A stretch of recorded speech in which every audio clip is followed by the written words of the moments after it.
abot ang data! Defeat! GG bro!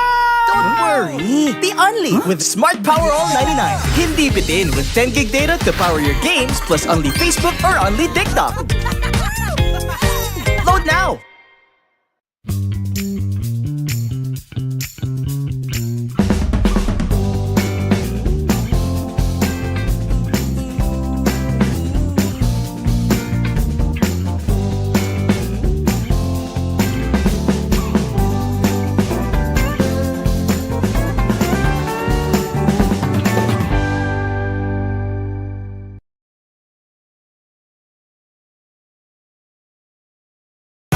Enemy alert. Your scalp gets 1.5 times greasier, causing dandruff.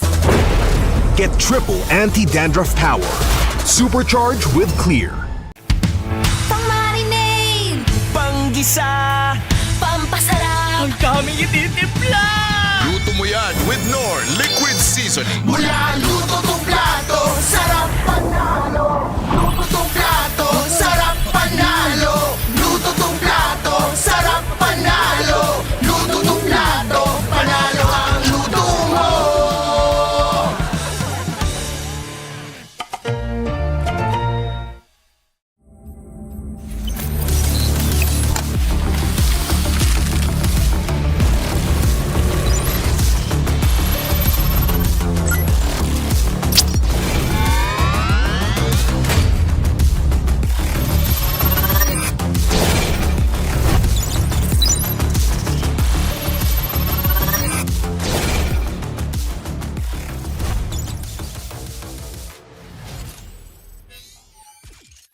Di abot ang data! Defeat!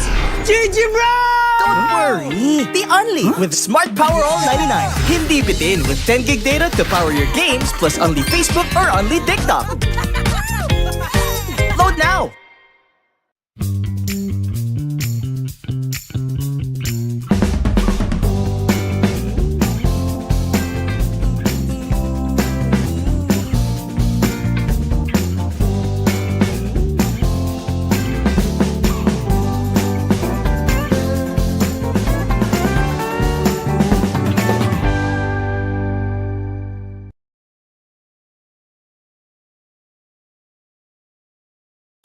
Enemy alert. Your scalp gets 1.5 times greasier, causing dandruff. Get triple anti-dandruff power. Supercharge with Clear. pang-marinade, Panggisa! pampasarap, Ang daming ititimpla! Luto mo yan with Knorr Liquid Seasoning. Mula luto tong plato, sarap panalo. Luto tong plato, sarap panalo. Luto tong plato, sarap panalo. Luto tong plato, panalo ang luto mo.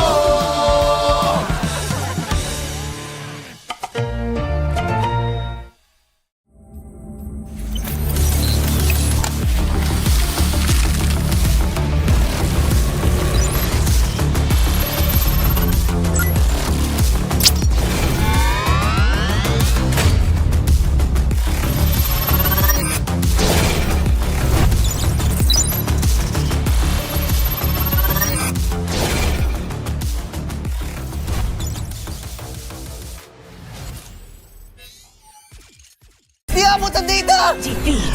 GG bro! Don't worry! The Only with Smart Power All 99.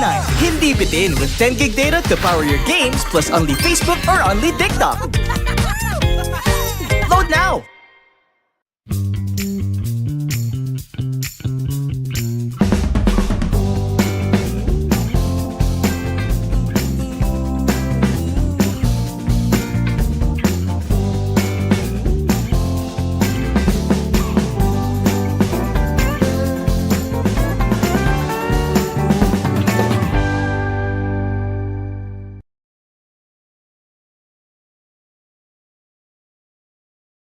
Enemy alert. Your scalp gets 1.5 times greasier, causing dandruff.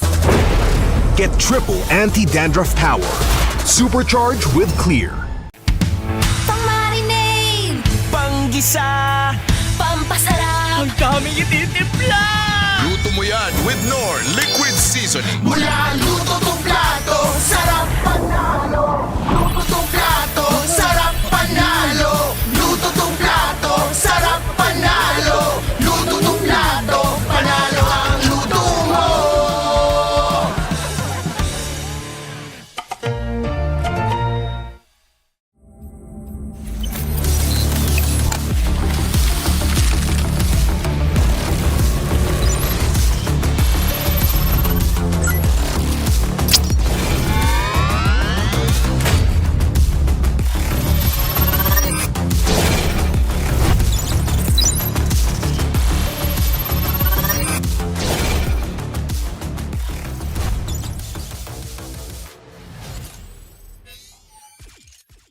abutan dito!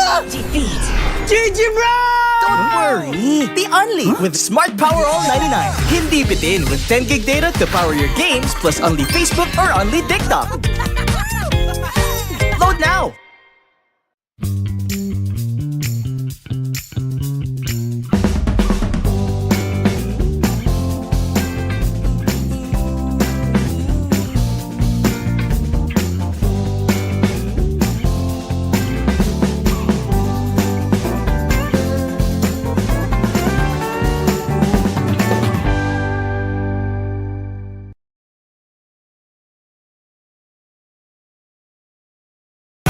Enemy alert. Your scalp gets 1.5 times greasier, causing dandruff. Get triple anti-dandruff power. Supercharge with Clear. Pang-marinade. Panggisa! Pampasarap. Ang daming ititimpla!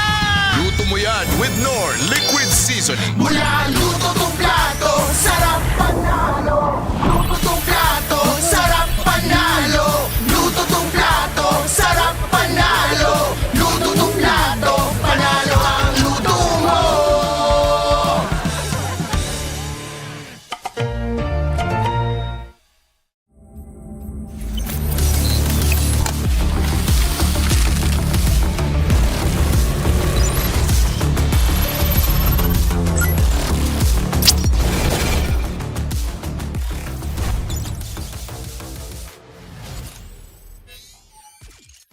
Di abutan dito! Defeat. GG bro! Don't worry! The Only with Smart Power All 99. Hindi bitin with 10 gig data to power your games plus only Facebook or only TikTok. Load now!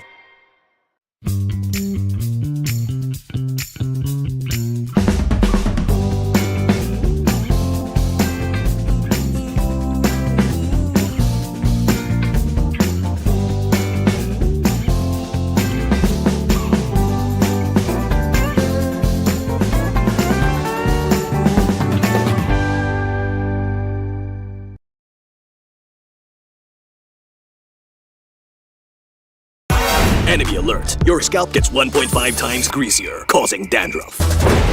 Get triple anti-dandruff power. Supercharge with Clear. Pang-marinade. Panggisa! Pampasarap. Ang daming ititimpla! Luto mo yan with Knorr Liquid Seasoning. Mula luto tong plato, sarap panalo. Luto tong plato, sarap panalo. Luto tong plato, sarap panalo. Luto tong plato, panalo ang luto mo.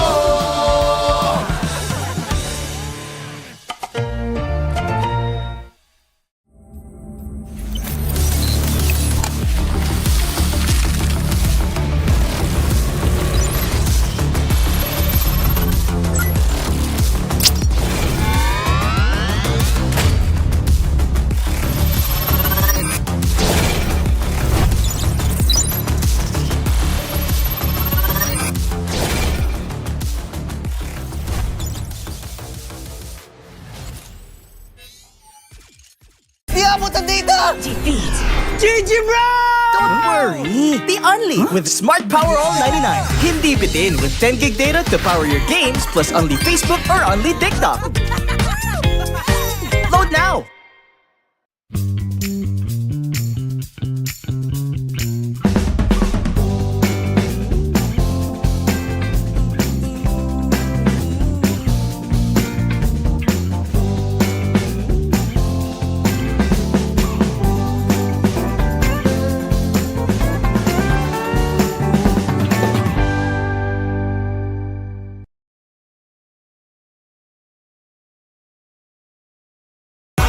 Enemy alert. Your scalp gets 1.5 times greasier, causing dandruff. Get triple anti-dandruff power. Supercharge with Clear. Pang-marinade. Panggisa! Pampasarap. Ang daming ititimpla! Luto mo yan with Knorr Liquid Seasoning. Mula luto tong plato, sarap panalo. Luto tong plato, sarap panalo. Luto tong plato, sarap panalo. Luto tong plato, panalo ang luto mo.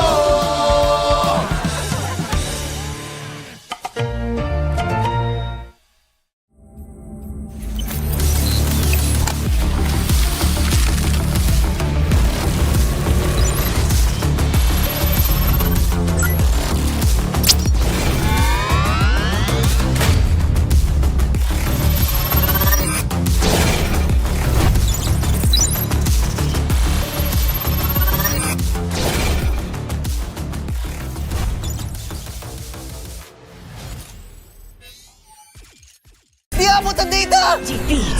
GG bro! Don't worry! The Only with Smart Power All 99. Hindi bitin with 10 gig data to power your games plus only Facebook or only TikTok. Load now!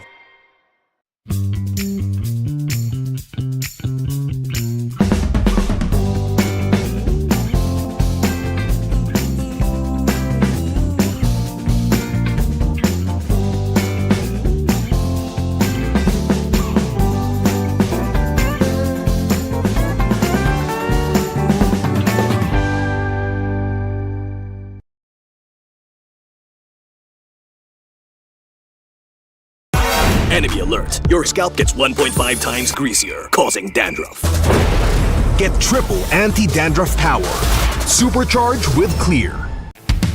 Pang-marinade. Panggisa! Pampasarap. Ang daming ititimpla! Luto mo yan with Knorr Liquid Seasoning. Mula luto tong plato, sarap panalo. Luto tong plato, sarap panalo. Luto tong plato, sarap panalo. Luto tong plato, panalo ang luto mo.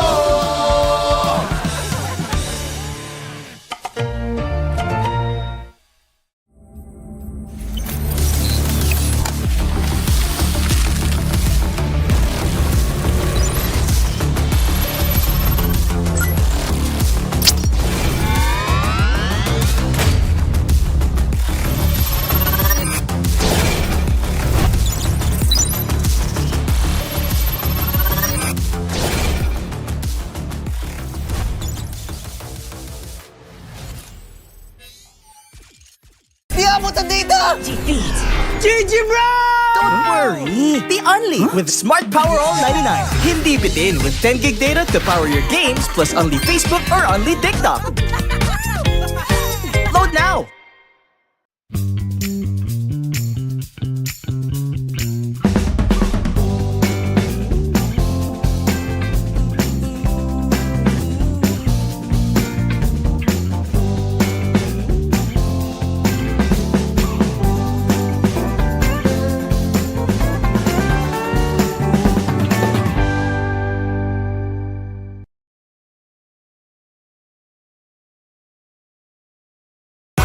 Enemy alert. Your scalp gets 1.5 times greasier, causing dandruff. Get triple anti-dandruff power. Supercharged with Clear. Pang-marinade. Panggisa! Pampasarap. Ang daming ititimpla! Luto mo yan with Knorr Liquid Seasoning. Mula luto tong plato, sarap panalo. Luto tong plato, sarap panalo. Luto tong plato, sarap panalo. Luto tong plato, panalo ang luto mo.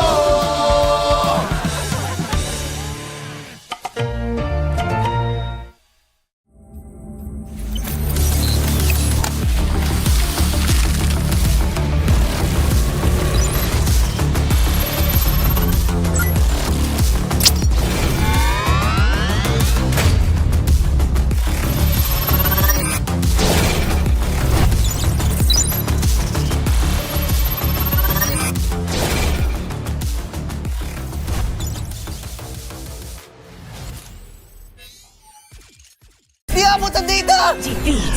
GG bro! Don't worry! The Only with Smart Power All 99. Hindi bitin. Enemy alert. Your scalp gets 1.5 times greasier, causing dandruff. Pang-marinade. Enemy alert. Your scalp gets 1.5 times greasier, causing dandruff. Get triple anti-dandruff power. Supercharged with Clear. Pang-marinade. Panggisa! Pampasarap. Ang daming ititimpla! Luto mo yan with Knorr Liquid Seasoning. Mula luto tong plato, sarap panalo. Luto tong plato, sarap panalo. Luto tong plato, sarap panalo. Luto tong plato, panalo ang luto mo.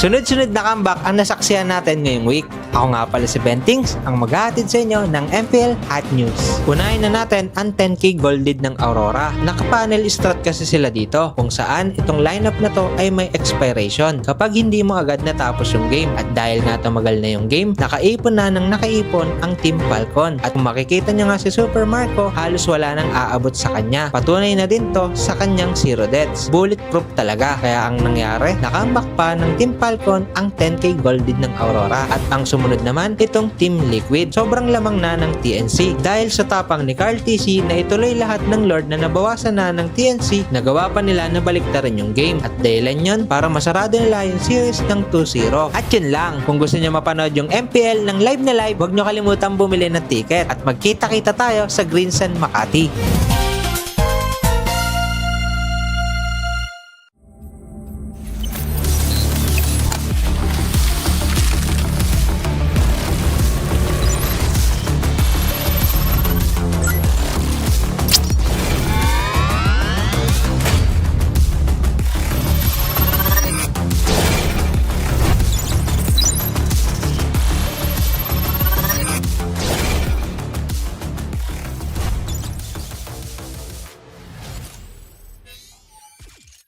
Di abot ang data! Defeat. GG bro! Don't worry! The Only with Smart Power All 99. Hindi bitin with 10 gig data to power your games plus only Facebook or only TikTok. Load now!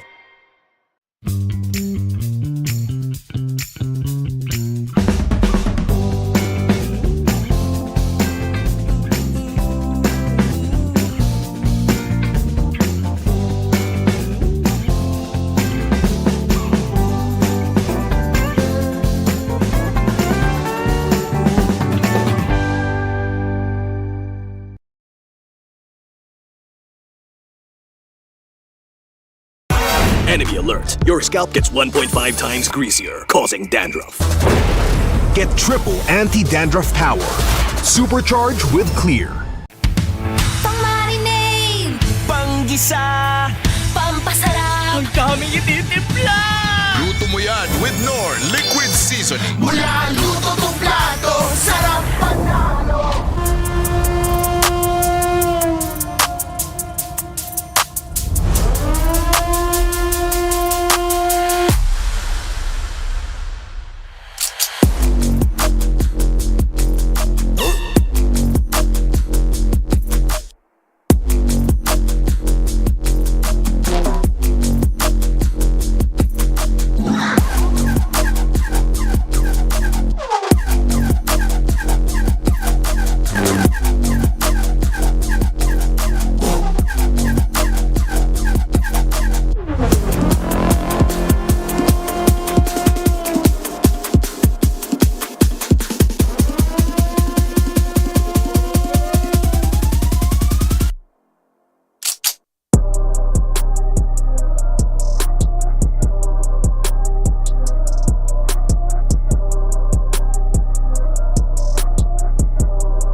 Malakas, Pilipinas, malakas Kahit anong lane, we become the monsters.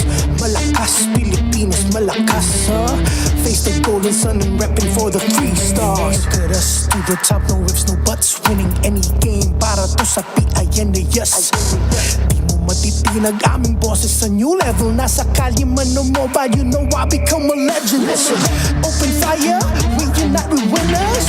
But with pressure, like diamonds are made of. Switching the lane na parang gera. HP racing made a setup. But kakatang buhat ni Hilda, full dome SS parang Laila. Susundan ko ang iyong wakas, kasama pataas, tagumpay natin to dahil tayo'y malakas para sa Pinas. Nasa amin ang alas, hindi to atas, kinikilala sa taas kasi kami ang malakas para sa Pinas. Nasa amin ang alas, hindi to atas, kinikilala sa taas, ganito kami sa Pinas.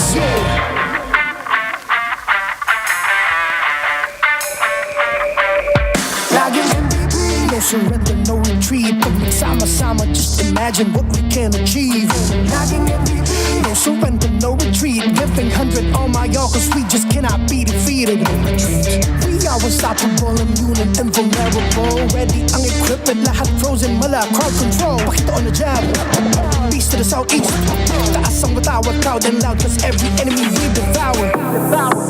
Susundan ko ang iyong wakas, kasama pataas, tagumpay natin to dahil tayo'y malakas para sa Pinas. Nasa amin ang alas, hindi to atas, kinikilala sa taas kasi kami ang malakas para sa Pinas. Nasa amin ang alas, hindi to atas, kinikilala sa taas, ganito kami sa Pinas. Malakas, Pilipinas, malakas, kahit anong the monsters. Malakas, Pilipinas, malakas, face the golden sun and repping for the 3 stars.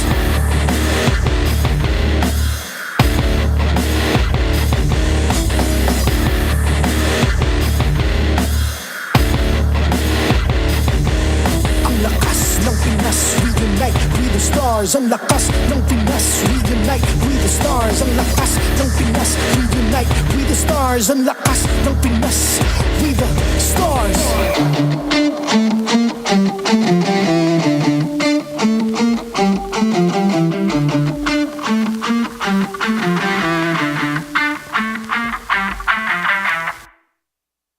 The 16th season of MPL Philippines is brought to you by the following sponsors. Infinix, the MPL official tournament phone. Infinite plays, infinite wins. Victories you can count on. Smart, the simply reliable telco partner of the MPL. BPI, the official bank partner of MPL Philippines. Mas magandang bukas, buksan sa BPI. Our partner in esports, Clear Men. Power up your dandruff-free scalp. Supercharged with Clear. And Nor. Pang-marinade, panggisa at pampasarap, basta may Nor liquid seasoning, kaya mong iluto yan. Don't miss any MPL action by following our official Facebook and subscribing to our YouTube channel. Follow MPL PH on TikTok for more content. Experience the lakas ng Pinas of MPL PH Season 16 action live at Green Sun Hotel. Grab your tickets now via the official MPL PH website. MPL Philippines is monitored and supervised by the Games and Amusements Board.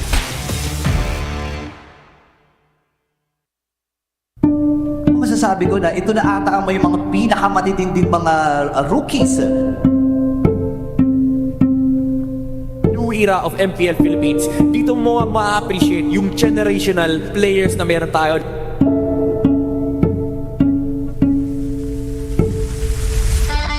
Ibang klase ang nakita natin from all of the teams. May mga nagpasiklab. Hindi biro ang tira na dinaanan ng APBR.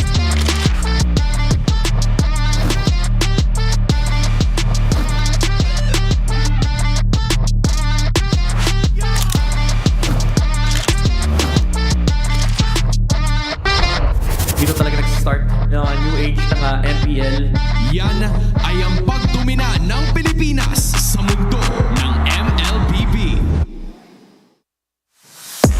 Maligayang pagbabalik, MPL Super Fans. Nandito tayo ulit sa MPL Arena. And my name is Ancillaria. And this is your very own Odin. At And ito this is ang pangalawang linggo ng MPL Philippines Season 16. You know, Odin, based on what we saw, parang ang tagal nung huling beses nating nakita. And I assume marami tayong makikita ngayon. Sobrang dami nga nating nakita nung week 1 pa lamang at itong linggong ito ay mas lalaliman natin ang pag-uusapan natin tungkol sa eras of the league. You know, you've mentioned about eras. Maraming mga teams, maraming mga players na pinagdaanan tayo at this point. And honestly, I feel like kailangan pangalanan na lahat ng mga eras na pinagdaanan natin. And I'm sure na malalaman natin at matututunan pa natin yan kasama ang dalawang serye natin para sa araw na ito. You're definitely right, Hans. At sabi nga natin, unang week pa lamang, napakarami ng teams ang nagpakitang gilas. And right now, marami pa tayong maaaring malaman sa looban ng Land of Dawn. Well, we're about to find out more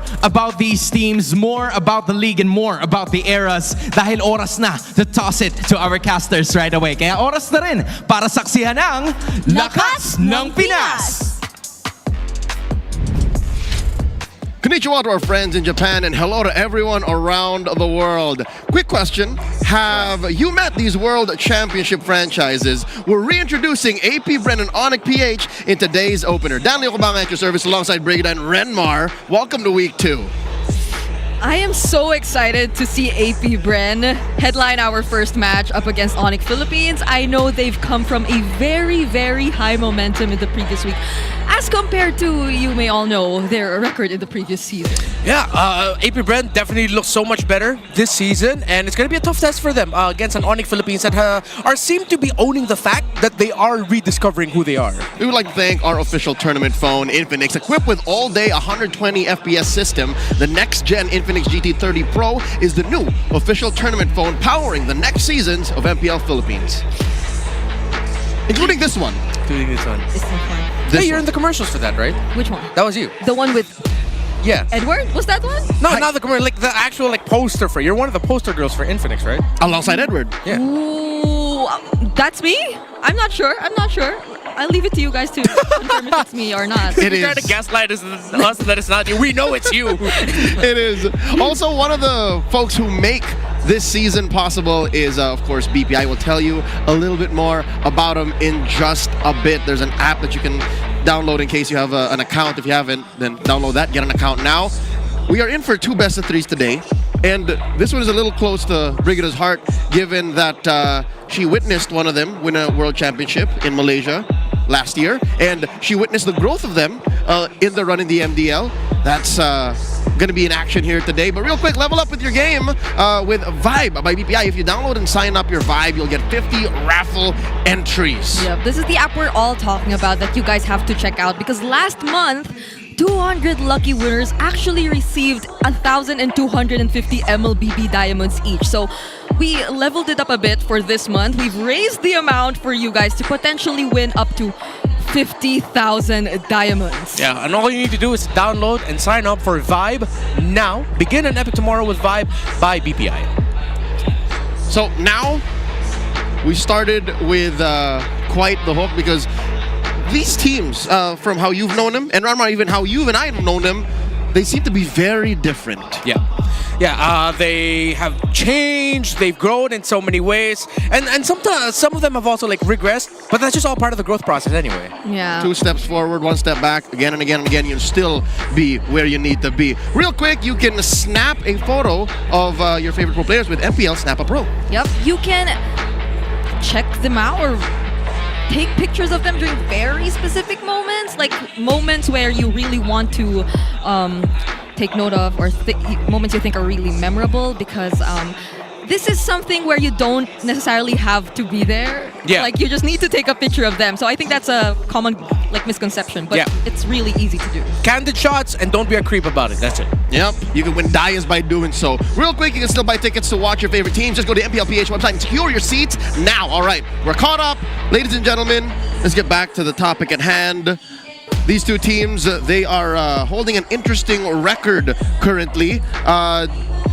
ONIC, back to their winning ways. APBR 1-1 so far.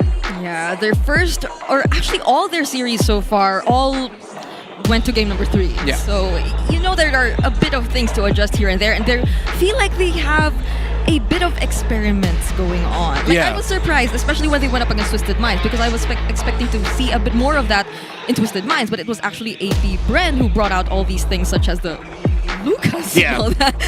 I feel like the Lucas at that moment was quite unwarranted. I understood the vision, but then it just didn't work out. But what I like about AP Brent this season is that a little bit, significantly less times where it feels like I'm forcing myself to find good things about them. Where now it's clearly there, the good things, especially through things like what X-Nova has done in the map as the roamer for AP Brent. And it's unanimous all across the league, from talents to players. They have good things to say about members, the newer players that we have, specifically Twisted Minds. That's right. Twisted Minds has a majority MDL lineup. 4 out of 5 are players from the last season's MDL champions, ONIC 9 Lives. And here today, we will see some MDL graduates as well. Twisted Minds are not going to be in action tonight, but do note that amongst AP Bren, a lot of MDL talents there. Amongst ONIC PH, I strain to recall, I don't think they have any MDL talents. For ONIC PH? ONIC PH. Yeah, nope. None at all. None So at this is a all. good test. This is a great benchmark.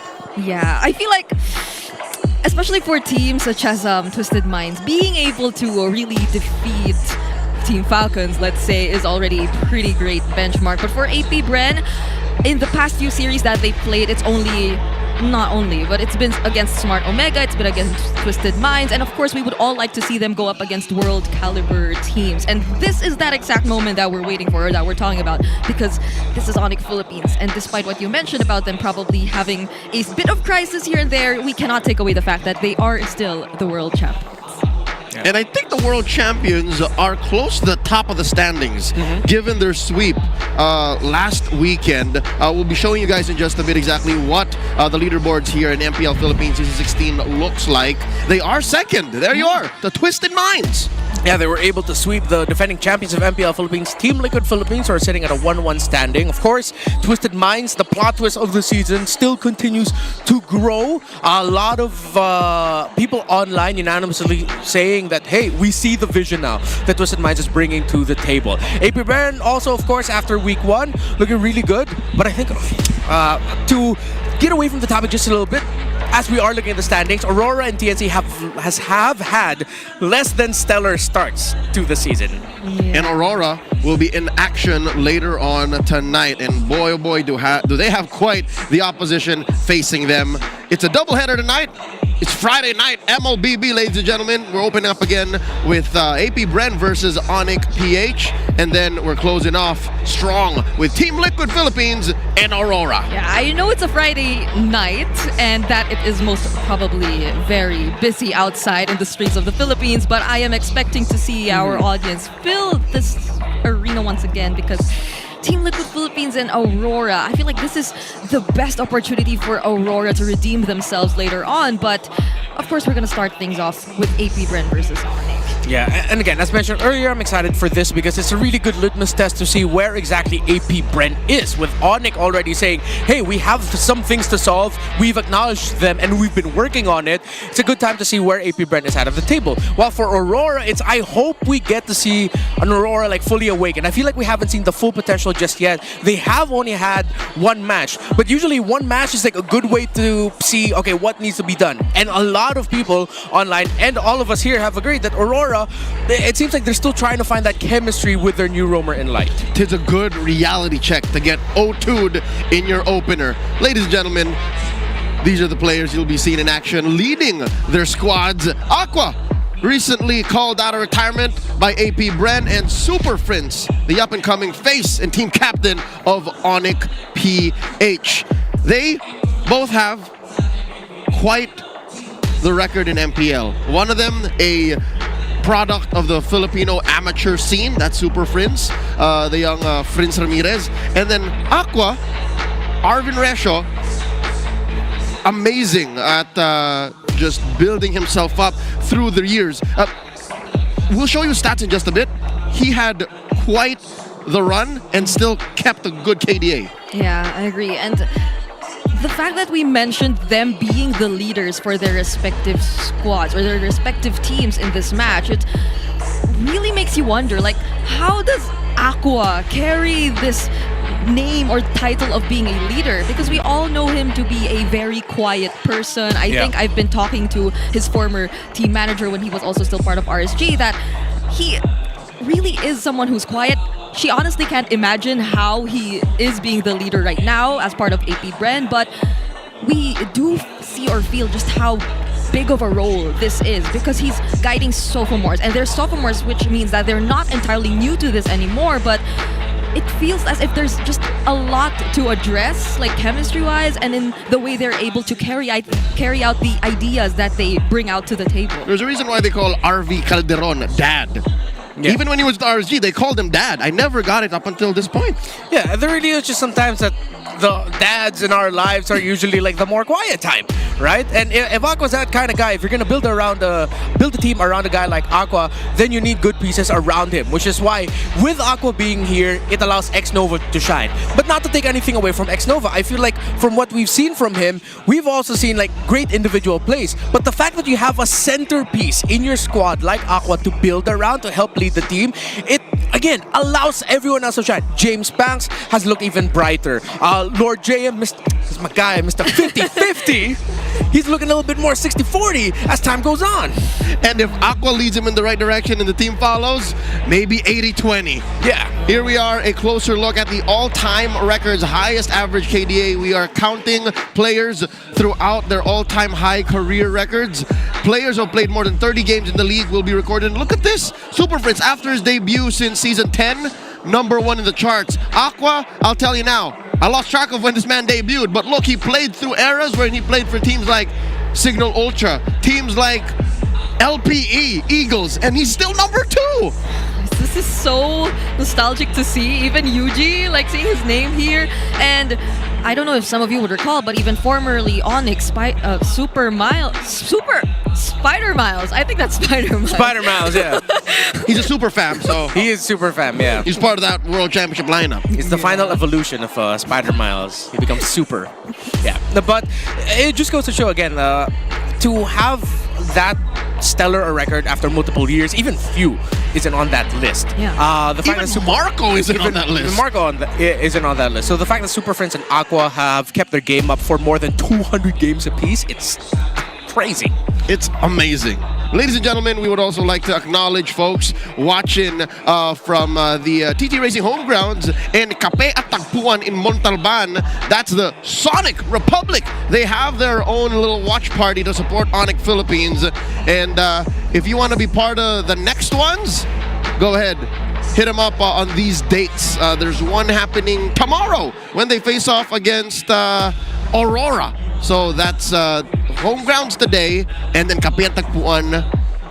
I think they have them both. They're both, yeah. They're It's both just in different parts of the metro. Yeah. One in Taguig, the other in Rizal. Yep, they're bringing it closer to all their fans, at least for now within the metro. Like, I think Montalban is already outside.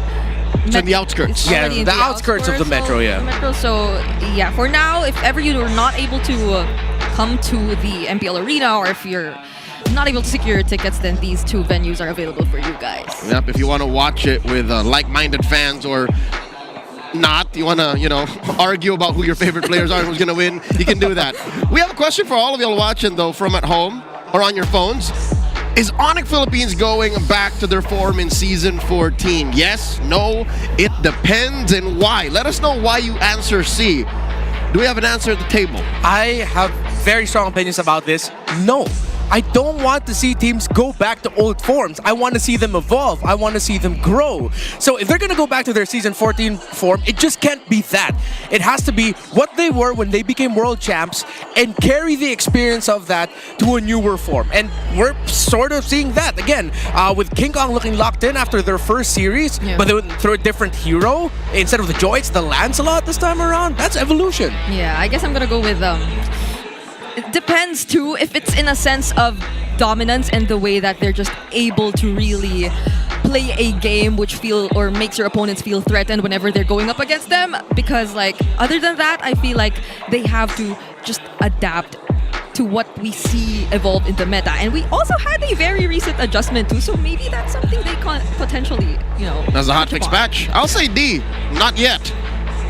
share your answers, and we'll get to it. Ladies and gentlemen, let's welcome these teams making their way on stage. It's AP Bren and ONIC PH. It's time to kickstart the second week of MPL PH with Lord JM, James Bax, Aqua, X Nova, and Shizo. Make some noise for AP Brand!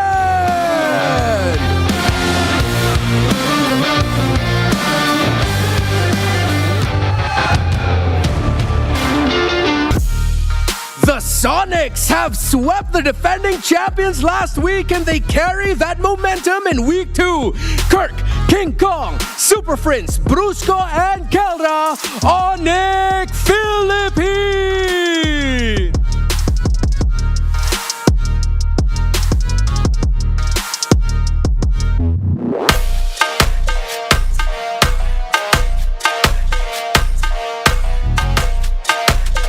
To oversee and uphold the tournament's integrity, our marshals for the match, Juvin, Chico, JJ, and Jeff.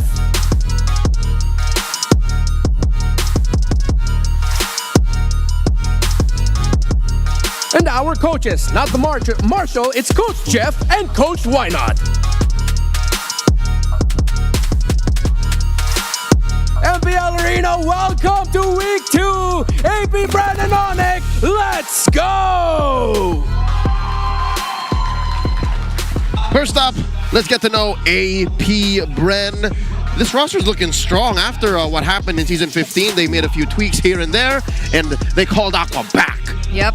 You have to remember that they are no longer considered as rookies. They're now sophomores, and this is a new mix of AP Bren that we're seeing in the season. For the past few games that they've played, undeniably, some may feel that a bit iffy about the kinds of playstyles or drafts that they go for, and the way that they're able to utilize this. I could vividly recall, let's say, the Benedetta and all that, but I believe that they're just cooking something that we are yet to see.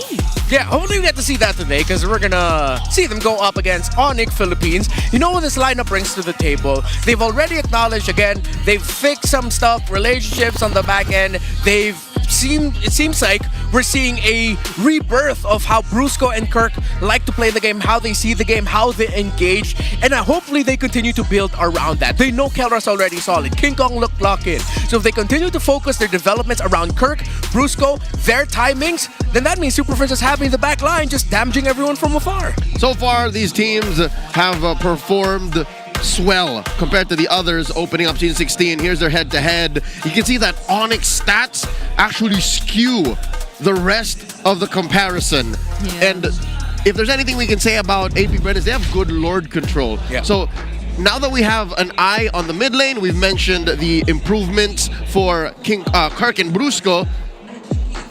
We also have to put under the magnifying glass the man with a million moves, James Bax. Brigida, you've watched this man grow. You've seen him play through the years. What's he look like in Season 16? In Season 16, I feel like he's just underwent this if his life was an anime, like there's this arc of where he just decided to expand a lot more than what we know of him. And I'm not just talking about the way he's been more open to using utility heroes, because he goes beyond utility heroes. Again, I mentioned the Lucas, and I think he's been able to adjust so much to how AP Bren wants to adapt their playstyle, but I'm hoping that he doesn't veer too far away from his strong points, because I feel like that's one thing that they really have to bank on. Yeah, so it's like there was an unseen training arc OVA for James Bax. How are they going to use James Bax to win? Listen to the howl to figure out these teams' keys to victory. Welcome to The Howl. This is Wolf presenting you the Infinix Keys to Victory. Ang maglalaban ngayon ay AP Bren kontra sa ONIC Philippines. At ano naman natin na nakakatakot to para sa AP Bren squad. Pero para sa kanila, ang kailangan nilang unang gawin is to force King Kong to play utility junglers. Hindi naman natin sinasabing hindi magaling si King Kong sa utility junglers, pero historically, katulad ng run nila ng MSC, pati na rin sa ibang mga tournaments na parad natin, hindi ganun kalakas ang ONIC Philippines kapag utility junglers ang gamit. Malay natin, ito na ang way para sa AP Bren na manalo sa bakbakan na to. At isa pa dyan, pwede nilang gawin is to get the better late game scaling gold lane heroes. Ano ibig sabihin nito? Siguro mas unahin nilang papikin si Kera tapos sa kanila tapatan ng gold lane. Kung sakali kuha sila ng Claude, kumuha sila ng mga tipong Moskov, mga hero na siguro sa late game ay kayang sumabay talaga sa ONIC Philippines. Now, for ONIC Philippines, what they have to do is to look at their post-4 approach, yung sa kanila mid lane. So medyo tricky to, pero ganito lang yan. Kapag scaling yung hero ni Aqua or ng AP Bren, kailangan tapatan ni Super Prince. Kapag tempo, ganun din naman. So, ibig sabihin, ang ONIC Philippines, what they need to do is to look at the heroes muna ni Aqua, tsaka nila i-counterpick. And also, they have to get the better farm trades in the early game. Nakita natin dun sa laban nila sa TLPH at marami din naman teams ang magawa nito. Kapag fast-paced gaming ang ginagawa ng kalaban nila, ay mas nananalo sila kapag nakakuha sila ng knockout na green camp or mga extra lanes or outer territory shields. Basta mas maganda yung trade na nakuha nila sa mapa, they're gonna have a better mid-game and eventually the late game. Yan ang strengths ng ONIC at yan ang pwede nilang gamitin kontra sa AP Bren. Now, let's get into the game. Thanks, Wolf. Breaking down the keys to victory in the how for AP Bren and ONIC PH.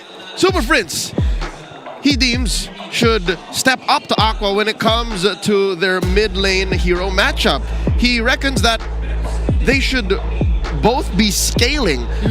Do you agree with this, Bring It Up? Because they're both very good damage mid laners. Look, they share the Selena and the Farsa. Yeah, I feel like that mostly applies especially for ONIC too, because AP Bren, the way that they are right now, it feels as if you're able to take away the lead for them, if they're even able to establish it in the early game, or if you're just able to drag it out long enough to confuse them, then I feel like that's where they could potentially crumble. So this might be a great response from ONIC Philippines if we're talking about especially mid to late game presence or decision making. Yeah, the good thing about that point though is that in the meta right now, majority of mid laners, like the ones that you're really fighting for, are so good in the early if they get going, and they do naturally scale really well. Like for example, you don't usually think of Juicin as like a scaling mid laner, but imagine if that was a Juicin that got a good early game, got Sky Piercer stacks early, so that's another option you have to look at outside of the Selena Farsa trade between Aqua and Super Friends. And not to mention the whole utility jungler. That still is one of the main coin flip aspects of the game we have in the current metagame. King Kong and James Panks. We just talked about James Panks before the howl began. Going into the draft, are they, is one of these teams, based on how they end up on the sides, blue or red, will one of them try and sneak a cheeky Lancelot or Yusun Shin through? Because that seems to still be one of the main trades in the current metagame. AP Bren on the play, banning on the Fanny and the Selena, while ONIC take out the 1-1 still at large. The aforementioned Yusun Shin Lancelot trade.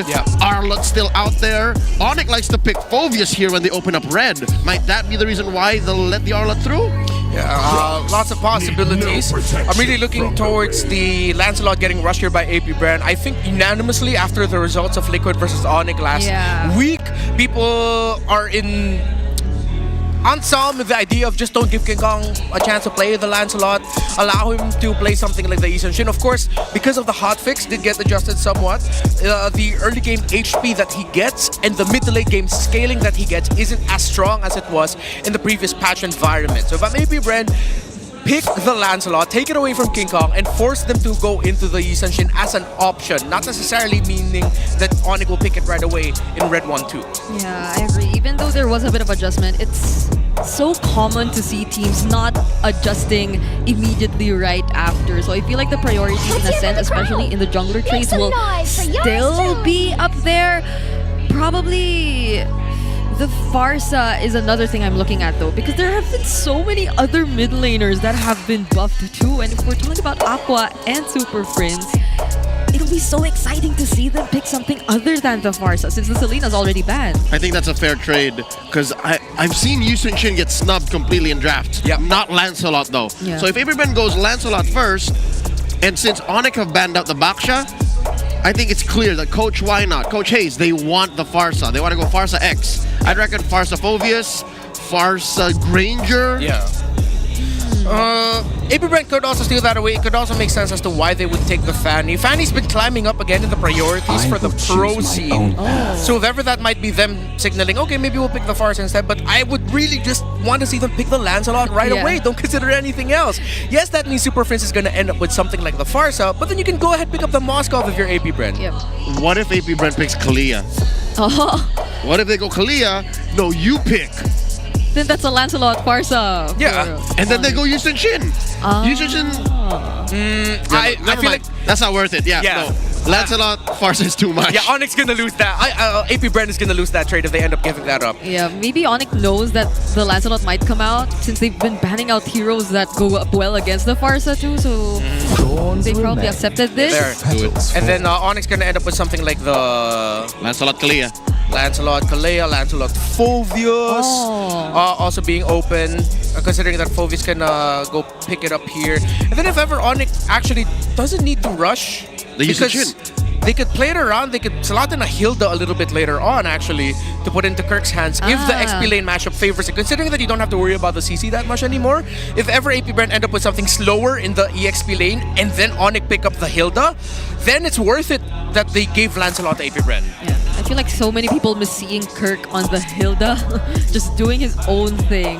Because so far it's been the Phovius and the Padang for Kirk that he's been playing in the previous games. And we haven't been seeing much of the active roamers. Now we're gonna see it because Brusco gets his hands on the Kalea finally after always using the high loss for the past few games. So this is gonna be a bit different from the previous ONIC. I'm pretty sure they were gonna get the Farsa. Why are they leaving this open for AP Brent? I think they're just thinking about that. Because there are some teams that if they have the Kalea, they don't mind that there's a Farsa on the other side. And then you already have a Phovius that can either hold or get backline access. It's already showing though that ONIC Philippines might end up with something like the Joy later on again. It could be an option. Or have another piece in their draft that can easily access the backline. Like a Moskov, maybe even a surprise Claude by Kelra. Rennie, what if? I don't know if ONIC is gonna drag this out, but what if they're setting up the Kalia Loyi combo? Oh yeah, I mean they were able to bring Kyrie from Riyadh to Manila with that in, and they can still do it. Yeah, they can still do it. They can slot it in later. They're up against a high loss and Juicin, so Loyi and Kalea would actually make sense for them. They get the YSS. Having the Loyi in their side means that they have a strong damage presence and crowd control presence. Yeah, I'm all in on the idea of the low Yi.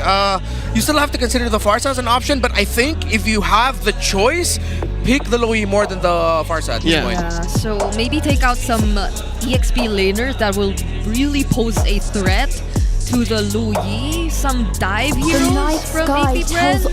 There comes the Okay, yeah, the fact that they banned the Esmeralda, other than it being sort of a nightmare matchup for the Phovius, means that there is a chance that they're already thinking about the Lo Yi. So it's not locked in, but that's one of the potential reasons as to why you ban out an Esmeralda. Again, added to the fact that the Phovius will be sad if it's up against an Esme. Yeah. Sneaky, Coach Tony. I wonder. Oh, ONIC might also just check out the condition of putting a Ruby for Kelra. So AP Brent might want to consider banning that out, as that is one of the things that you need to have to make an Yi Sun Shin jungle have a much easier time, is to have like a fighter in the gold lane. But there are teams who have flexed other ideas besides the Ruby, if I'm not mistaken. There was another, I just can't recall it right now. Liquid has put a Ruby early. But that was EXP. It was a bit that was EXP, yeah. They flexed it too. So, if that's gonna be the case though, like what are they gonna put in the mid lane too to provide a bit of help for King Kong to farm up? Because I feel like the Eastern Shin has been adjusted. Yeah. You might need a bit more help in the farm, but the Selena's not there. It's usually paired with the Selena. Yeah. If we're talking about that. Oh. Not even the Farsa's there anymore. Yeah, Selena might actually be okay. We did Oh, right, in the first place. Oh, yeah, I mean, we did post the low Yi earlier. Yeah. So I think we're on that boat. Yeah, maybe then, I don't know if it's in the books for ONIC, but the newly buffed Lilia has been bubbling up for months now.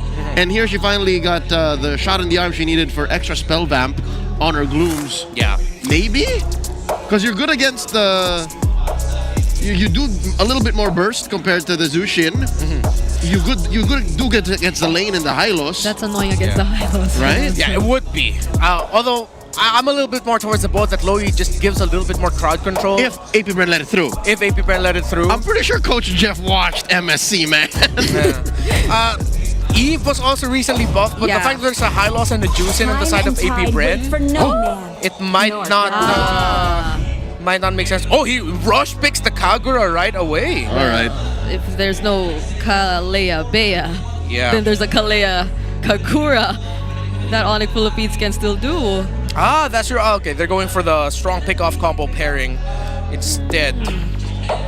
That's a team fighting lineup, if ever I've seen one. Yeah.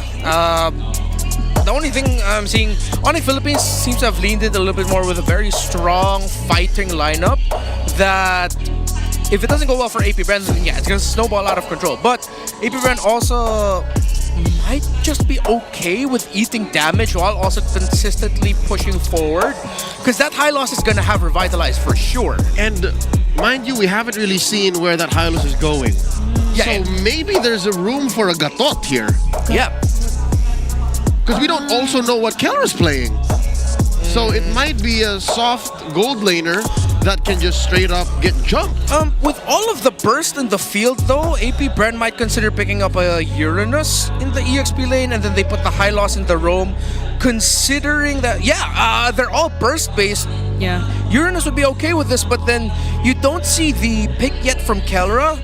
That if they do go down that route, if Kellera goes for something basic attack heavy, then it could... Oh, there it is. Okay. Yeah. So it's already locked in. That's literally a lineup that's okay with tanking so much damage. But Lunox gold! Here we go! Okay, so overload with burst damage. It's like, alright, you have a Uranus, we're okay. We're just gonna go with burst on burst. And they love the extra HP on those chunky frontliners. And I've asked several pro players in the past week. One such name is Finding Heat of TNC. I asked him, hey, who's the first player you think about when I say Lunox? He says Kellera. That's gonna be scary. Oh yeah, he did score Savage in the 7th game of the MPL Philippines Season 7 Grand Finals against then Blacklist International when he was still in Execration. So maybe that's why it's iconic for Hito. Lunox equals Kellera. I mean, that's just so much damage you could expect. The burst from the Kagura and the Lunox. But oh my goodness. Because of ONIC PH's draft, they have put AP Brand in such a position that they drafted battle spells that are super defensive. Revitalizes, purifies everywhere. All the while, the Super Fam are all rocking flickers. Ladies and gentlemen, welcome to game number one, the opener for week number 2. It's AP Brand versus ONIC PH. Yeah, I like this draft that we're seeing from the side of ONIC Philippines. For AP Brand, they just really need to temper their aggression, not like this, Lord JM. We saw this in MSC. He might get caught out here, he might be able to get away. Nope, not looking good. That's the first blood for Brusco. Oh my goodness. We were expecting the damage from ONIC, but indeed it will take time. So that was such an aggressive start from AP Brand here for ONIC. So now we'll have to be for now AP Brand, they'll have to be very patient in the next few seconds or minutes of this game. Again, I hate to be that guy, but I'm pretty sure a lot of people are like that right now in the comment section. Lord James should not have got that late. Again, we already saw that, but no point crying over spilled milk. It's now up to AP Brand to find a way to recover, because now with the Uranus, dying that early means you already lose the strong presence of your lineup. Kurt got a significant amount of damage as well onto the gold turrets, meaning that he has that gold lead. And this Phoveus is an important piece of the ONIC lineup that you're gonna need to find a way to slow down his progress, because if not, then this is gonna be an easy game for ONIC to scale through. Interesting matchup in mid. Again, we don't get to see it as often since Kagura has just come back into the metagame. She does well against the Zushin. Like, you're not able to really spread out the love, as you will, as the dominant mid laner. Because look, she's at full health all this while. Zushin is at half. Oh, does get the slam on her. She's fine. Rush Umbrella Flea is so good. It is. The ability to just cleanse yourself out of it, even if you get the stacks though. Although this might not be too good for ONIC, but they're still able to find a way to fight back. X-Nova will be actually the first to fall. Fast execution, it doesn't connect. Brusco will be traded out, however, and still, James Pax, he gets to survive and get away, but they'll have to let go of this turtle, and Kirk is still going for it. Up against two, he still finds the kill on Aqua. Yeah, that's exactly what I was talking about earlier. Because of that early game start, Kirk is having a great time. He's 2-0-1, and they APBR need to solve that Phovis problem right away. If they're not going to answer it directly, they're going to have to trade it in another part of a map. But with how fast ONIC Philippines are rotating so far right now, it seems like they're not going to give APBR that opportunity. Very much represented by that mid lane matchup. APBR have a huge problem. Vision. They are so dive heavy that they can't see past 6 feet in front of them. And this is all the more made worse, exacerbated by the fact that ONIC can see the whole map once King Kong says it's go time. APBR can't find initiations nor keep themselves safe up top. And that guy who you could probably expect to get all the information for you is just struggling to even hold his own lane up against Kirk. So even though we were talking about how tanky this lineup of APBR could potentially be in soaking up the damage, then the mere fact that they're losing in the EXP lane will make it so hard for them to do that. And the difficult thing for that is, for APBR, even if they decide, okay, what if we go for Keller instead? He does have his ultimate to get away. Like, there's a good chance Keller will be able to get away without giving a kill, and APBR will have burned through resources, meaning that ONIC Philippines has time to respond to their potential, what could be eventual gank into Keller's lane to where the Lunox is. So now, if you're APBR, you're then looking at the center of the map. How do you win it? Through an objective team fight. Slowly, surely, is the answer. But not even the mid laners could do much. Even when they try to get out of their turrets, even for just a bit, there's a threat that Brusco will find a setup on Aqua, or maybe even X-Nova if they have enough damage already. So they're not able to reveal themselves as much because look at this, they're just being constantly poked. But now they'll have a bit of help from Lord JM, but still, that's just gonna allow them to clear this a bit faster and nothing more than that. Lord JM riding that wave, moving up towards the turtle, starting it up. Brusco pulling it away. They engage, looking for a quick choke on the one. That's nobody found by Aqua.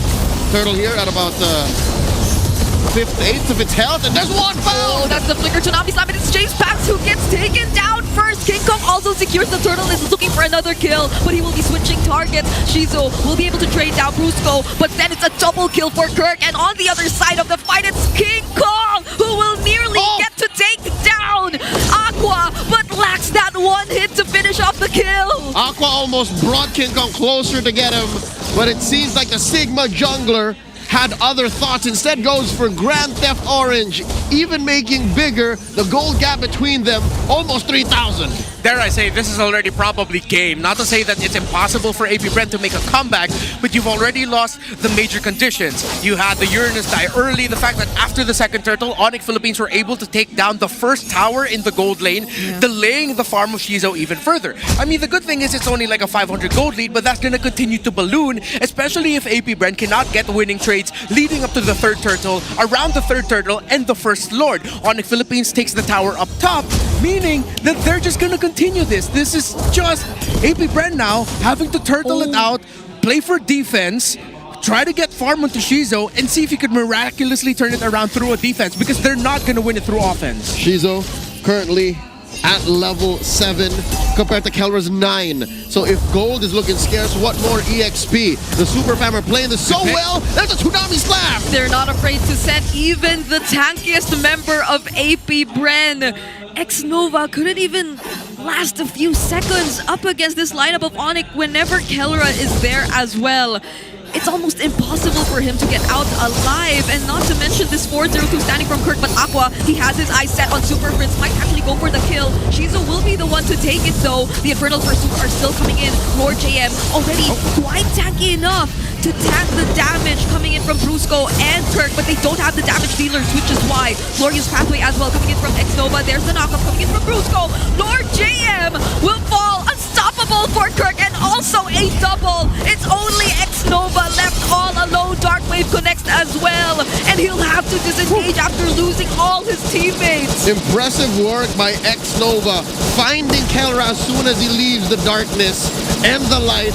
But where was the follow-through? Again, that's where you see the 4K gold difference coming into play. Yeah, and this is what I was saying earlier. AP Bren, gotta commend them for trying to find something and not just being purely defensive. But once they got that kill onto Super Frizz, they should have just backed off, accepted that they got a win, find another win elsewhere. Because not like that. I agree. They might need to back off a bit more now, but it seems like they still want to go for a fight.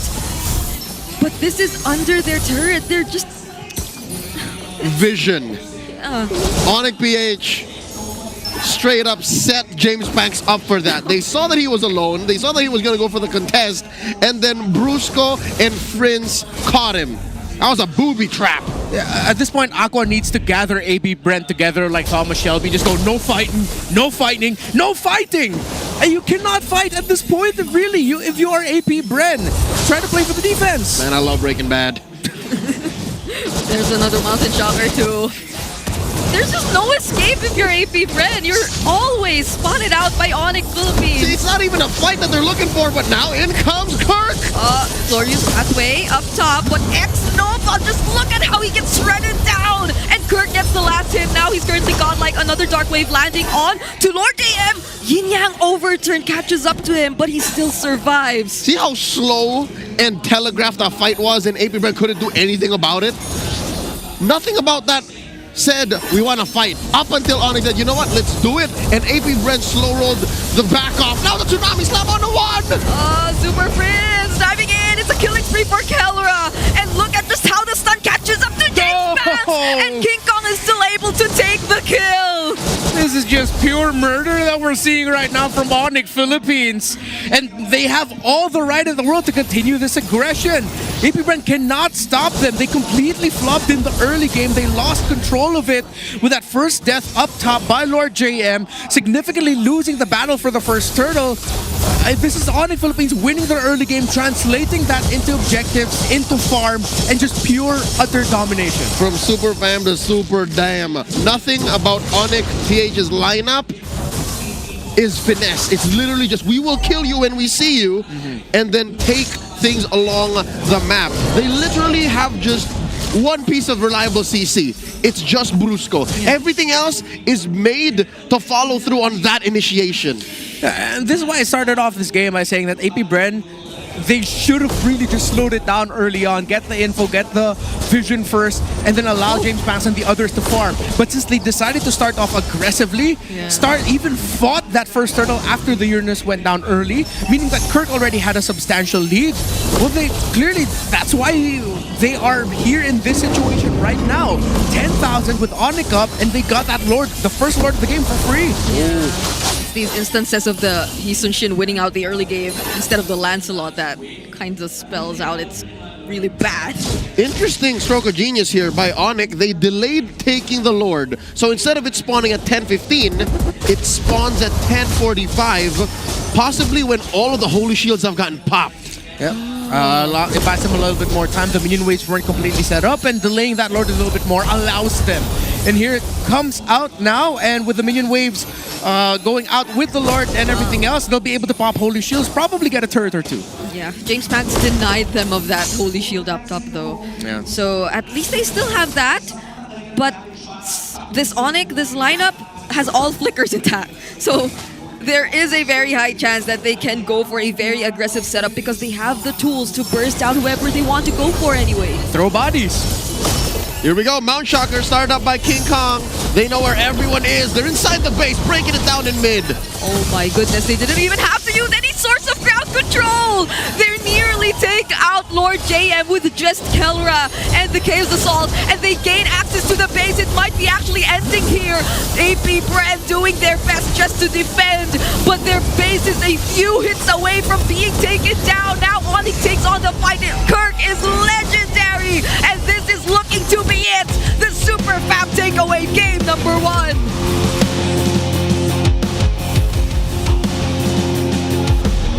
A lightning round by the Super Fam takes the first game in the series. Now, I'm wondering, what was all the purifies for? Were they all afraid of just the Tsunami Slam? Well, they respected the fact that the combination between the Kalea and the Kagura is going to be one of the key conditions for ONIC to start building an early lead. But again, they forgot one simple thing. Just don't cut that lane in the EXP lane, man. It's the moment I saw Lord JM behind enemy lines, it was like, I've already seen this. We saw this in Riyadh. It's not going to work in Manila. Yeah, it happened too many times in Riyadh. Like, I think it was even for teams like SRG. Yep. And the like. So it's just so sad to see it happen again. Yeah, and it just goes to show how devastating it is to play in the Philippines. One error, you could even say it was a small error, but in the Philippines, it's like small errors are magnified times 20. It was a good read by the Super Fam, and this lineup that brought damage, wonton damage to the board, had it going in spades, even in the opening minutes of this bout. So that's one way to start the match. Very good for Super Fam. I think trouble also was found in AP Bren's recovery, in their efforts to try and do that, because they were very, very, I don't want to say greedy, but they were taking fights and looking for opportunities where they shouldn't have, and they got punished hard by Kirk, because he would love to see you dive deep. Yeah, and you're gonna have to give all the respect to Kirk. 8-0-5 on Phobius after everything that was thrown at him. After what happened in MSC, his performance in MSC. It's good to see now, for 3 games consistently, Kirk has been an absolute presence for ONIC. Undeniable. It looks like Kirk is 100% back. And that's all he's going to do to all the haters. Turn his back, because his eyes are on the prize. Getting Superfam back in shape, better than ever. Here's some highlights. Look back at this game. That was under what, 12 minutes? Yeah, it was. I can't recall any member from AP Brand being able to deal with Kirk. Like, even during these moments where it was just Kirk all alone trying to chase after 2 members, there was barely anything they could do, and it's such a huge problem for AP Brand with the lack of decent lockdown as well in their lineup. Because, I mean, even if they did have like a lot of crowd control, then it's just gonna be so much difficult for them to fight after that kill, because ONIC will surely still go for it either way. It doesn't help that there's literally the 2 cores of AP Brand that trigger Kirk. And it really looked like AP Brand, even though we mentioned that they're out of their rookie season, them taking that fight heavily in the first turtle felt like a rookie mistake. It looked like a failure to acknowledge what has already been a Phobius with an advantage. Again, he got gold from being able to push into the energy shielding of the first turret and the EXP lane. You know there's an advantage for that Phobius already, who has Festival of Blood, who went for Thrill also, meaning that he'll be able to sustain that fight for a long time. And the Uranus can only do so much. You'll see here in the item build in the next page how Kirk, still within their winning ways, decided to play it conservatively.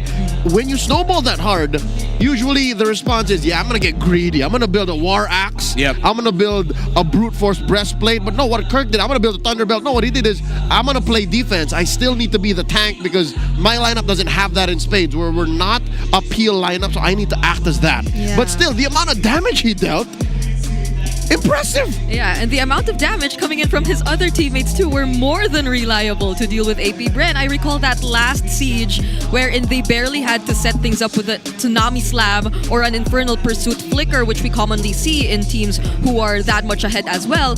It was just Kelra going in with the Chaos Assault to deal enough damage to Lord JM, and then he had to reposition himself, which allowed ONIC Philippines to get easier access to the other members of AP Bren who were trying to defend. And those were the things, the small things that just literally show you how nearly impossible it was for AP Bren to recover in that situation. Yeah, and since we're on the topic of that, Lunox, I felt like that was a stroke of genius by ONIC Philippines. AP Bren picked that Uranus with the mindset of, okay, we're gonna end up going up against a jungler and a gold laner that are probably gonna be, what, basic attack damage based?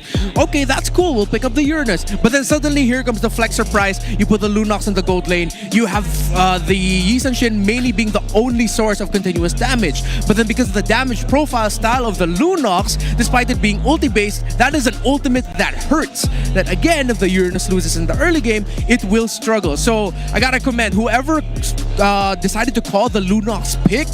deserves a lot of respect. Red 5. ONIC PH brought it back into our rotation. Ladies and gentlemen, our BPI rich guy, King Kong, who, despite what Yusun Shin has been doing in the past month or months in our metagame, he played it here pretty close to the chest.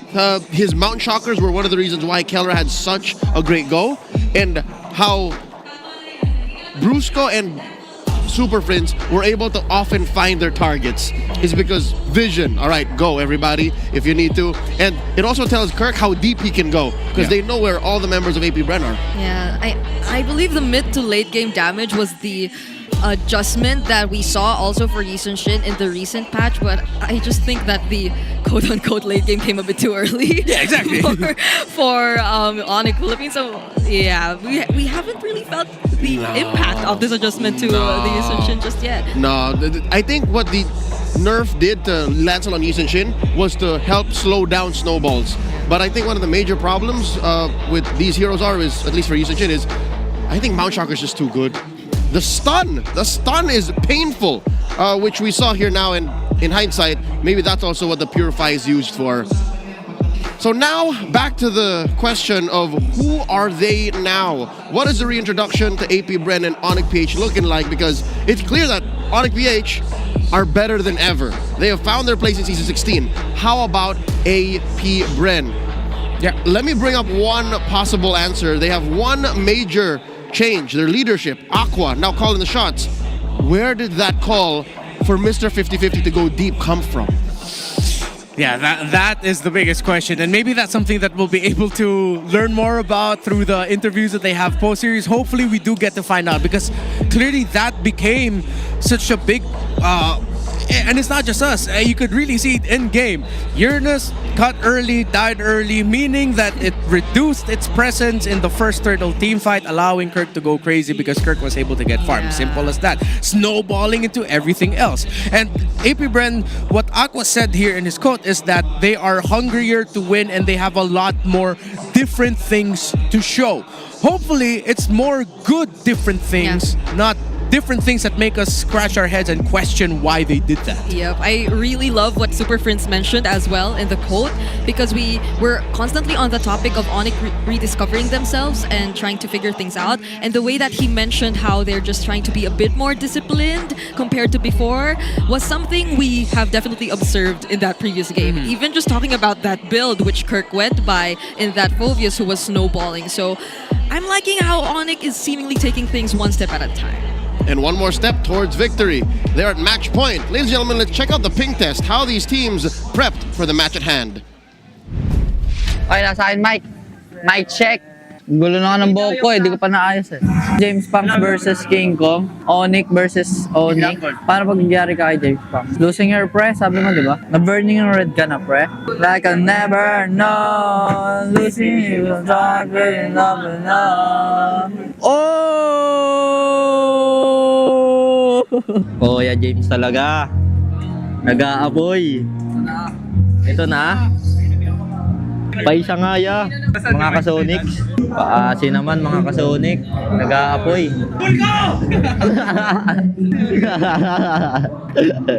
Aray ko. Dito ako.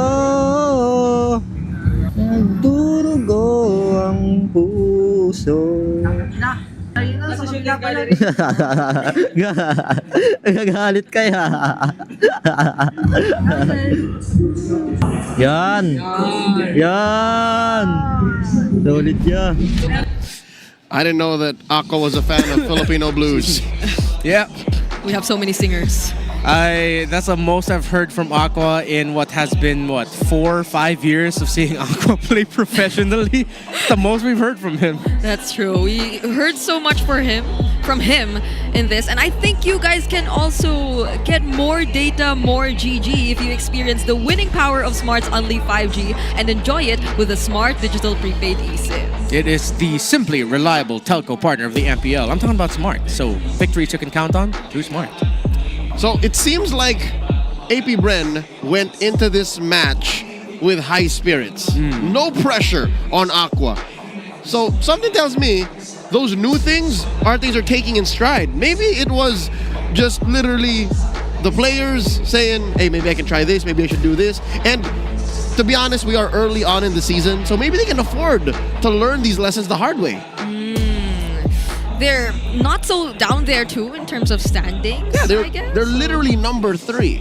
Yeah. So this is something maybe new to AP Bren, especially compared to last season. Although it does feel a bit safer than their previous experiments. So I think that's also a way, or in a way, them respecting ONIC Philippines and their capabilities. It's just that it completely slipped out of their heads to be careful from the first minute onwards. So yeah, maybe they should be a bit more careful about that in the next game. Yeah, to take the heat away from AP Brand a little bit, looking a little bit more like ONIC, looking a little bit more at ONIC Philippines. Again, it was a good read. The fact that they decided, you know what, once we fast clear the mid lane, as we have mid lane priority, let's go up to the EXP lane, see if maybe we can, give a little bit more difficulty for the Uranus, so that you have the Phoveus Shrining. Actually, looking at how ONIC Philippines played that game, it felt a little bit like I was seeing how ONIC in Indonesia are playing the game, with visiting Lutpi a little bit more in the EXP lane, while you're leaving Skylar in the gold lane, which in this scenario, it's Kelra in the gold lane,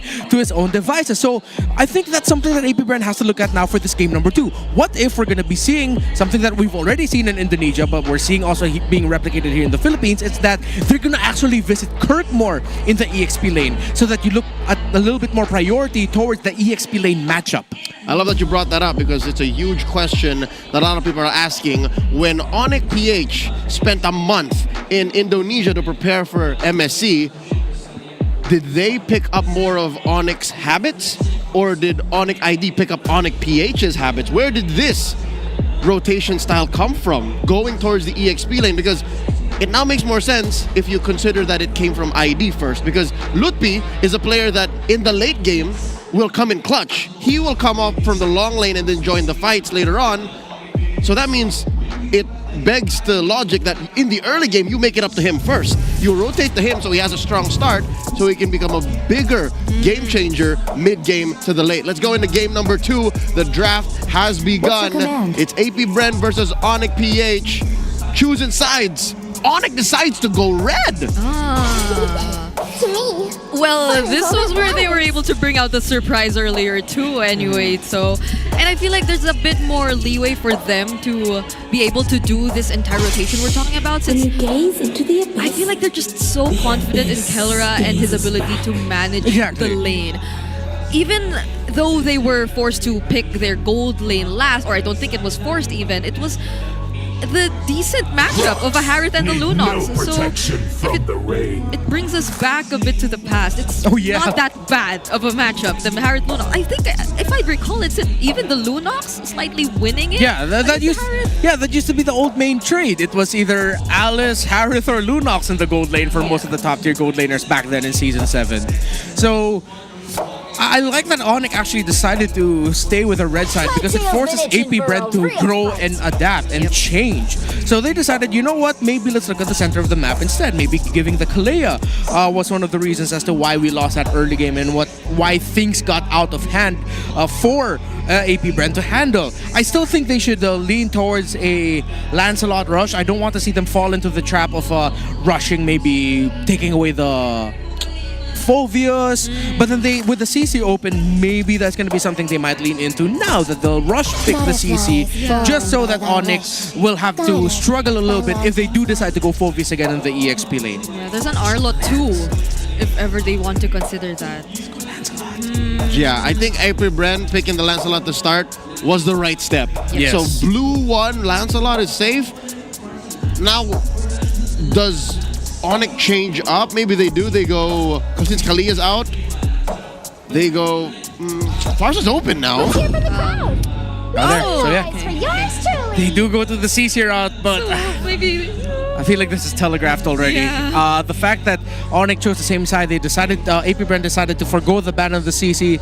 ONIC sees us coming. Let's see if AP Brand can pull surprises out of here to throw ONIC out of their game. What if Lancelot Phoveus, or Lancelot, or Farsa Phoveus? I might be leaning towards Lancelot Phoveus for If I'm ONIC, don't pick Phovis. Go for something like the Lapu-Lapu instead, honestly. It is open. Yeah. To banish all darkness. Well, I mean, a lot of the XP laners are still open, so... Magic is my life. They picked the Harith instead! Because they know that they can get punished by the Phobias. They already have the CC. Yep.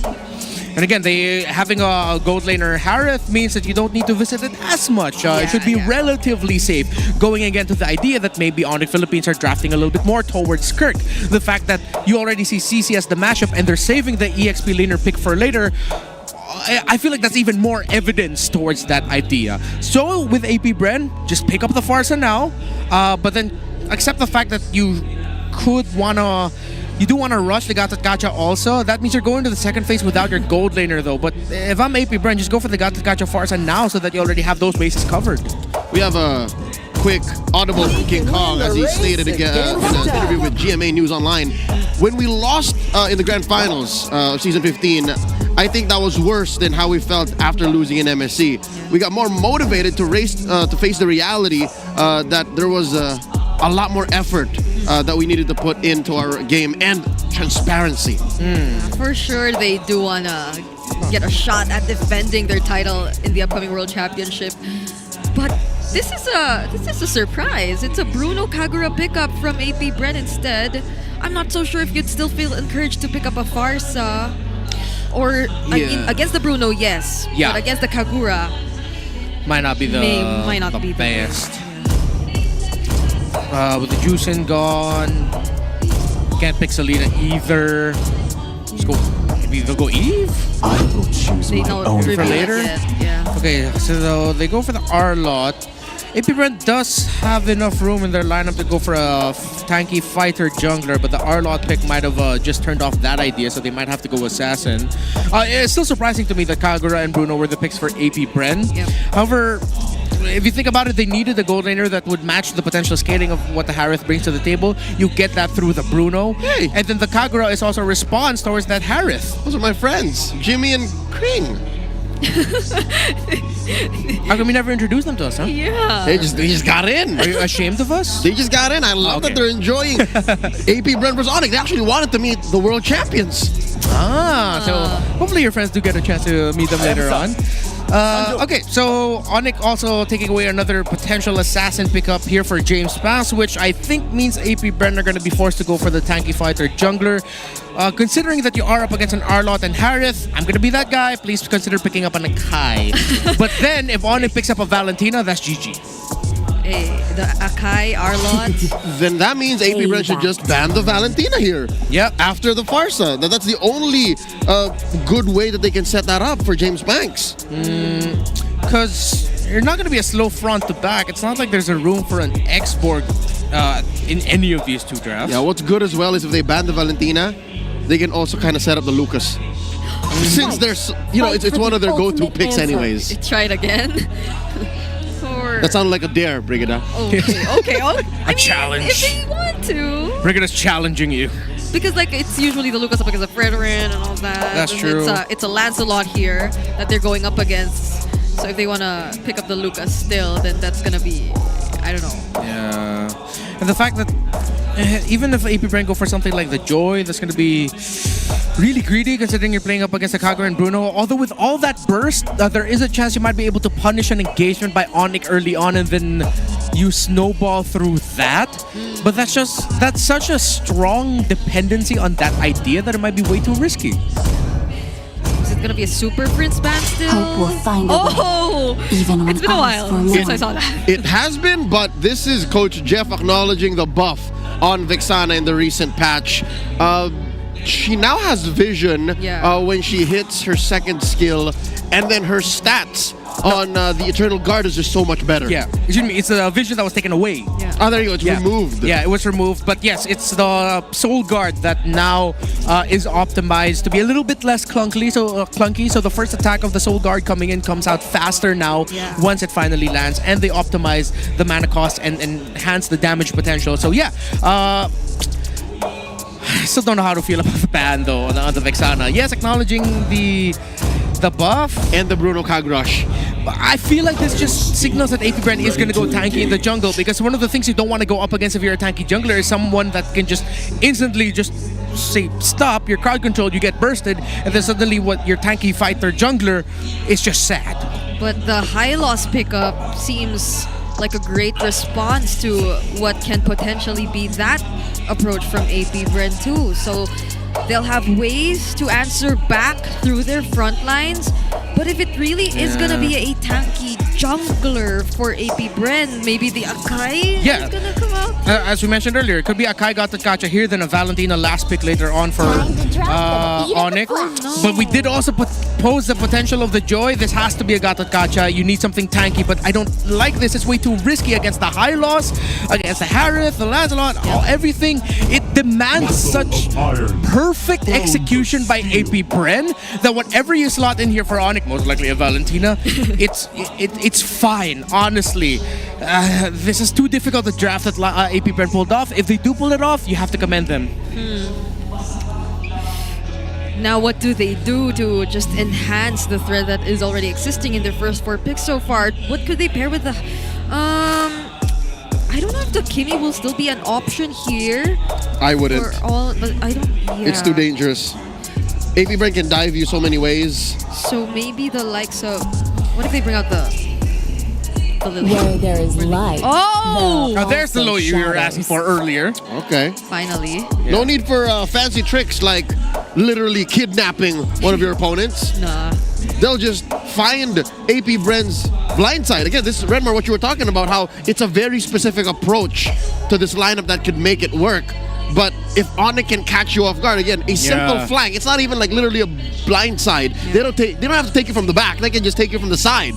Yep, without demanding the lineup of AP Bren is again, if they manage to eke out this win, it's because someone popped off and played the hell out of this game.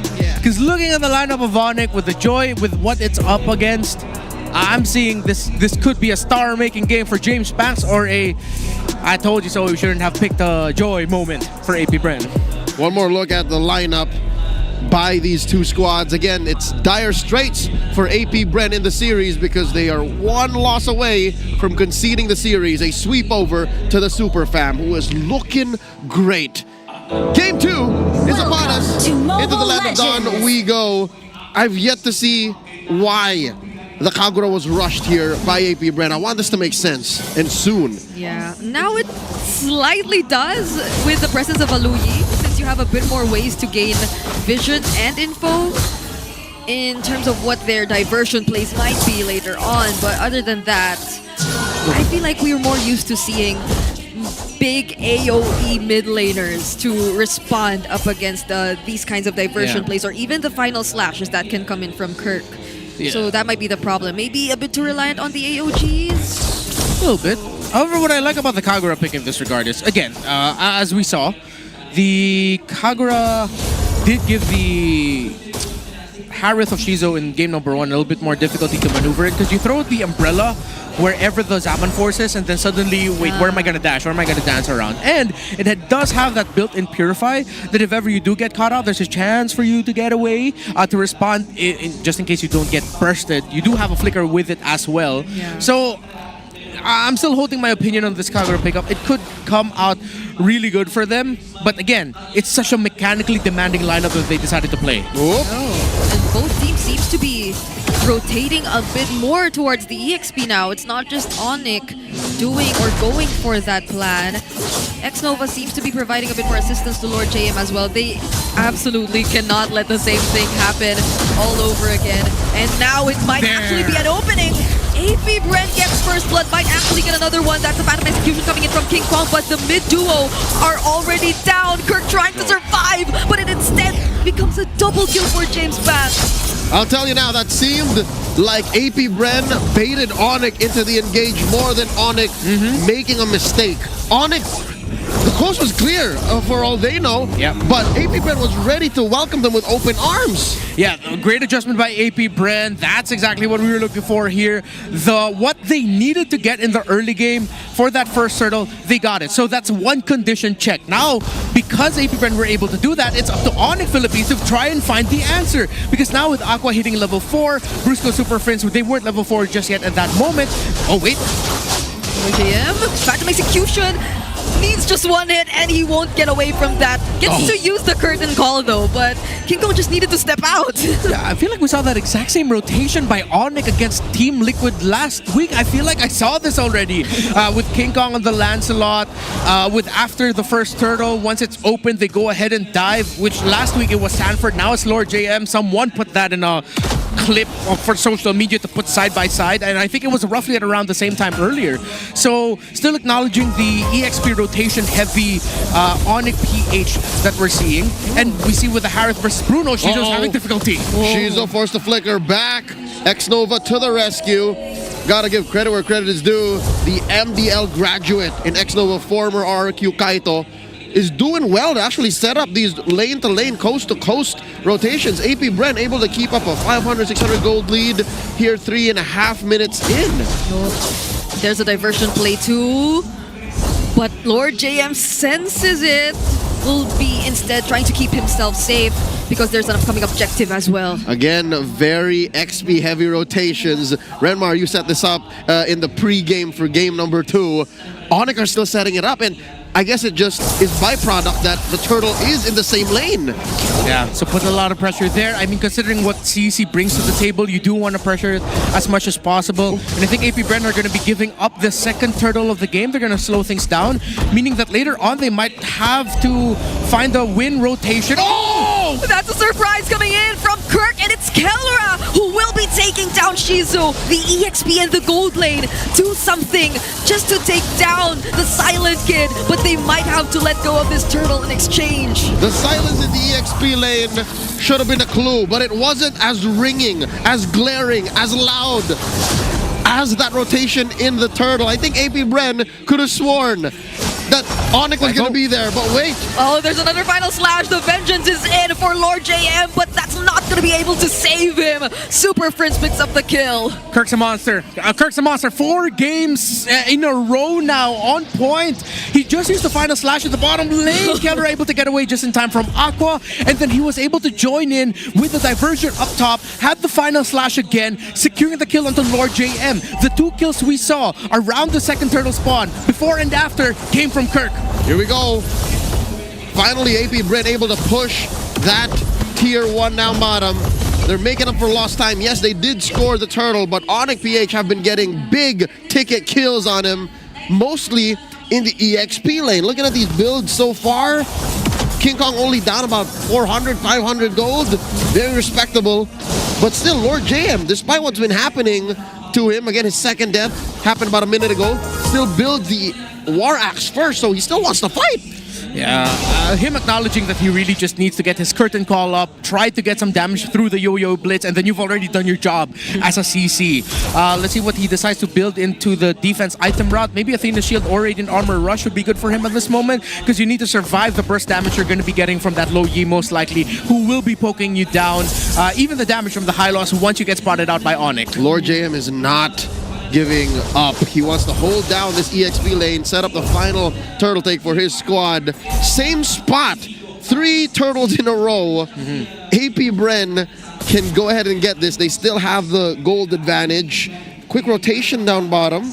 Again, ONIC can just turn this on a dime. They can get that diversion. Kelra makes himself visible, and here comes the diversion.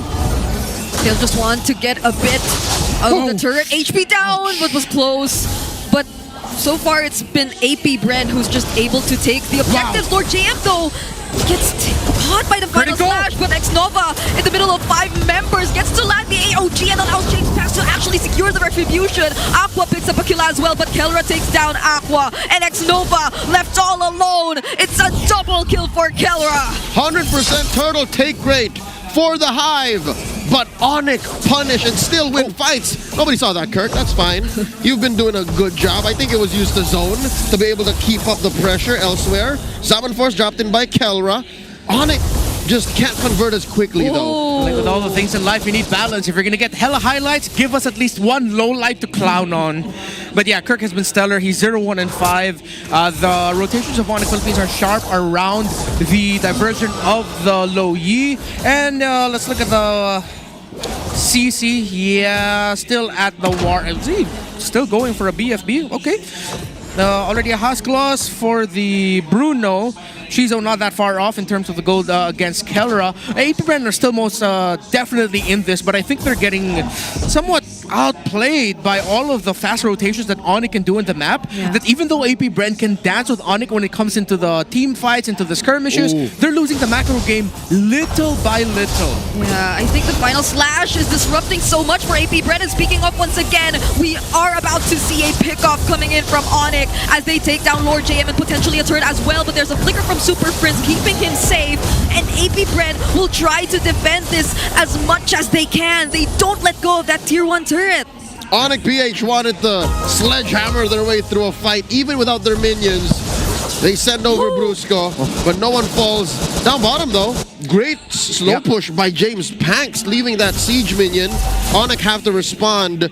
This is such a close game that neither team is clearly the beatdown. Yeah, we did say that the lineup that AP Bren brought to the table means a lot of legwork is going to come through from James Panks. And it's not just in the team fights, it comes into the macro as well. How much is he pushing the side lanes whenever AP Bren are deciding to commit as 4 towards one side when you don't really see where the other members of ONIC are. So all you can do as James Panks is to actually just push out the side lane, see if you can push out get some vision from ONIC. Force a response, Kirk again!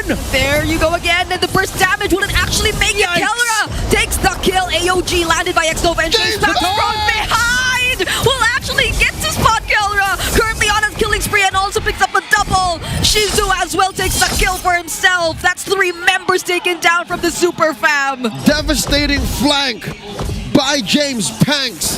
He takes the Super Fam from the back. No one saw him coming.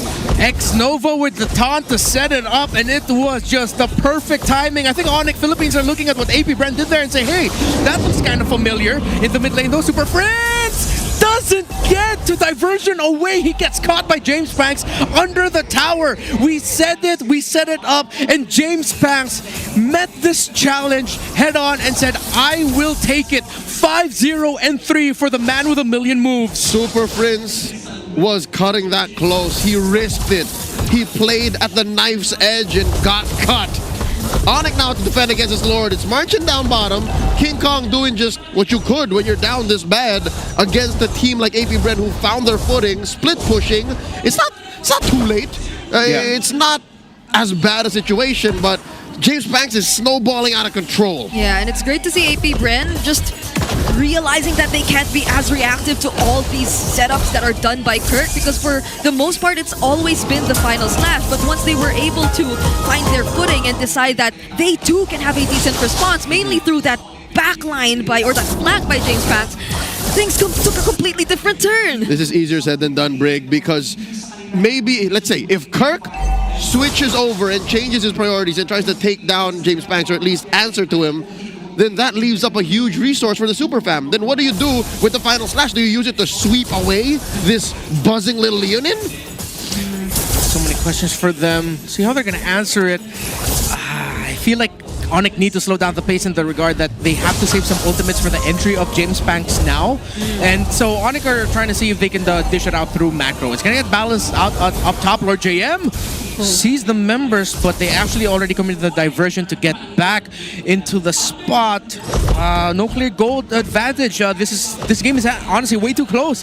It's just a matter of who gets to execute a little bit better. And so far, because of the little things that James Panks, X-Nova, and what even Shizo has been doing in the team fights, it's been AP Bren who's been winning these crucial trades that ONIC Philippines, I think they're surprised by the fact that AP Bren are trading so well around the team fights and have been trading well through macro. I think it comes down to the fact that AP Bren drafted a better fighting lineup. Again, it was a very specific kind of fighting, how it would flourish in a match against ONIC and how way they drafted, but the fact is, AP Bren have done this thousands of times possibly in scrims, so the fact that they found the needle's eye and threaded that through to get into this dominant position means the Super Fam have to all the more be careful. Oh, but they do set up a great push down bottom, almost even took down that inhibitor. I think that is them already being a bit more conservative though.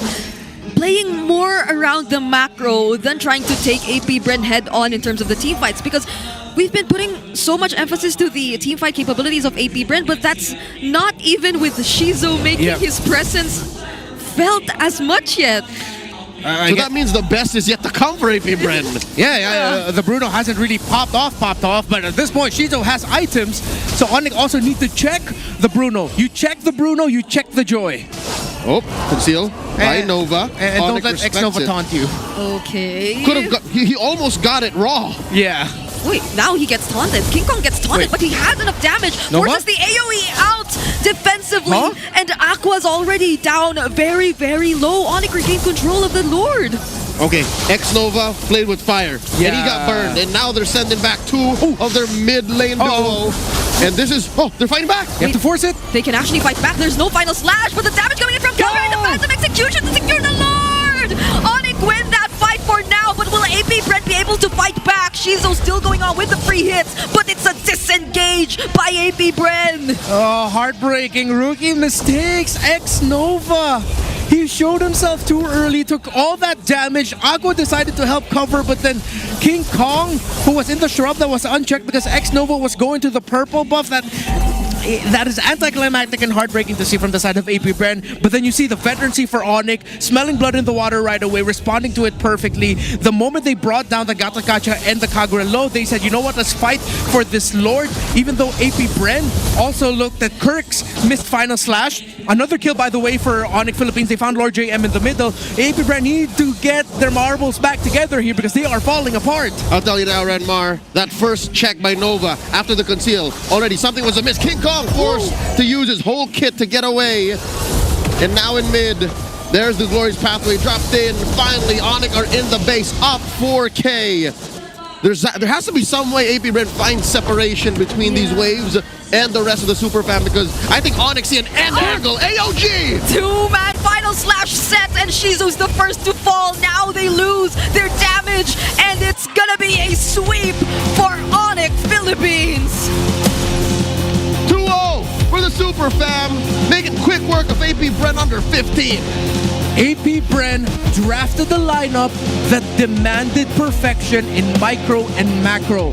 And the moment where they slipped in the Lord dance, that's where they got taken out. Great call by ONIC to just say, you know what, let's play that 50-50, even though Kirk missed that final slash. For a while it was pristine. Yeah. For a while it was porcelain. And then it started to show cracks, and I'd hate to say it, but there has to be better communication between the mid trio. Yeah. James Banks wasn't ready for it. X-Nova and Aqua, they came back from the retreat and then rushed into a fight that they weren't ready to face. GG well played to AP Bren. The super fam are in great shape. Yeah, I like how Keller took some even more time there to what seemingly looks like giving a bit more words of encouragement for James Banks. It was a good showing. The errors that AP Bren showed here are definitely fixable. They could have won that game number 2 to force a game number 3, but what happened there in the end, definitely you can work on. That was such a great showing from AP Bren, despite the struggles we saw, especially in game number 1. There are things that are a bit too evident, but not as bad. You know that they're fixable if you're AP Bren, and we're just hoping to see them regroup and improve from this point onwards. There was something to behold there, and I'm glad that there was something to watch for the Sonic Republic. Let's go to stage with Hans and Odin. Starting off week 2 ng season 16 with a strong win, your winners, ONIC Philippines! Gentlemen, again, I think you still haven't given a single game. What a way to kick things off in S16. You're right, Hans. And friends, nabanggit mo last time na gusto mong makilala yung ONIC Philippines bilang disciplined team. Ikaw, gusto namin malaman, ano ba yung gusto mong ipakita or ipakilala as Super Friends this season 16? Hindi na maasim. Hindi na maasim. Hindi na maasim sa laro. Pero alam mo, sa sobrang idol kita, naging IGN ko pa yung Super Princess ha. And friends, parang sabi nila, mas gumagwapo ka daw sa paningin namin. Ano masasabi mo sa mga supporters mo? Ako yun, si Kelra yun. Si Kelra yun? Ano daw? Parang may mga nakakapansin kasi na mas gumagwapo rin si Super Friends ngayon eh. Oo nga. Parang iba ang... Parang iba yung aura mo ngayon. Ano masasabi mo sa mga supporters mo? Sa mga sumusuporta sa akin tsaka sa ONIC, thank you. Wow. You know, we're talking Rosy about... chicks ah. Ano daw? Nag-rosy chick siya. Oo nga. I like it. You know, the confidence is there, but the humbleness also is. I want to know more about this specific, you know, moment na meron kayo. Sige, friends, you can keep that mic dahil itong tanong na to ay para sa'yo rin. Considering na ito, ang dami ng mga bagong players, bagong teams na nagpapakilala ngayon dito sa MPL Philippines, you know, APBR was composed of at least one of those new rookies na pumasok ngayon. What do you think of the new players? What do you think of the season 16 rookies na ngayon nandito sa liga? Do you feel like they're gonna be a major threat to ONIC Philippines? Anong i-expect namin? Tingin ko sa sa mga rookies ngayong season matatapang sila Matatapang sila. And I guess we're gonna keep it at that, right? Because right beside me is the person that I need to ask this time. King Kong, you know, reality-wise, it was such a solid game para sa inyo. Nakita namin yung developments all throughout. You were able to say, sabi nga ni Prince, hindi na siya maasim. Ikaw, ano bang dapat namin asahan ngayon mula kay King Kong? Mas hindi maasim kay Super Friends na playstyle. So patanggalan ng asim to. Sino pinakamaasim sa ONIC PH ngayon?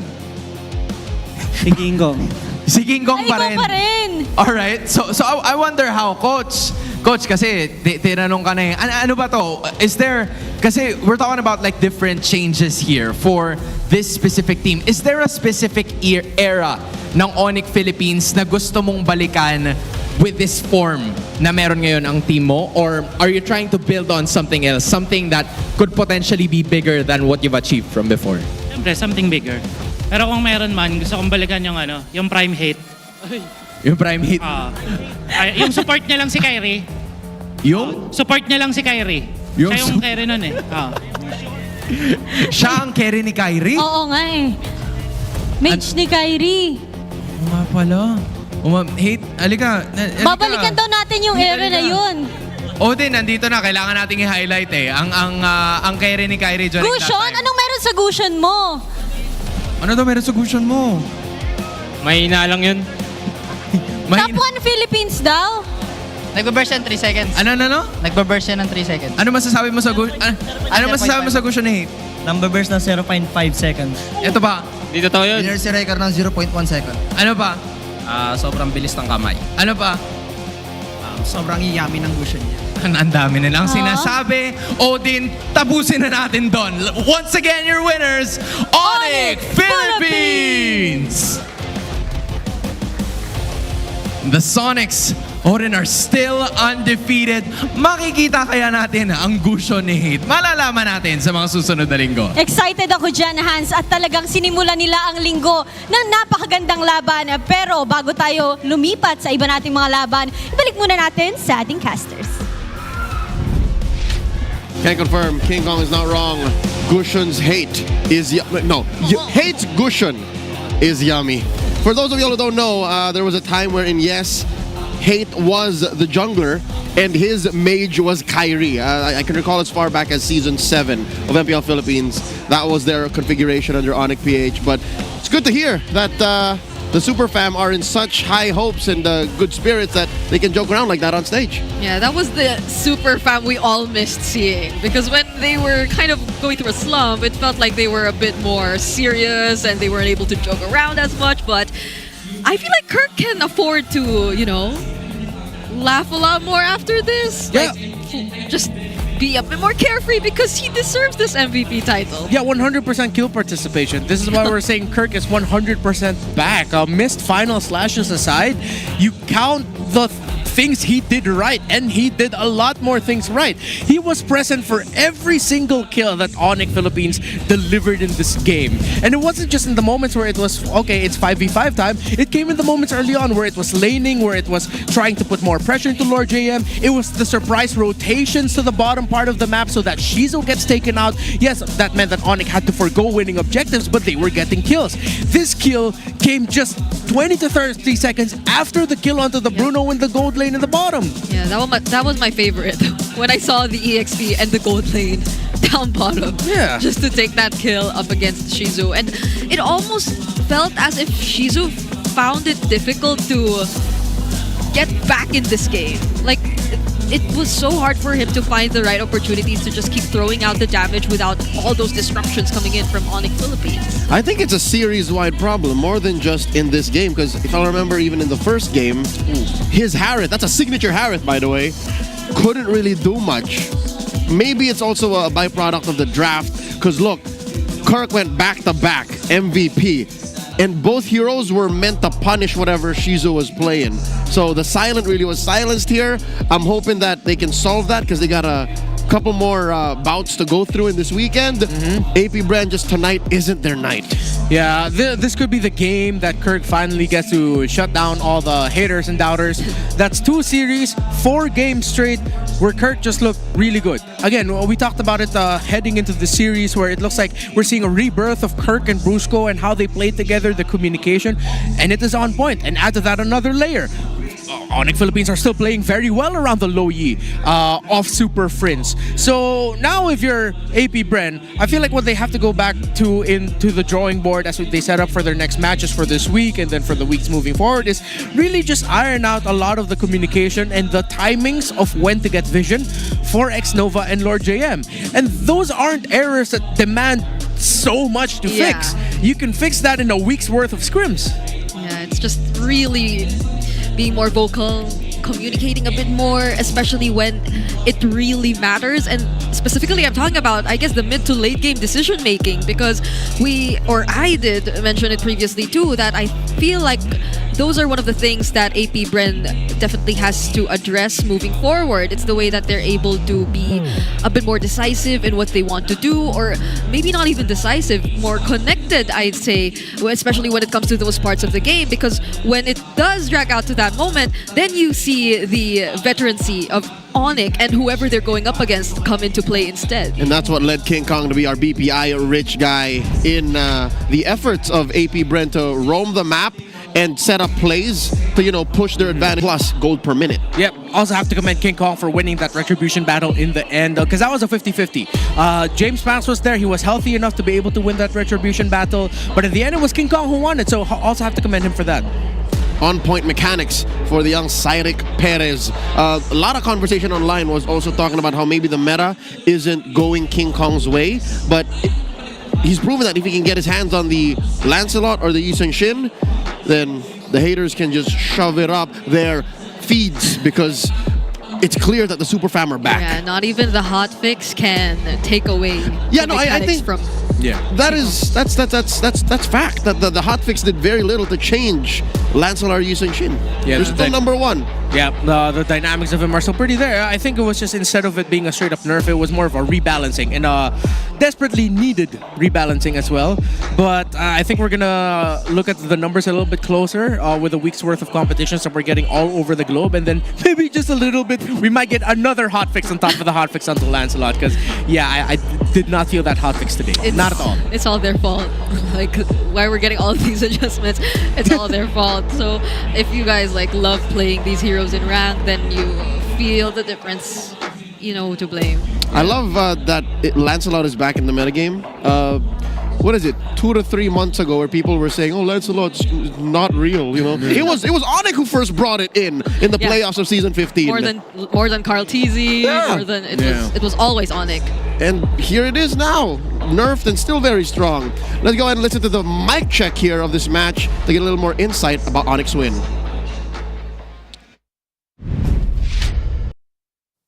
Okay ka lang, Dwayne? Walang Benjan. Walang kanina. Okay na, bawi na tayo. Farm lang ni King, Titignan sila. Kalma, hindi ko na-stun. Okay lang. Rally tayo, Dwayne. Dito, Dwayne. Okay, sasabayan kita lakad, Dwayne. Laban lang. Kahit mamatay dyan. Harap lang. Wala kang karap, pre. Meron pre. Nastan ko. Nice, walang tayo. Ito muna. Bumers na. Ako, Bruno. Kailan sa akin? Walang burst Kagura. Tingin. Bruno. Nice Kirk. Nice. Clean. That is... Nice Kirk. I find it difficult to find the words to describe it, because it's both succinct, descriptive, and just very chill. Yeah.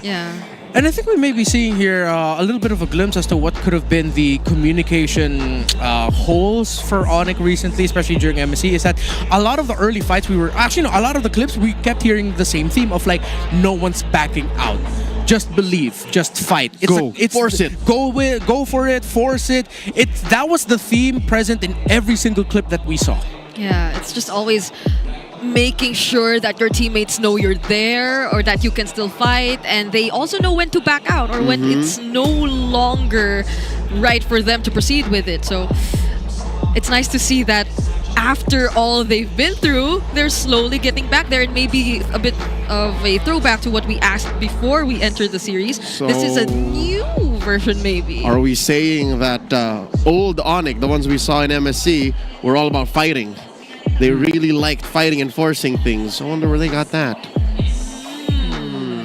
But now they seem to be clean, and they are found their form. Glad to be part of this, to witness the Season 16 form of ONIC PH in action. Congratulations once more. But for now, let's go ahead and look back at what happened in that best of 3 and revisit the keys to victory and ONIC PH's efforts to check out all the boxes. Here, once more, is the how. We'll be on break after this.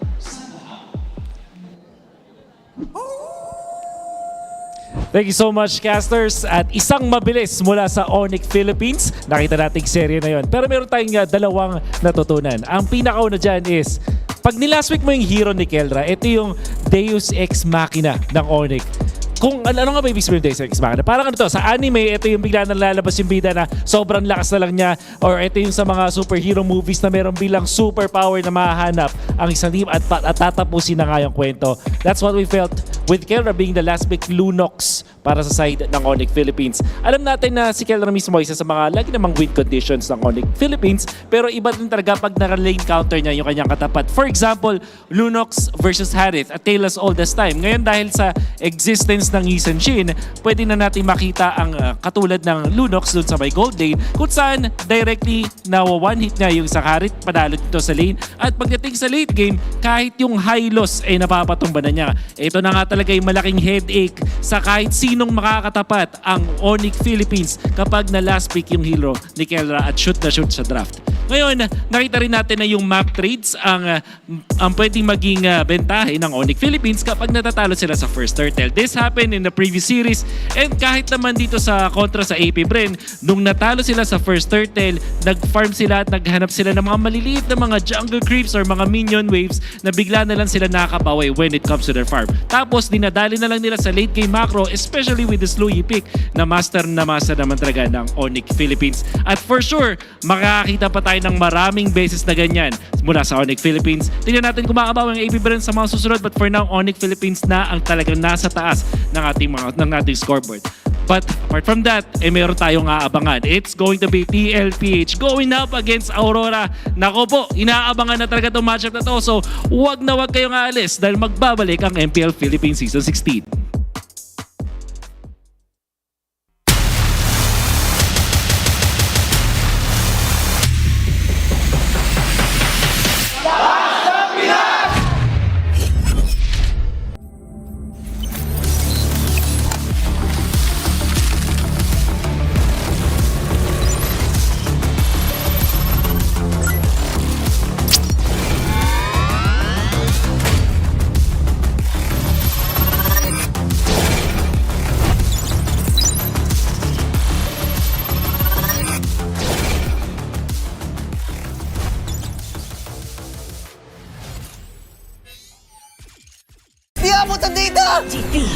GG bro!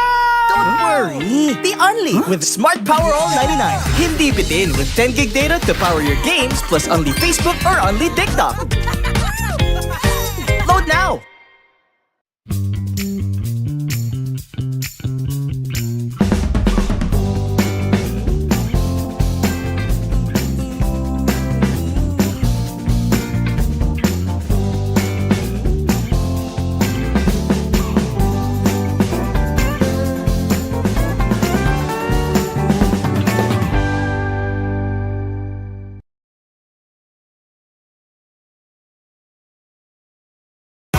Enemy alert. Your scalp gets 1.5 times greasier, causing dandruff. Clear. Pang-marinade, Panggisa! pampasarap, Ang daming ititimpla! Luto mo yan with Knorr Liquid Seasoning. mula luto tong plato, sarap panalo. Luto tong plato, sarap panalo. Luto tong plato, sarap panalo. Luto tong plato, panalo ang luto mo.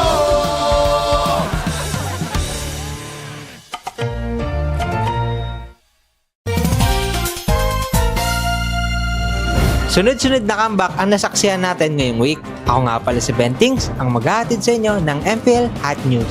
Unahin na natin ang 10k golded ng Aurora. Naka-panel strat kasi sila dito, kung saan itong lineup na to ay may expiration kapag hindi mo agad natapos yung game. At dahil nga tumagal na yung game, nakaipon na ng nakaipon ang Team Falcon. At kung makikita nyo nga si Super Marco, halos wala nang aabot sa kanya. Patunay na din to sa kanyang zero deaths. Bulletproof talaga. Kaya ang nangyari, nakambak pa ng Team Falcon ang 10k golded ng Aurora. At ang sumunod naman, itong Team Liquid. Sobrang lamang na ng TNC. Dahil sa tapang ni Carl TC na ituloy lahat ng Lord na nabawasan na ng TNC, nagawa pa nila na baliktarin yung game. At dahilan yun para masarado nila yung series ng 2-0. At yun lang, kung gusto nyo mapanood yung MPL ng live na live, huwag nyo kalimutan bumili ng ticket. At magkita-kita tayo sa Greensun Makati. Okay, nasa akin, Mike. Mike check. Gulo na nga ng buhok ko, di ko pa naayos eh. James Punks versus King Kong. ONIC versus ONIC. Paano pag nangyari ka kay James Punks? Losing your pre, sabi mo, di ba? Na-burning yung red ka na, pre. Like I'll never know. Losing you, not really loving now. Oh! Oh, yeah, James talaga. Nag-aapoy. Ito na. Paisa nga ya, mga kasonic. Paasi naman mga kasonic. Nag-aapoy.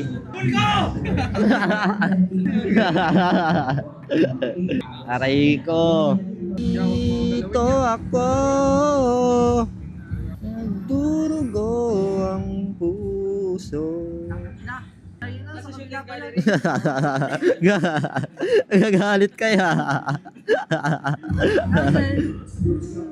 Yan. Yan. Solid ya.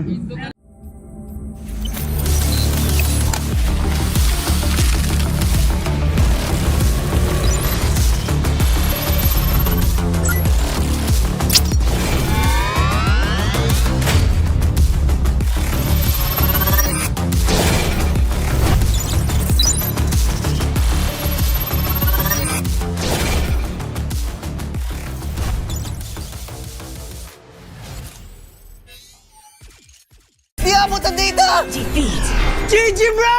Don't worry! The only with Smart Power All 99. Hindi bitin with 10 gig data to power your games plus only Facebook or only TikTok. Load now!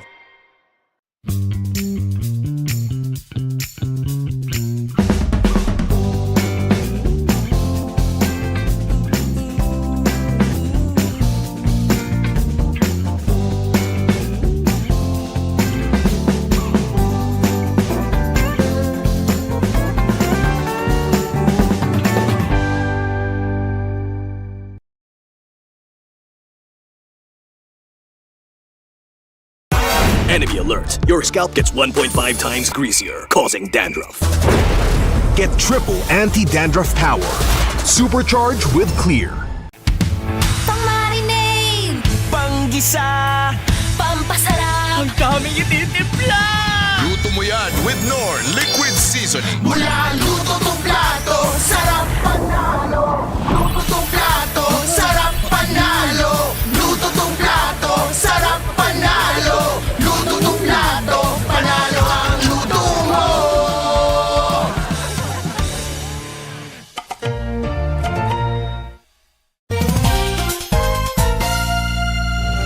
Sunod-sunod na comeback ang nasaksihan natin ngayong week.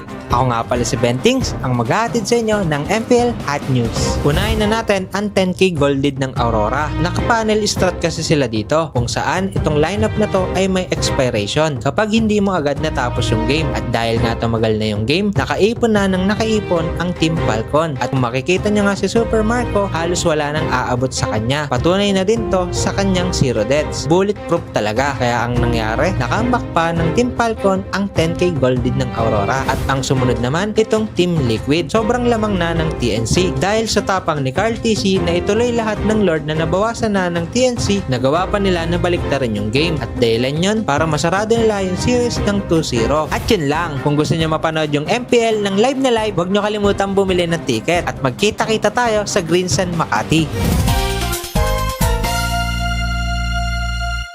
Okay, nasa akin, Mike. Mike, check. Gulo na ka ng buhok ko eh, di ko pa naayos eh. James Punks versus King Kong. ONIC versus ONIC. Paano pag nangyari ka kay James Punks? Losing hair, pre, sabi mo, di ba? Na-burning yung red ka na, pre. Like I never know, losing you, not really never know. Oh!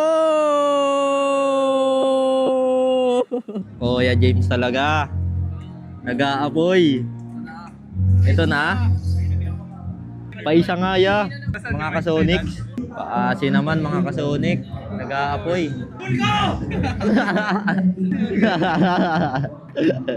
Aray ko. Dito ako. Nagdurugo ang puso. Gagalit kaya. Yan. Yan. Solid ya.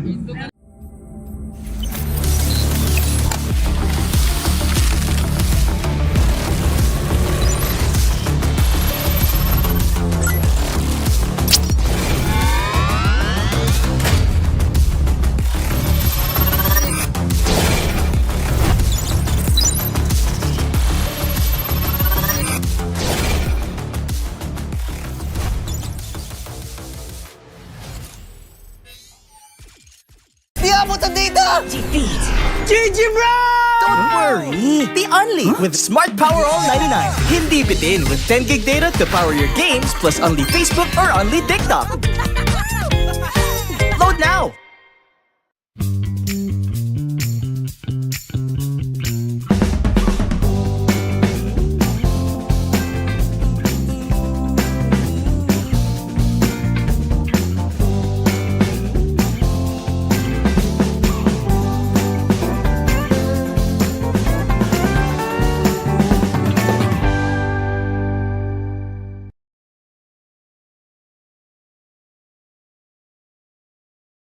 Enemy alert. Your scalp gets 1.5 times greasier, causing dandruff. Get triple anti-dandruff power. Supercharged with Clear. Pang-marinade, Panggisa! pampasarap, Ang daming ititimpla! Luto mo yan with Knorr Liquid Seasoning. mula luto tong plato, sarap panalo. Luto tong plato, sarap panalo. Luto tong plato, sarap panalo. Luto tong plato, panalo ang luto mo.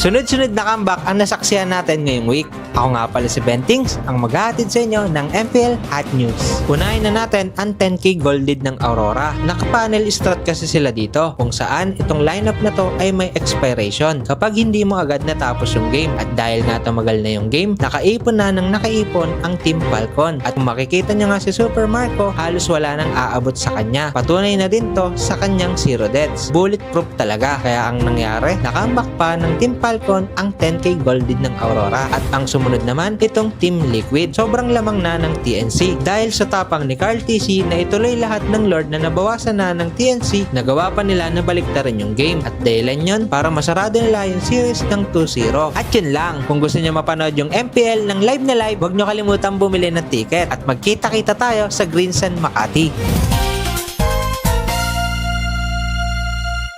Okay, nasa akin, Mike. Mike, check. Gulo na nga ng buhok ko eh, di ko pa naayos eh.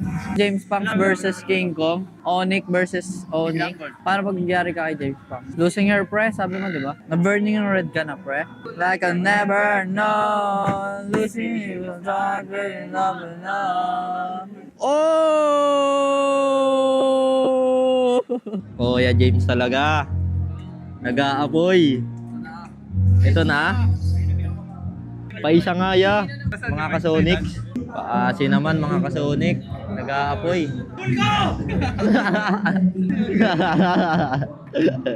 Aray ko.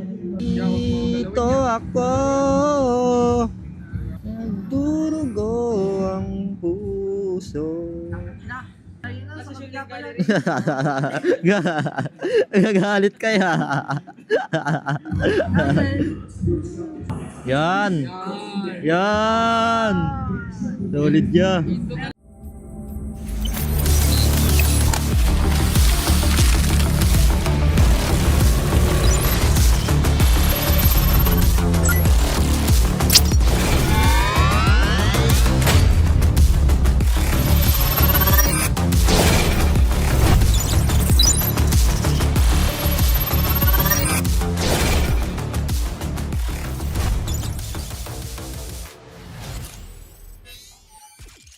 Di abutan dito!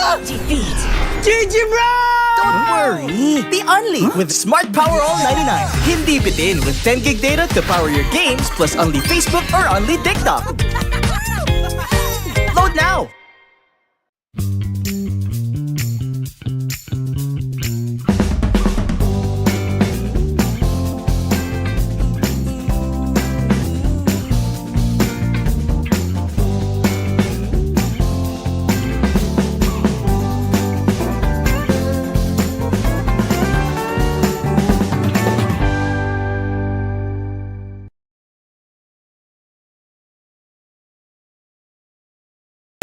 Enemy alert. Your scalp gets 1.5 times greasier, causing dandruff.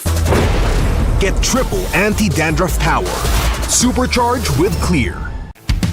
Pang-marinade, Panggisa! pampasarap, Ang daming ititimpla! Luto mo yan with Knorr Liquid Seasoning. mula luto tong plato, sarap panalo. Luto tong plato, sarap panalo. Luto tong plato, sarap panalo. Luto tong plato, panalo ang luto mo.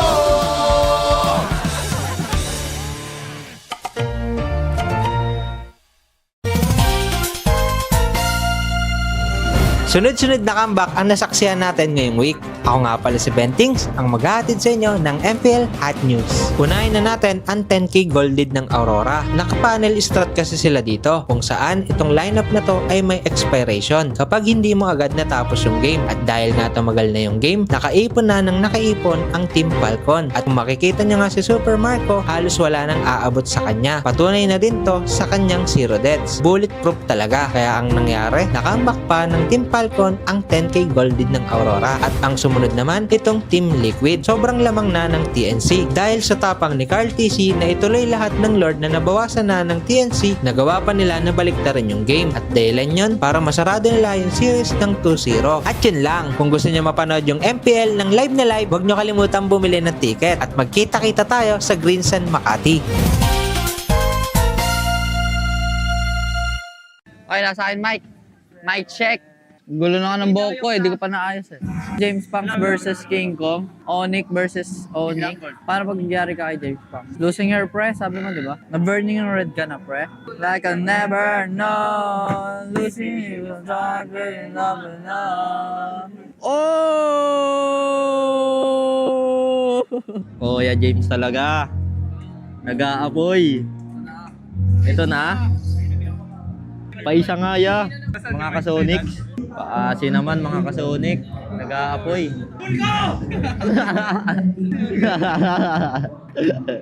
Aray ko. Dito ako.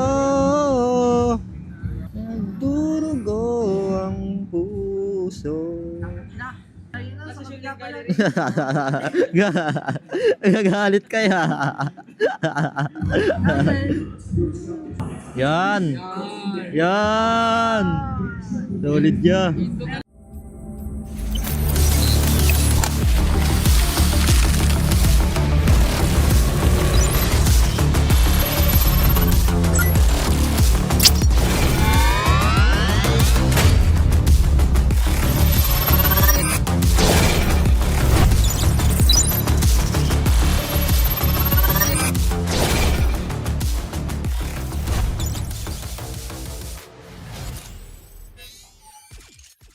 abutan dito! Defeat! GG bro! Don't worry! The Only with Smart Power All 99. Hindi bitin with 10 gig data to power your games plus only Facebook or only TikTok. Load now!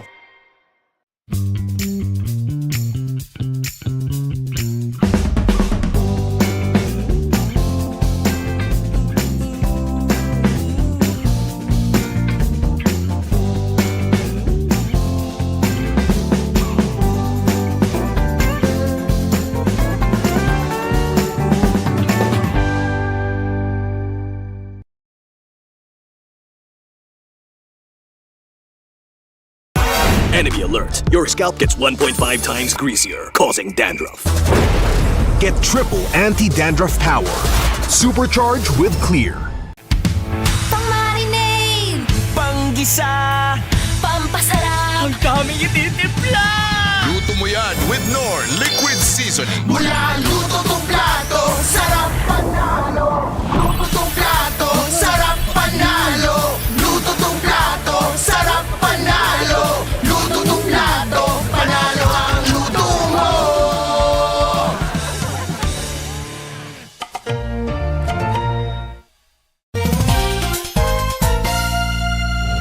Sunod-sunod na comeback ang nasaksihan natin ngayong week. Ako nga pala si Bentings, ang maghahatid sa inyo ng MPL Hot News. Unahin na natin ang 10k gold lead ng Aurora. Naka-panel strat kasi sila dito, kung saan itong lineup na to ay may expiration kapag hindi mo agad natapos yung game. At dahil nga tumagal na yung game, nakaipon na ng nakaipon ang Team Falcon. At kung makikita nyo nga si Super Marco, halos wala nang aabot sa kanya. Patunay na din to sa kanyang zero deaths. Bulletproof talaga. Kaya ang nangyari, nakambak pa ng Team Falcon ang 10k gold lead ng Aurora. At ang sumunod naman, itong Team Liquid. Sobrang lamang na ng TNC. Dahil sa tapang ni Carl TC na ituloy lahat ng Lord na nabawasan na ng TNC, nagawa pa nila na baliktarin yung game. At dahilan yun para masarado nila yung series ng 2-0. At yun lang, kung gusto nyo mapanood yung MPL ng live na live, huwag nyo kalimutan bumili ng ticket. At magkita-kita tayo sa Green Sun, Makati.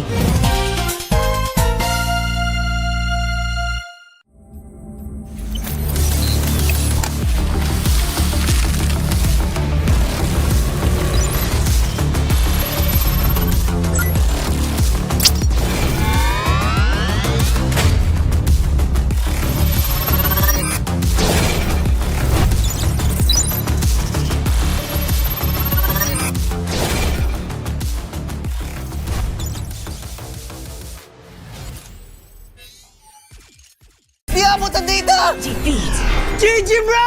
Don't worry! The Only with Smart Power All 99. Hindi bitin with 10 gig data to power your games plus only Facebook or only TikTok. Load now!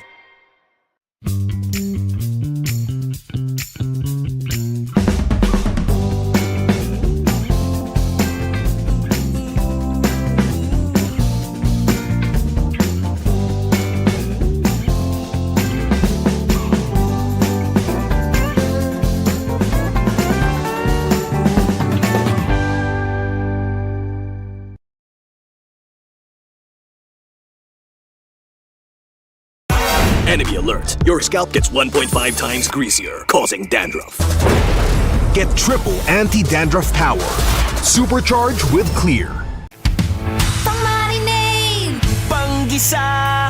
Pampasarap! Ang daming ititimpla! Luto mo yan with Knorr Liquid Seasoning. Mula luto tong plato, sarap panalo! Luto tong plato, sarap panalo! Luto tong plato, sarap panalo! Luto tong plato, panalo ang luto mo!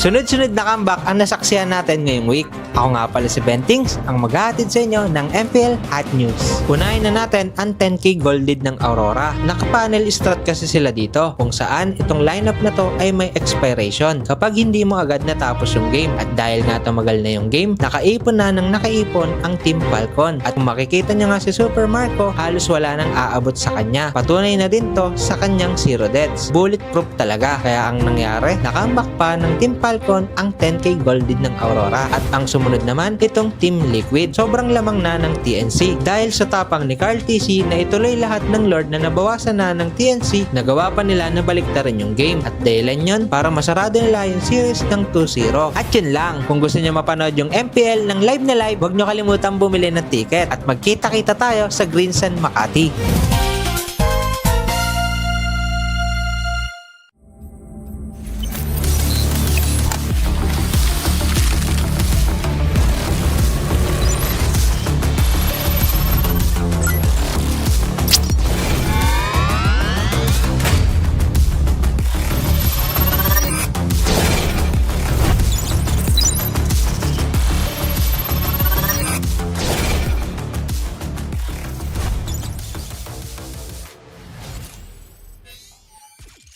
Di abutan dito!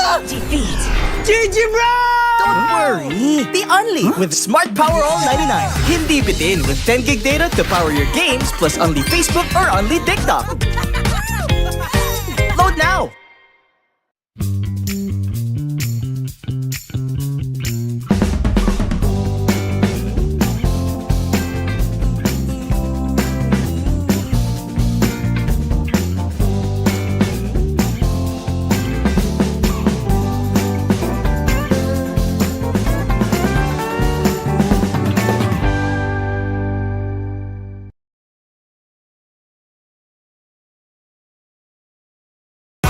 Enemy alert. Your scalp gets 1.5 times greasier, causing dandruff. Get triple anti-dandruff power. Supercharged with Clear. Pang-marinade, Panggisa! pampasarap, Ang daming ititimpla! Luto mo yan with Knorr Liquid Seasoning. mula luto tong plato, sarap panalo. Luto tong plato, sarap panalo. Luto tong plato, sarap panalo. Luto tong plato, panalo ang luto mo.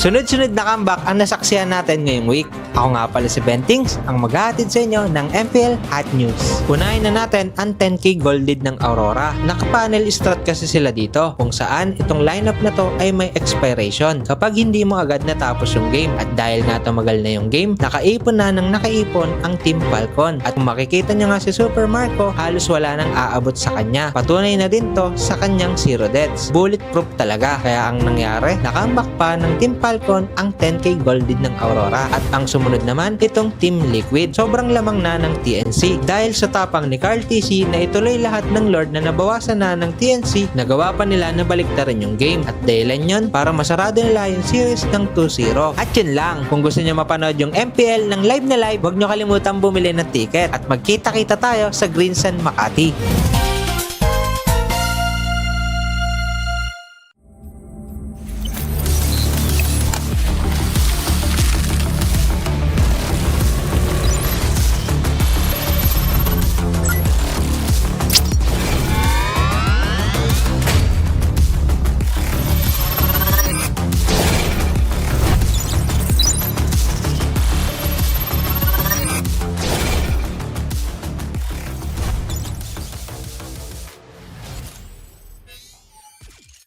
Di abutan dito! GG bro! Don't worry! The Only with Smart Power All 99. Hindi bitin with 10 gig data to power your games plus only Facebook or only TikTok. Load now!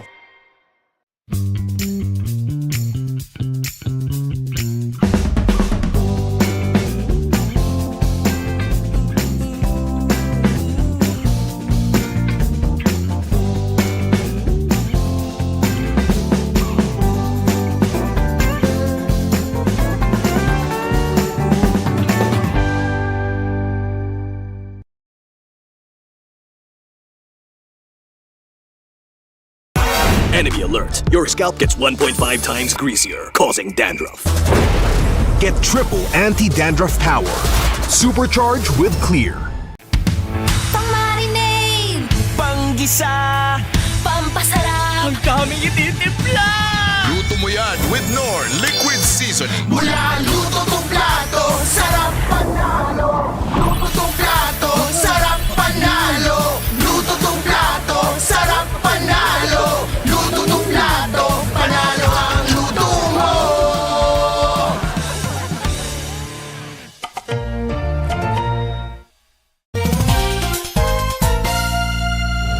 Sunod-sunod na comeback ang nasaksihan natin ngayong week. Ako nga pala si Bentings, ang maghahatid sa inyo ng MPL Hot News. Unahin na natin ang 10K Golded ng Aurora. Naka-panel strat kasi sila dito, kung saan itong lineup na to ay may expiration kapag hindi mo agad natapos yung game. At dahil nga tumagal na yung game, nakaipon na ng nakaipon ang Team Falcon. At kung makikita nyo nga si Super Marco, halos wala nang aabot sa kanya. Patunay na din to sa kanyang 0 deaths. Bulletproof talaga. Kaya ang nangyari, nakambak pa ng Team Falcon ang 10K Golded ng Aurora. At ang sumunod naman, itong Team Liquid. Sobrang lamang na ng TNC. Dahil sa tapang ni Carl TC na ituloy lahat ng Lord na nabawasan na ng TNC, nagawa pa nila na baliktarin yung game. At dahilan yun para masarado nila yung series ng 2-0. At yun lang, kung gusto nyo mapanood yung MPL ng live na live, huwag nyo kalimutan bumili ng ticket. At magkita-kita tayo sa Green Sun Makati.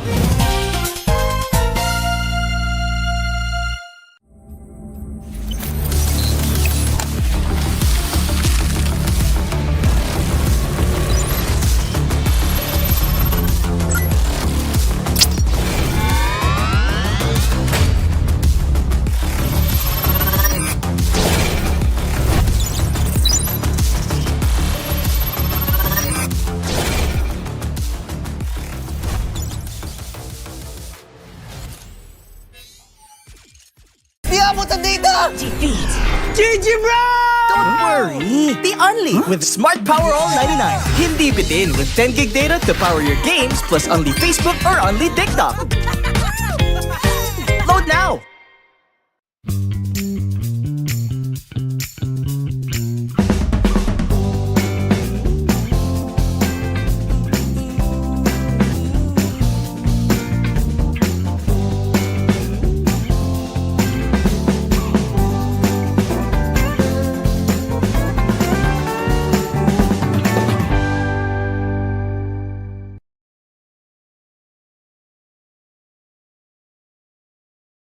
Enemy alert. Your scalp gets 1.5 times greasier, causing dandruff.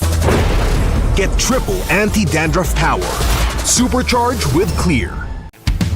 Pang-marinade, Panggisa! pampasarap, Ang daming ititimpla! Luto mo yan with Knorr Liquid Seasoning. mula luto tong plato, sarap panalo. Luto tong plato, sarap panalo. Luto tong plato, sarap panalo. Luto tong plato, panalo ang luto mo.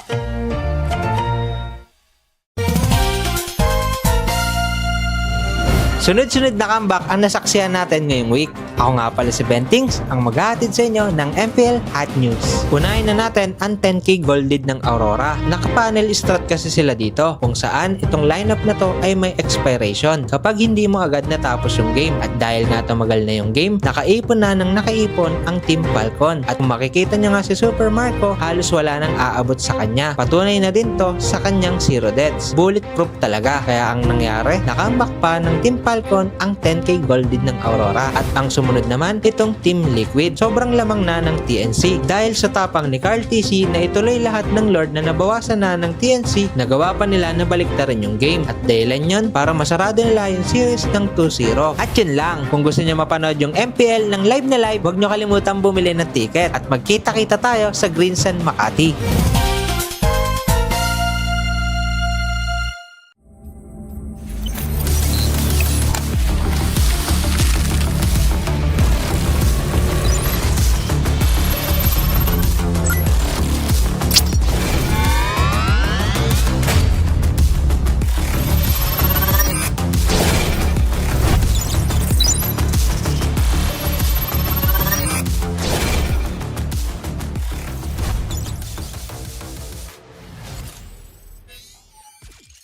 Di abutan dito! GG bro! Don't worry! The Only with Smart Power All 99. Hindi bitin with 10 gig data to power your games plus only Facebook or only TikTok. Load now!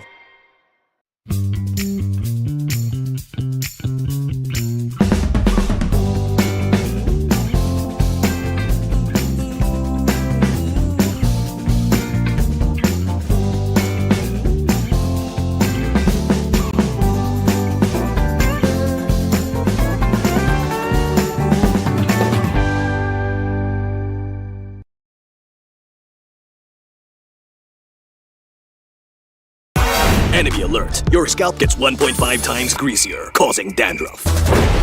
Get triple anti-dandruff power. Supercharged with Clear.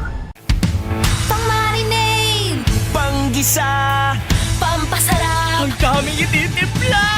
Luto mo yan with Knorr Liquid Seasoning. mula luto tong plato, sarap panalo. Luto tong plato, sarap panalo. Luto tong plato, sarap panalo. Luto tong plato, panalo ang luto mo.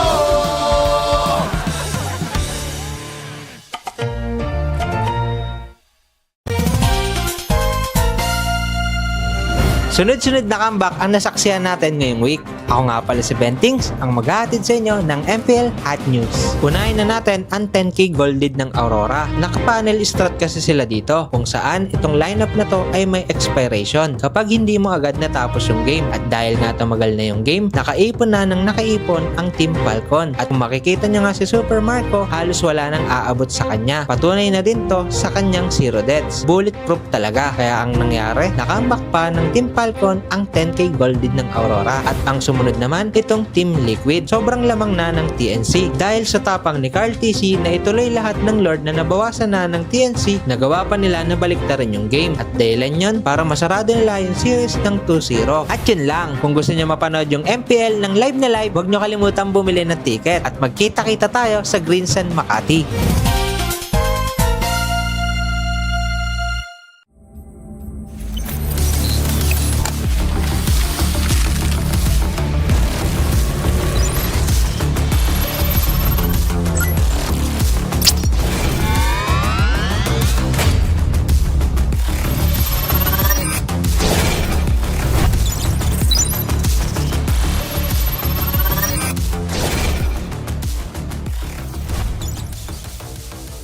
GG bro! Don't worry! The Only with Smart Power All 99. Hindi bitin with 10 gig data to power your games plus only Facebook or only TikTok. Load now!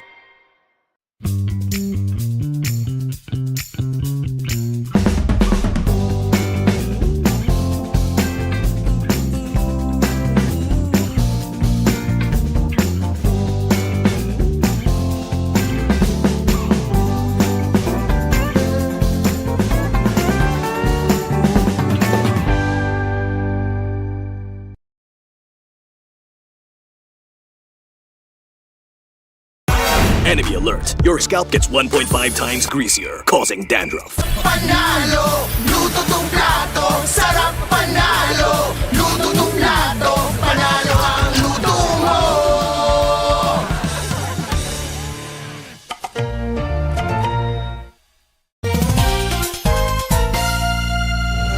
Sunod-sunod na comeback ang nasaksihan natin ngayong week. Ako nga pala si Bentings, ang maghahatid sa inyo ng MPL Hot News. Unahin na natin ang 10K, wala nang aabot sa kanya. Patunay na din to sa kanyang 0 deaths. Bulletproof talaga. Kaya ang nangyari, nakambak pa ng Team Falcon ang 10K Golded ng Aurora. At ang sumunod naman, itong Team Liquid. Sobrang lamang na ng TNC. Dahil sa tapang ni Carl TC na ituloy lahat ng Lord na nabawasan na ng TNC, nagawa pa nila na baliktarin yung game. At dahilan yun para masarado nila yung series ng 2-0. At yun lang, kung gusto nyo mapanood yung MPL ng live na live, huwag nyo kalimutan bumili ng ticket. At magkita-kita tayo sa Greensan, Makati.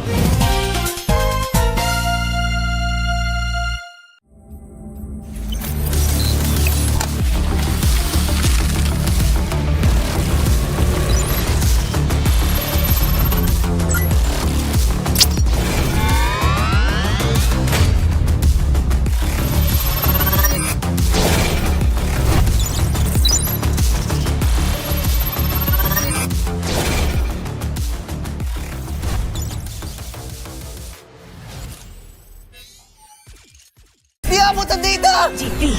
GG bro! Don't worry! The Only with Smart Power All 99. Hindi bitin with 10 gig data to power your games plus only Facebook or only TikTok. Load now!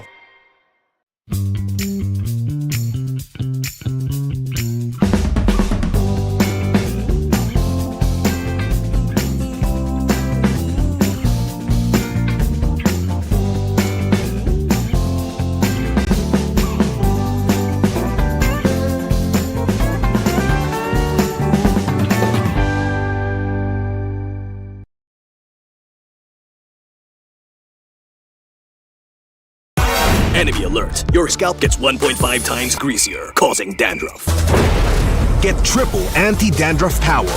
Supercharged with Clear.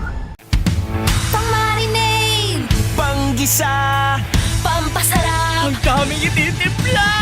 Luto mo yan with Knorr Liquid Seasoning. mula luto tong plato, sarap panalo. Luto tong plato, sarap panalo. Luto tong plato, sarap panalo. Luto tong plato, panalo ang luto mo.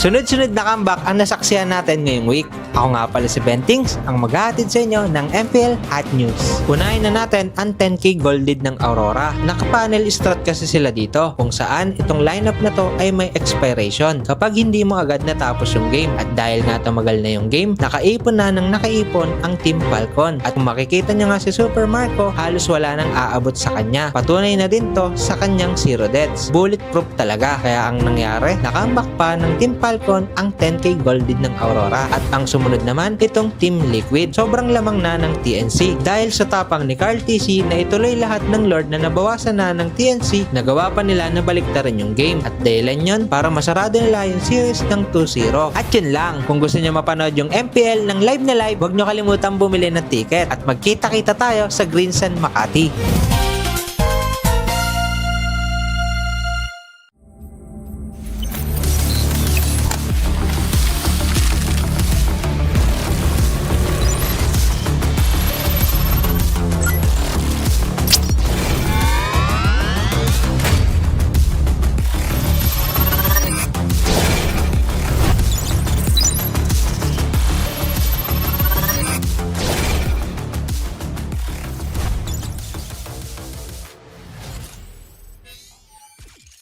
Di abutan dito! GG bro! Don't worry! The Only with Smart Power All 99. Hindi bitin with 10 gig data to power your games plus only Facebook or only TikTok.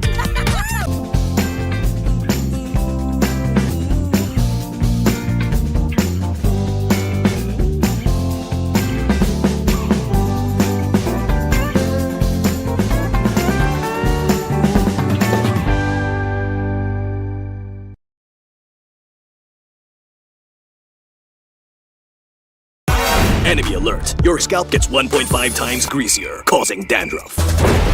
Get triple anti-dandruff power. Supercharged with Clear. Pang-marinade, Panggisa, pampasarap, ang daming ititimpla! Luto mo yan with Knorr Liquid Seasoning. mula luto tong plato, sarap panalo. Luto tong plato, sarap panalo. Luto tong plato, sarap panalo. Luto tong plato, panalo ang luto mo.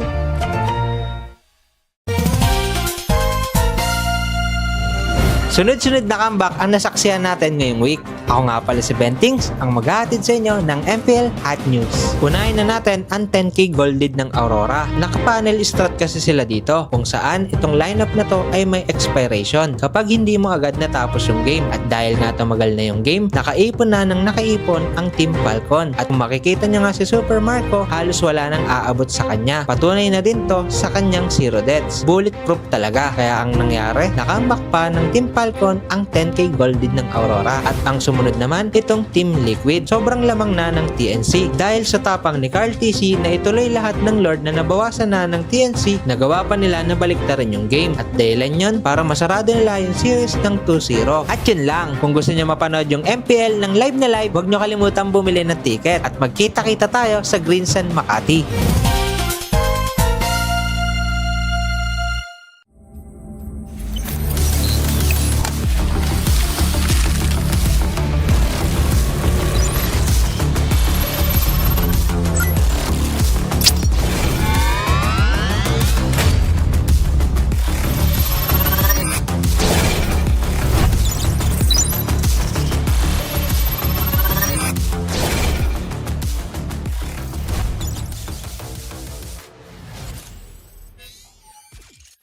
Di abutan dito! GG bro! Don't worry! The Only with Smart Power All 99. Hindi bitin with 10 gig data to power your games plus only Facebook or only TikTok. Load now!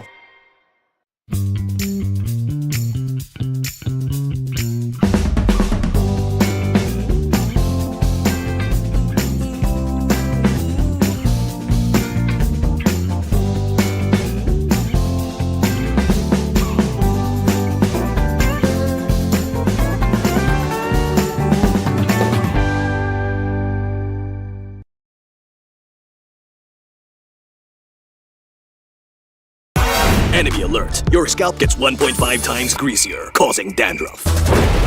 Get triple anti-dandruff power. Supercharge with Clear. Pang-marinade, Panggisa, pampasarap, ang daming ititimpla!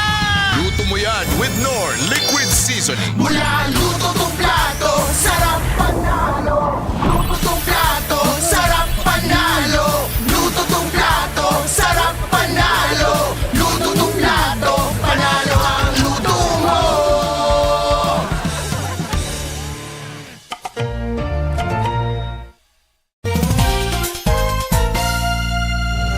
Sunod-sunod na comeback ang nasaksihan natin ngayong week. Ako nga pala si Bentings, ang maghahatid sa inyo ng MPL Hot News. Unahin na natin ang 10k golded ng Aurora. Naka-panel strat kasi sila dito, kung saan itong lineup na to ay may expiration. Ang game, nakaipon na ng nakaipon ang Team Falcon. At kung makikita nyo nga si Super Marco, halos wala nang aabot sa kanya. Patunay na din to sa kanyang zero deaths. Bulletproof talaga. Kaya ang nangyari, nakambak pa ng Team Falcon ang 10k golded ng Aurora. At ang sumunod naman, itong Team Liquid. Sobrang lamang na ng TNC dahil sa tapang ni Carl TC na ituloy lahat ng Lord na nabawasan na ng TNC, nagawa pa nila na baliktarin yung game. At dahilan yun para masarado nila yung series ng 2-0. At yun lang, kung gusto nyo mapanood yung MPL ng live na live, huwag nyo kalimutan bumili ng ticket at magkita-kita tayo sa Green Sun Makati.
Malakas, Pilipinas, malakas kahit anong lane, we become the monsters.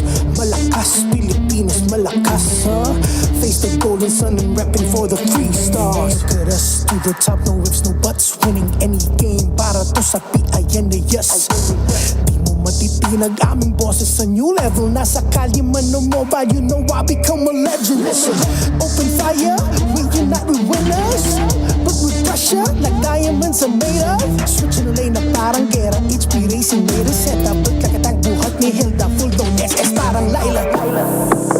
Susundan ko ang wakas, kasama pataas, tagumpay natin to dahil tayo'y malakas. Para sa Pinas, nasa amin ang alas, hindi to atas. Kinikilala sa taas kasi kami ang malakas. Para sa Pinas, nasa amin ang alas, hindi to atas. Kinikilala sa taas, ganito kami sa Pinas.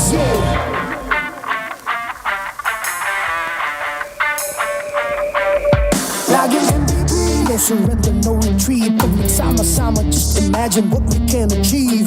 Laging MVP, no surrender, no retreat. Giving 100 on my all, cause we just cannot be defeated. We are unstoppable, immune and invulnerable. Ready ang equipment, lahat frozen, mala, crowd control. Pakita on the jab, east to the southeast. Taas ang matawa, crowd and loud, cause every enemy we devour. Susundan ko ang iyong wakas, kasama pataas, tagumpay natin to dahil tayo'y malakas. Para sa Pinas, nasa amin ang alas, hindi to atas. Kinikilala sa taas kasi kami ang malakas. Para sa Pinas, nasa amin ang alas, hindi to atas. Kinikilala sa taas, ganito kami sa Pinas. Lakas, Pilipinas malakas. Kahit anong tumas, malakas, Pilipinas malakas. Face the golden sun and repping for the free stars.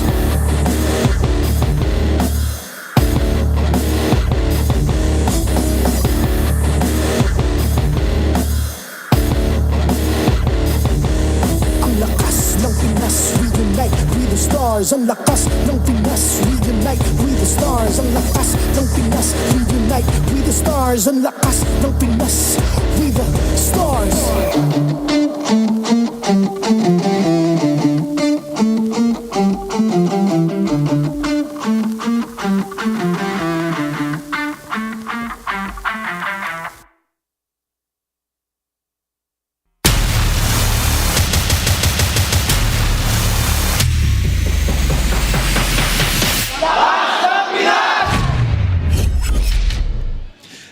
Athletes and Filipino MLBB greatness have one thing in common. Both are timeless. You're tuned in to MPL Philippines Season 16. Welcome to week due day number 1. The closer features Team Liquid Philippines and Aurora Gaming. At your service, my name is Leo, joined by Brigida and Renmar Santa Cruz. It's a best-of-3 match to close off tonight's bout.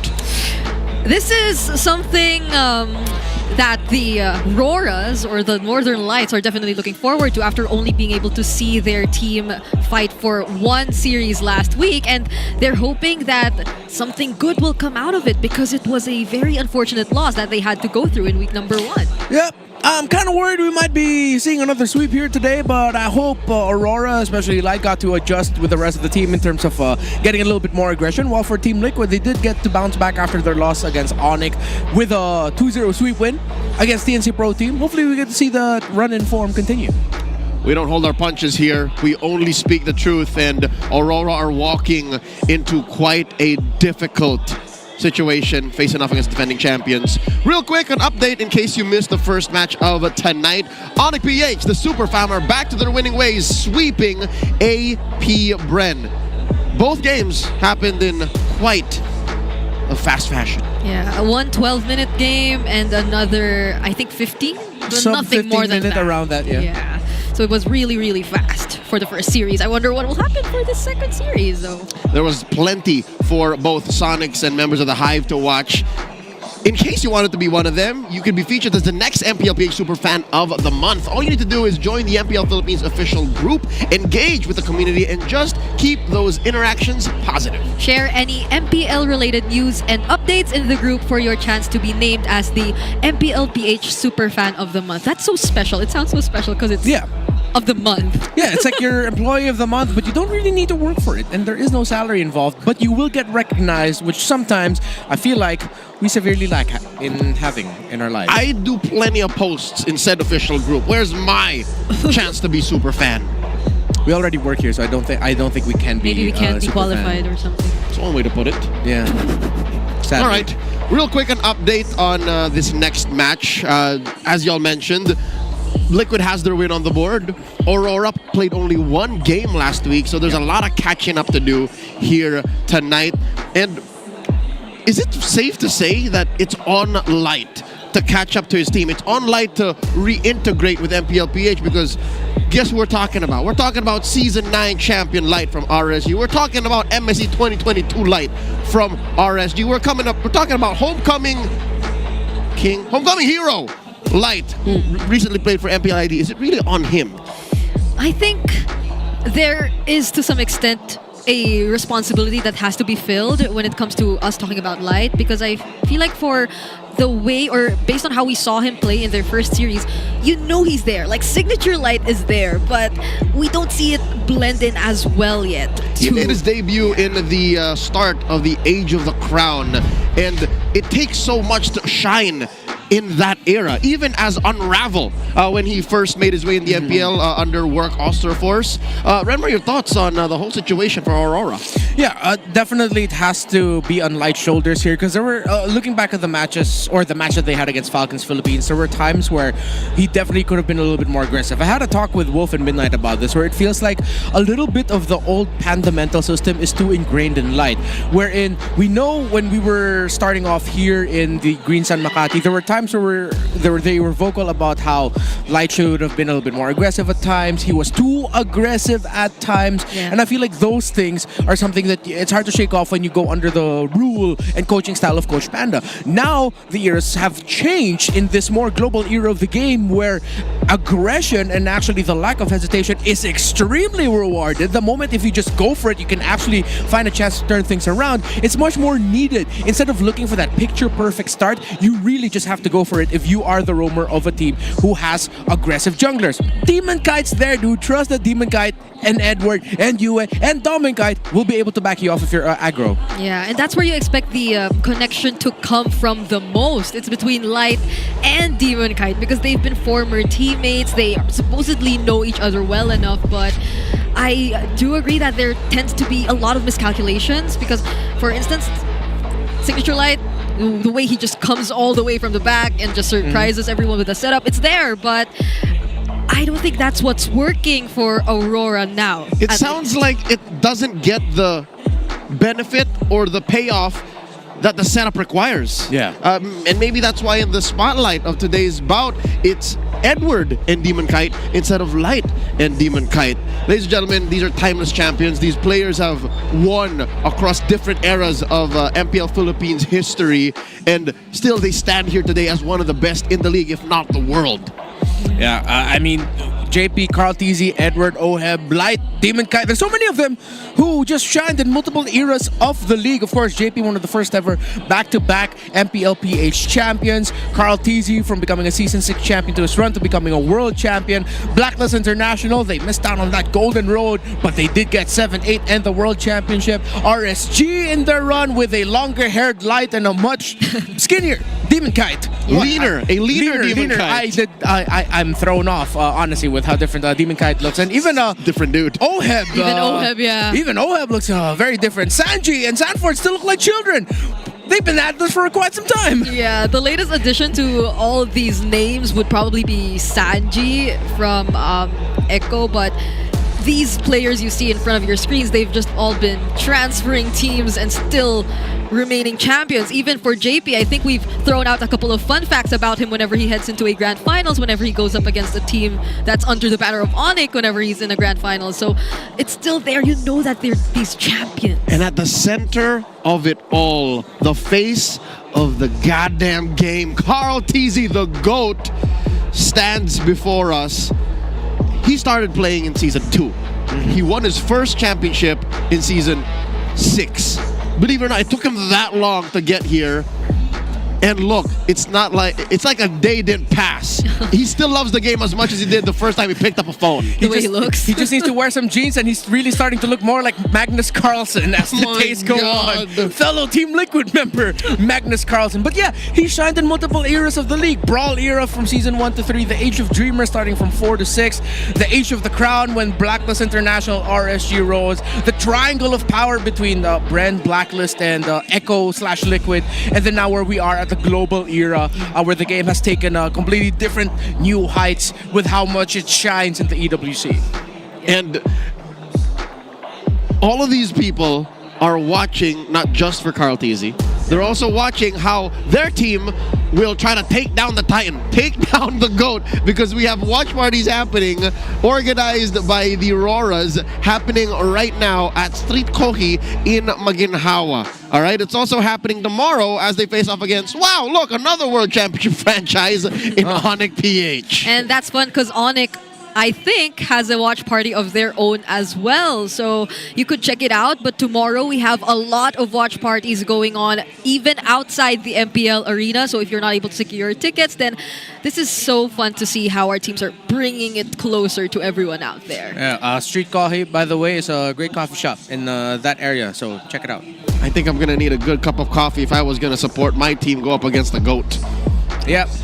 You're gonna need it. And again, especially with everything that we've discussed for Aurora. I mean, what I like about Aurora, though, is the shades of what they could be are already evident, even in that only series that we've seen them. Yeah. The loss against Team Falcons PH, that as much as I am scared that this is just going to end up becoming a really quick sweep in favor of Team Liquid Philippines, because as much as possible, I want to see Game 3s when we're covering MPL PH. But maybe that 1 week between last week and this week was more than enough to really reintegrate Light much better back into MPL PH. Yeah, a sweeping loss is quite the reality check. That should have been enough. And I get why you want to see Game 3s, because a 2-0 and a 2-1 give you the same score. Just 1 point on the board. Yeah, and hopefully so, because I think we've also decided to highlight Edward as one of the key players in this matchup. And based on what we saw from him last week, he's slowly coming back, like the Edward we used to know on the Lapu-Lapus and all those aggressive XP laners. And I feel like if they've been already able to check at least that part of their game plan, then it's the others that maybe need a bit of revisiting. You know what? Brigida, you're right. The heroes that Edward love, and we have had reps on him win championships with these heroes in the meta, more of them are present than heroes that Sanford loves. Yeah. Because when you say Sanford, you're looking for Yu Zhong too. Yeah. Yu Zhong is not even a shadow of this half-dragon, half-man hero is in our metagame, but you've seen some signs of Paquito show up. So that's why Edward should be poised to win. Now, we're throwing out a question to everyone watching. What is your favorite era?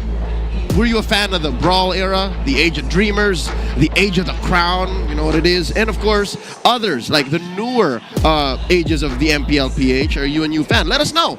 Yep, season 10 to 13, just in case you're curious about it, we call that the Triangle of Power, wherein was Blacklist, AP, Bren Falcons, so many. And I'm missing out one more, not RSG, Liquid/Echo. Yeah. They're mostly just Echo. And then the current global era, starting from season 14 onwards. So if those are your choices, you can put in D and then just type those in. Again, Triangle of Power and Global Era are the other two options not available there. If it were me, I would be putting D, because I feel like I've been most part of the era during these times. So you're biased. And I mean, because you're a That's Liquid fine. girly. That's understandable. That's okay too. now you get it. And as a Falcons guy, you choose what? Yeah. Falcons guys, basically Falcon was Because like there's a lot of you could say you started Triangle Power.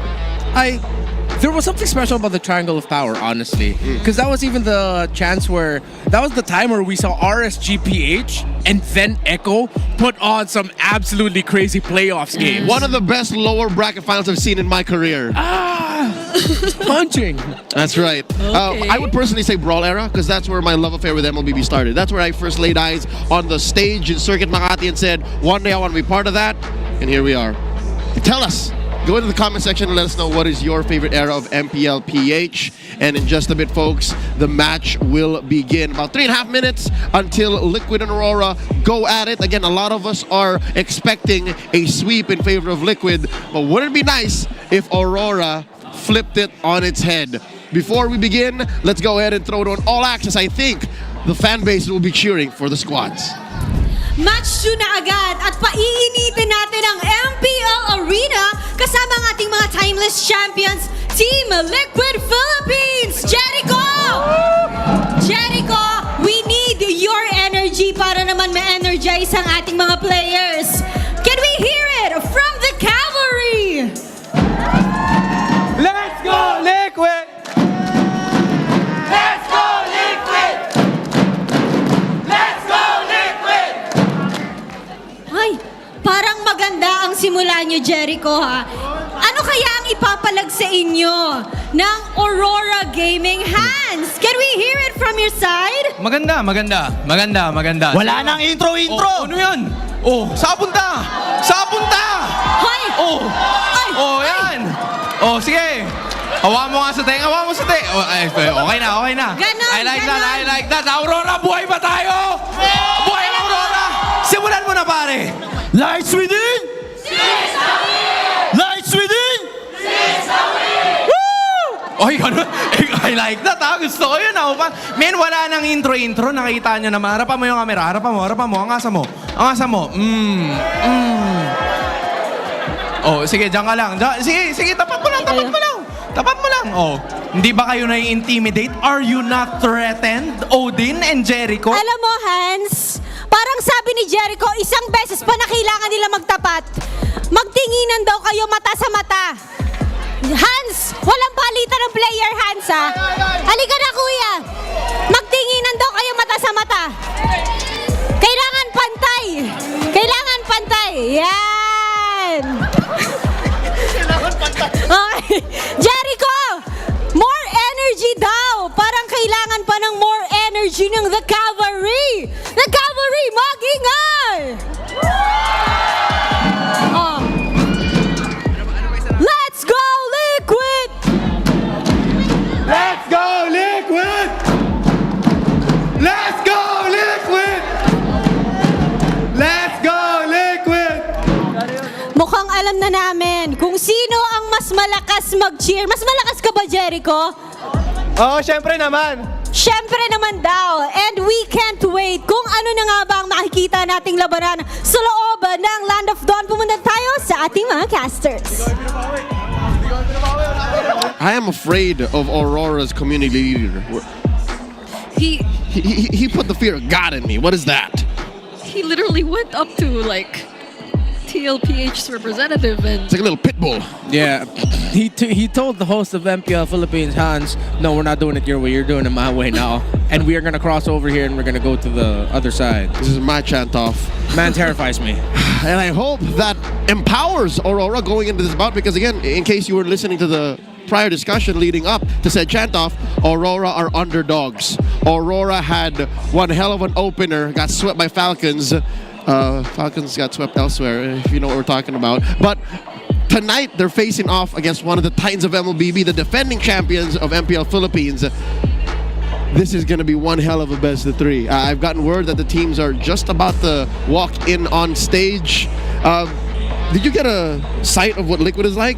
As a Liquid girlie, what do they look like stepping into the bout? I actually feel a bit worried myself, like, not gonna lie. I know we have so much expectations about this entire potential sweep, but there's a part of me, it's maybe a gut feeling, but I also feel slightly worried that this might not go exactly the way we expect. I'm gonna say this now, as the true Liquid girlie in the table. 2-0 Team Liquid. No, I'm kidding. No, I'm feeling what she's feeling. However, my brain just keeps telling me, based on what we've seen so far from that first week, it's looking like it's Team Liquid favored for this one. Yeah, but maybe not a sweep. Because again, Liquid got swept in their opener too. Yeah, gotta acknowledge that. So y'all heard it from TLG, Renmar, and the two of us. ALG, you're all Liquid girlie. He's the Liquid girlie. I still hold hopes that maybe Aurora will put on a show. Because again, you don't get Light back from MPLID and put him back together with Demon Kai for nothing. The expectation is still there. I don't know why the discussion online isn't as hot, but maybe that's just the Northern Lights being patient with their squad. And speaking of which, here they are. Let's welcome Aurora Gaming and Liquid into the MPL arena. Here the stampede of the cavalry. Sanford, Carl, TZ, Sanji, JP, and Oheb.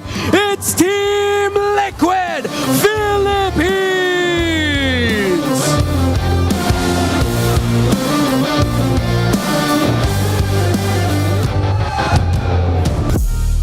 On the other side, the light that refuses to fade. Edward, Demon Kite, Yue, Light, and Domin Kite. It's Aurora!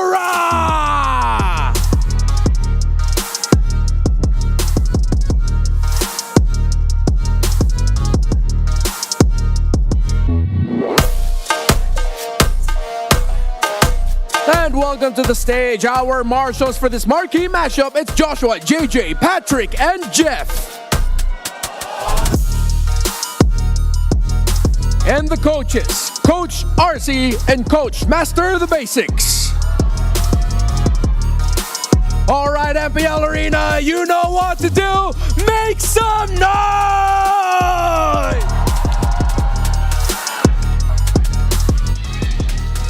In case you didn't know, these are our defending champions. Team Liquid Philippines. Brigida, do the thing.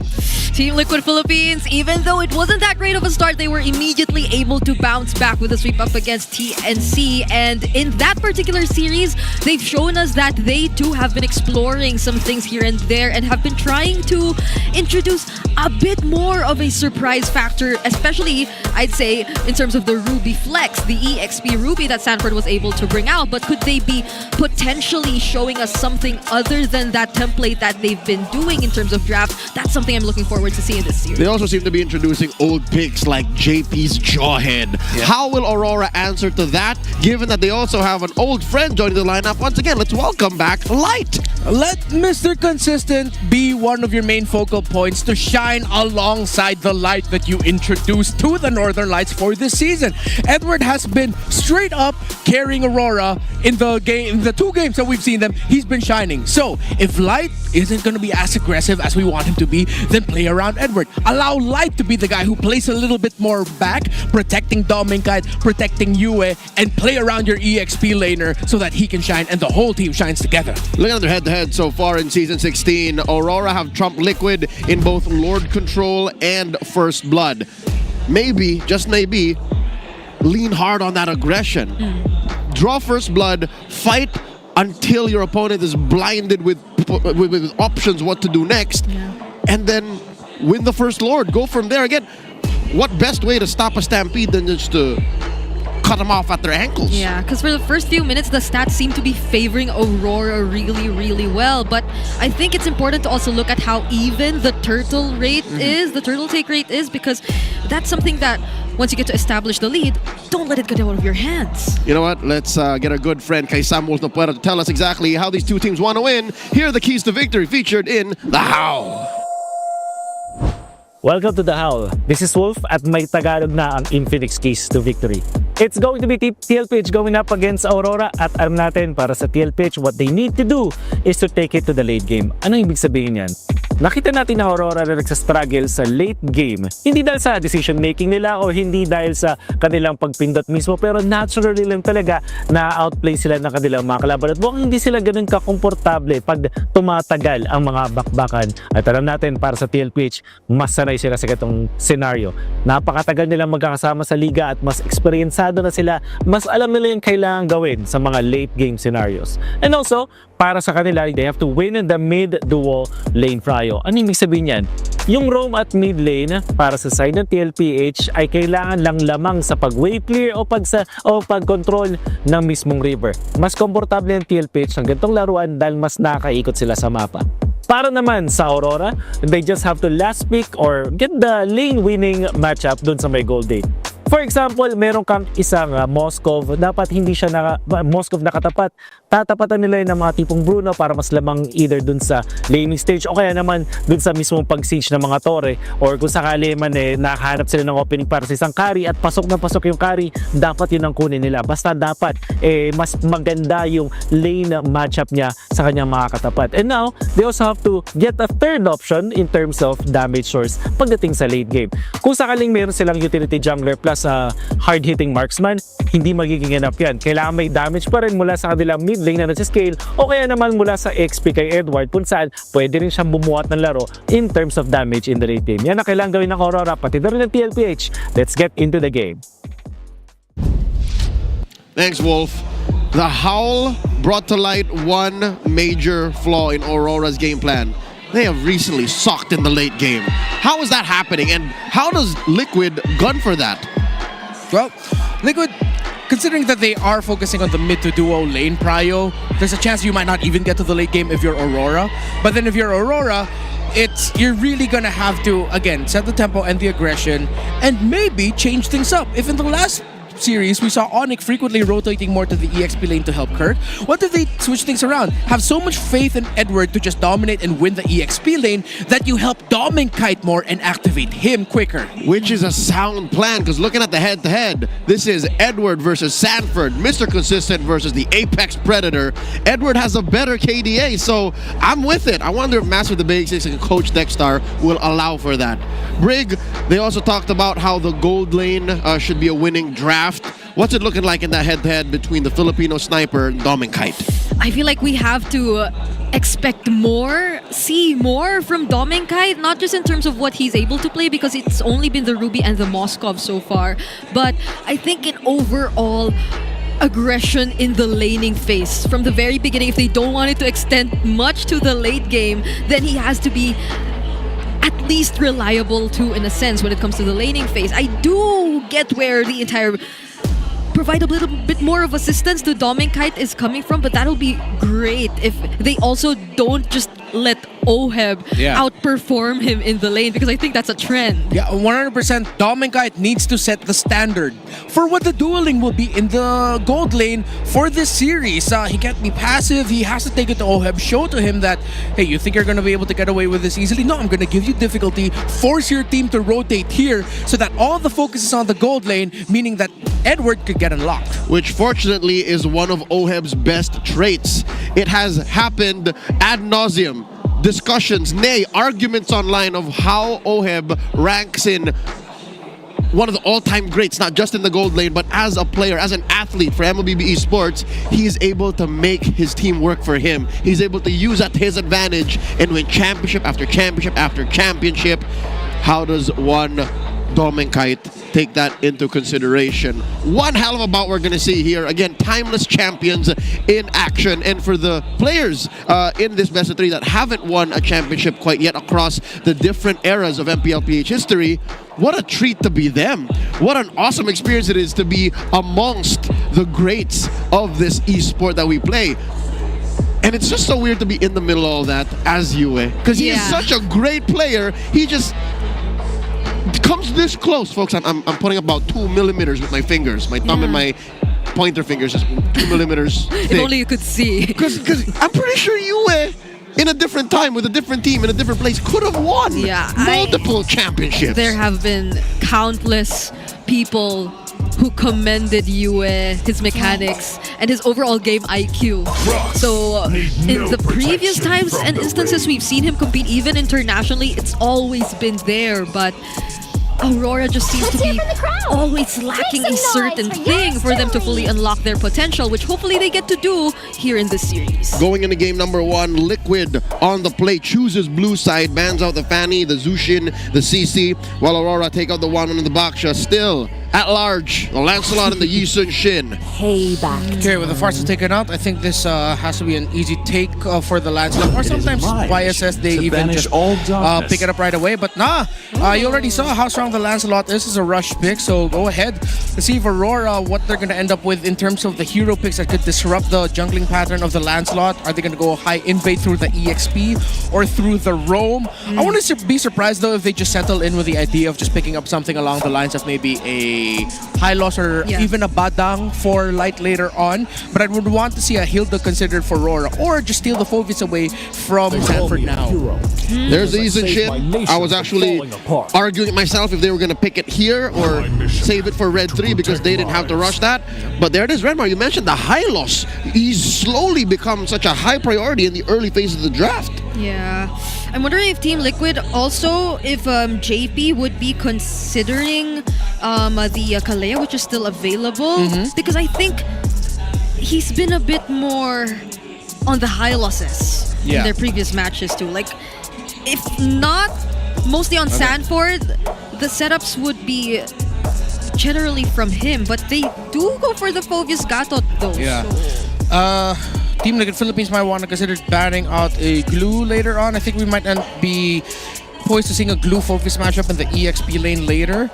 I think they pick up their gold laner. Oh, no, actually, no. They have time. They have time. Even though you don't see the gold laner yet for Team Liquid Philippines, they can go into the second phase without a gold laner yet. Just pick up a mid laner now and then whittle out the options of Sanji. You can't go Selena considering you see the Phovis and Gatot Gacha. But yeah, it's not the mid. It's actually the EXP that they go for. So it's a Lapu Phovis matchup we'll see instead. Interesting. So the Lapu Hylos is gonna be the front for Aurora. We still don't know where the damage is gonna come from aside from the Eason Shin, but now they could probably make sure that they get the winning gold lane matchup if they're gonna be picking next.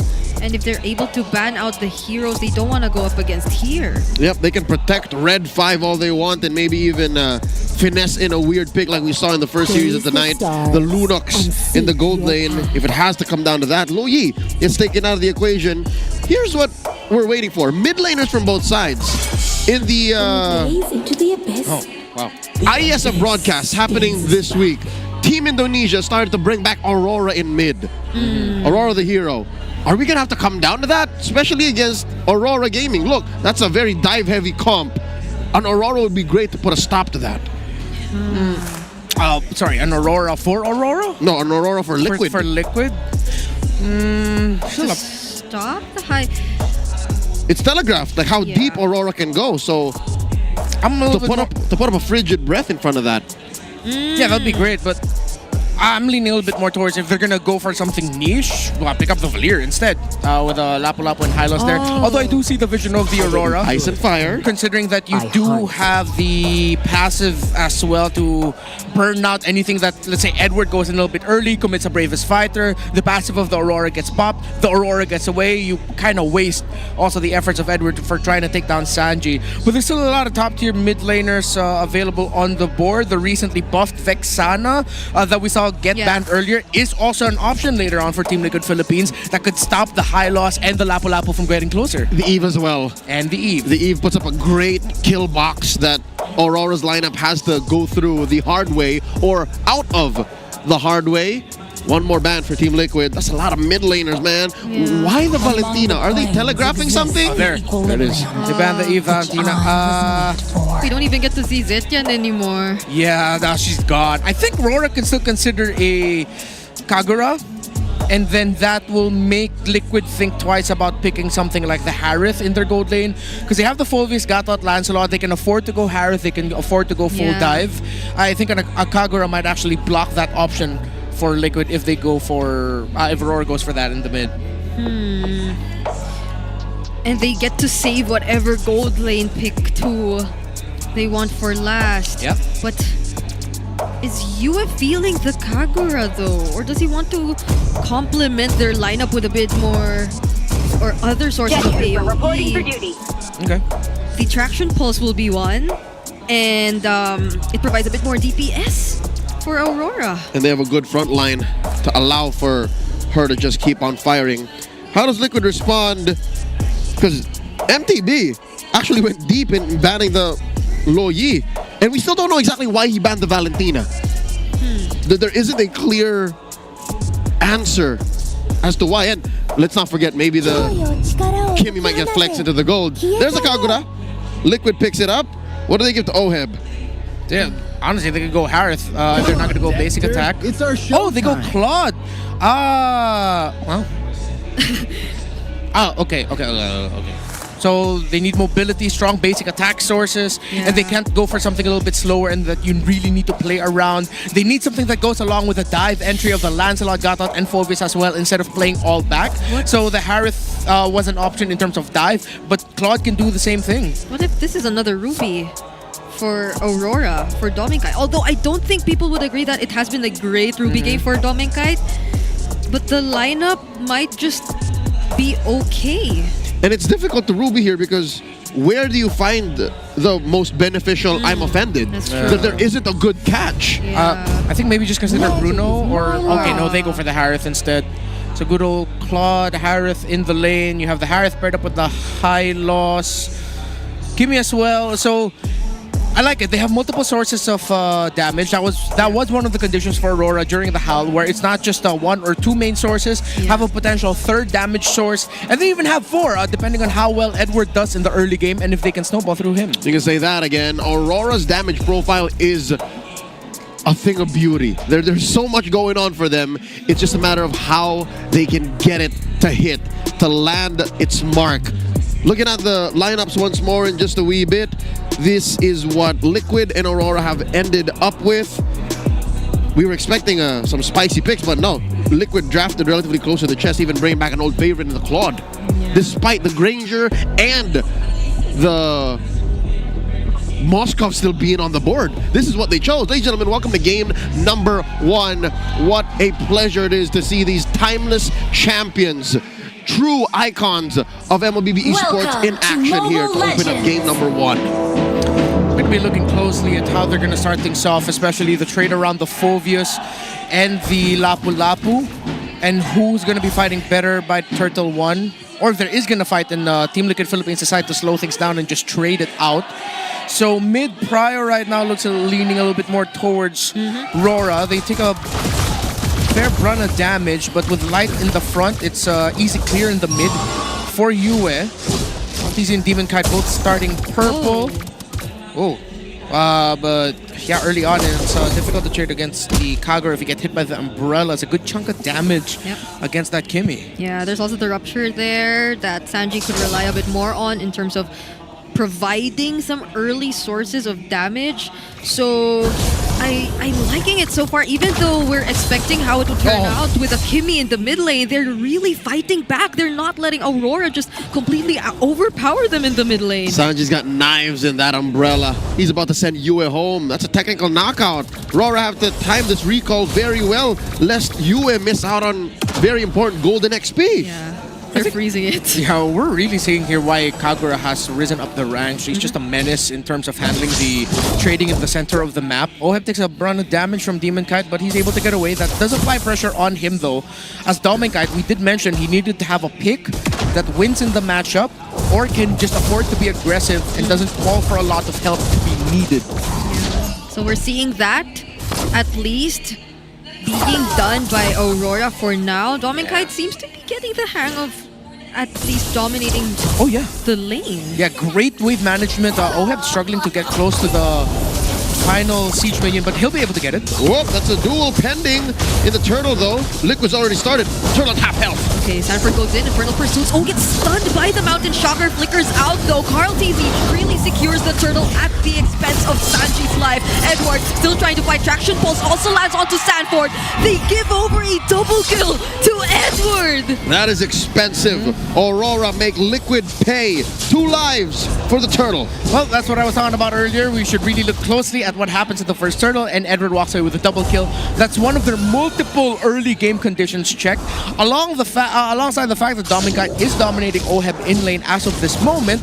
Aurora is controlling the early game very well, despite the difficulty in trading around the center of the map for Yue going up against that Kagura, who now has 1 death under his belt after that loss in the first Turtle fight. Yeah, at least Carl TZ is almost 2 levels ahead of Demon Kite. Yeah. That's that, and they got the Turtle, but that's about it. Because Aurora, they are the ones leading right now in terms of gold, and they got 2 kills who went into the hands of the XP laner. But a majority of this gold is elsewhere. If you're looking at Liquid, their cores are doing good.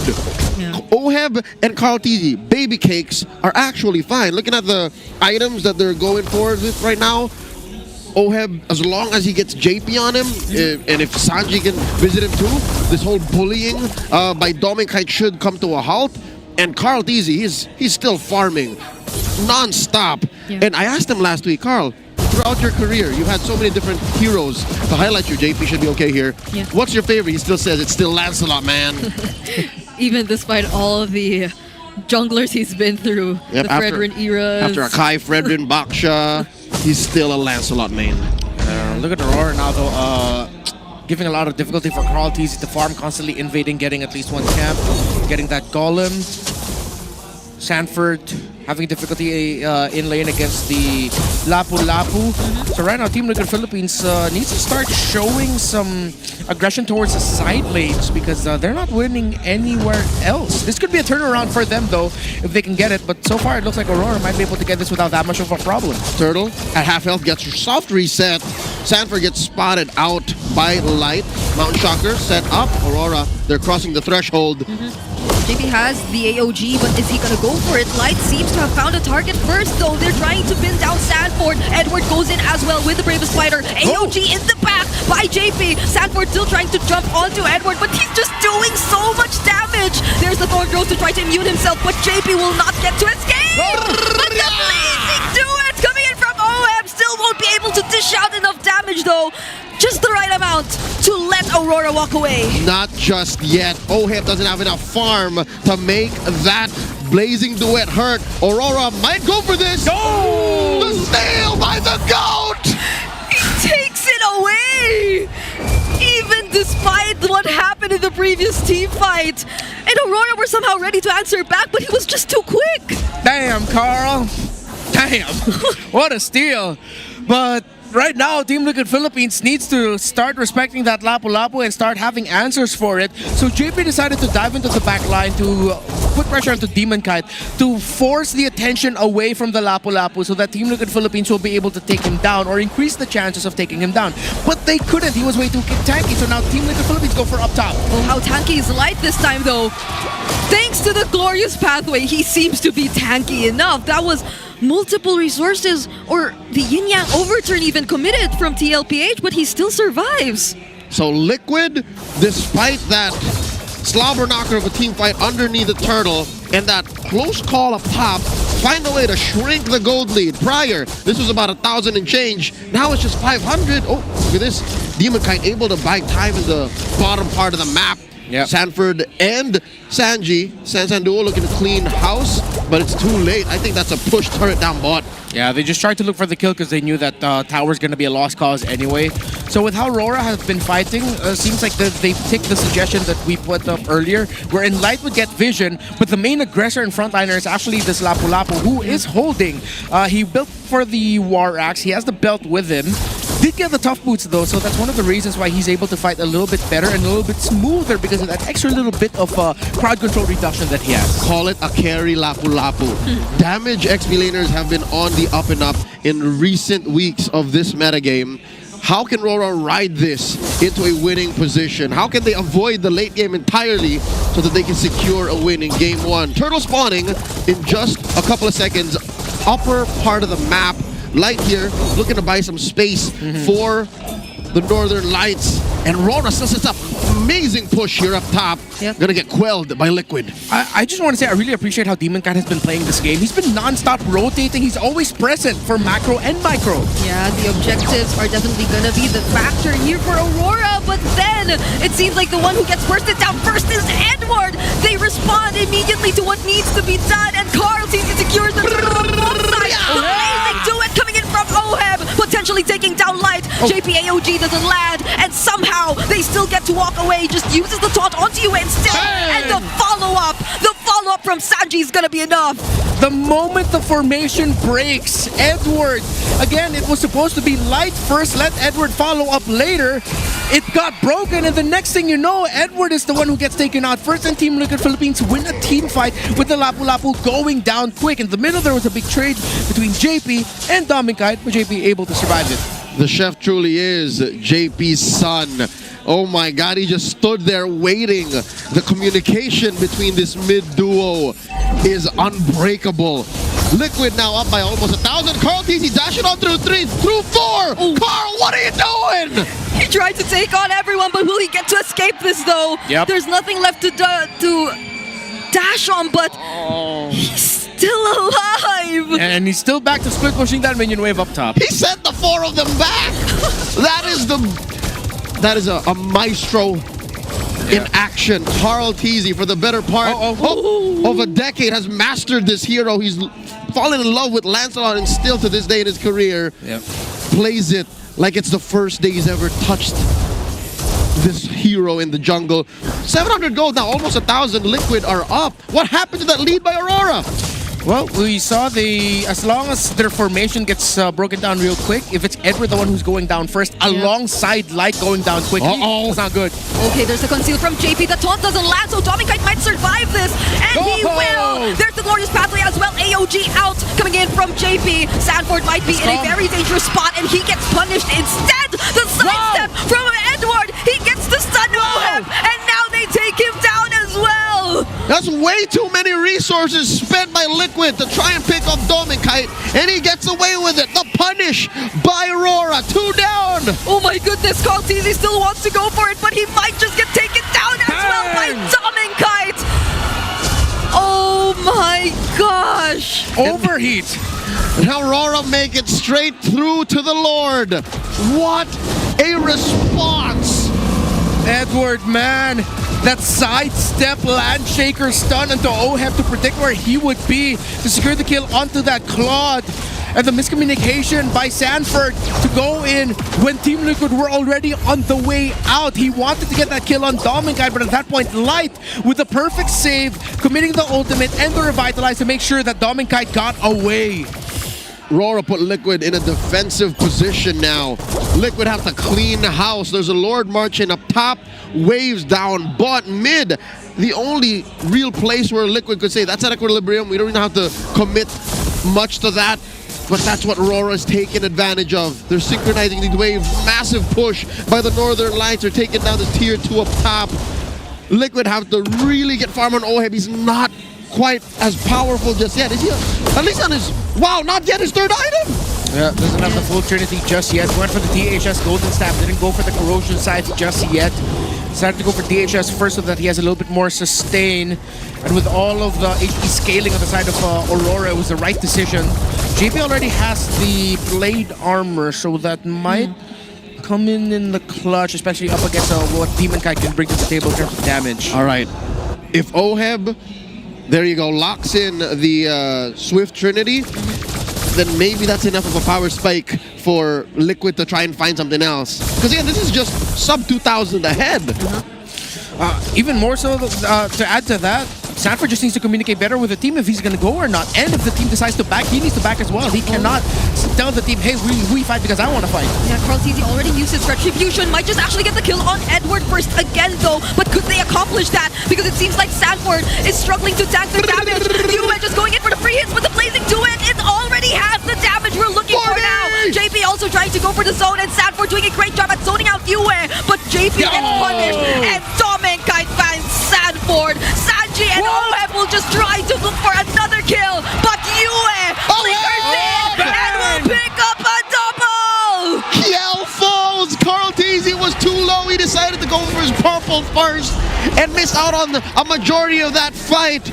Liquid bit off more than they could chew. You are popping off in this game, and this is what you get when you have a lineup that has multiple options for carries versus a lineup that is waiting for one carry to be online.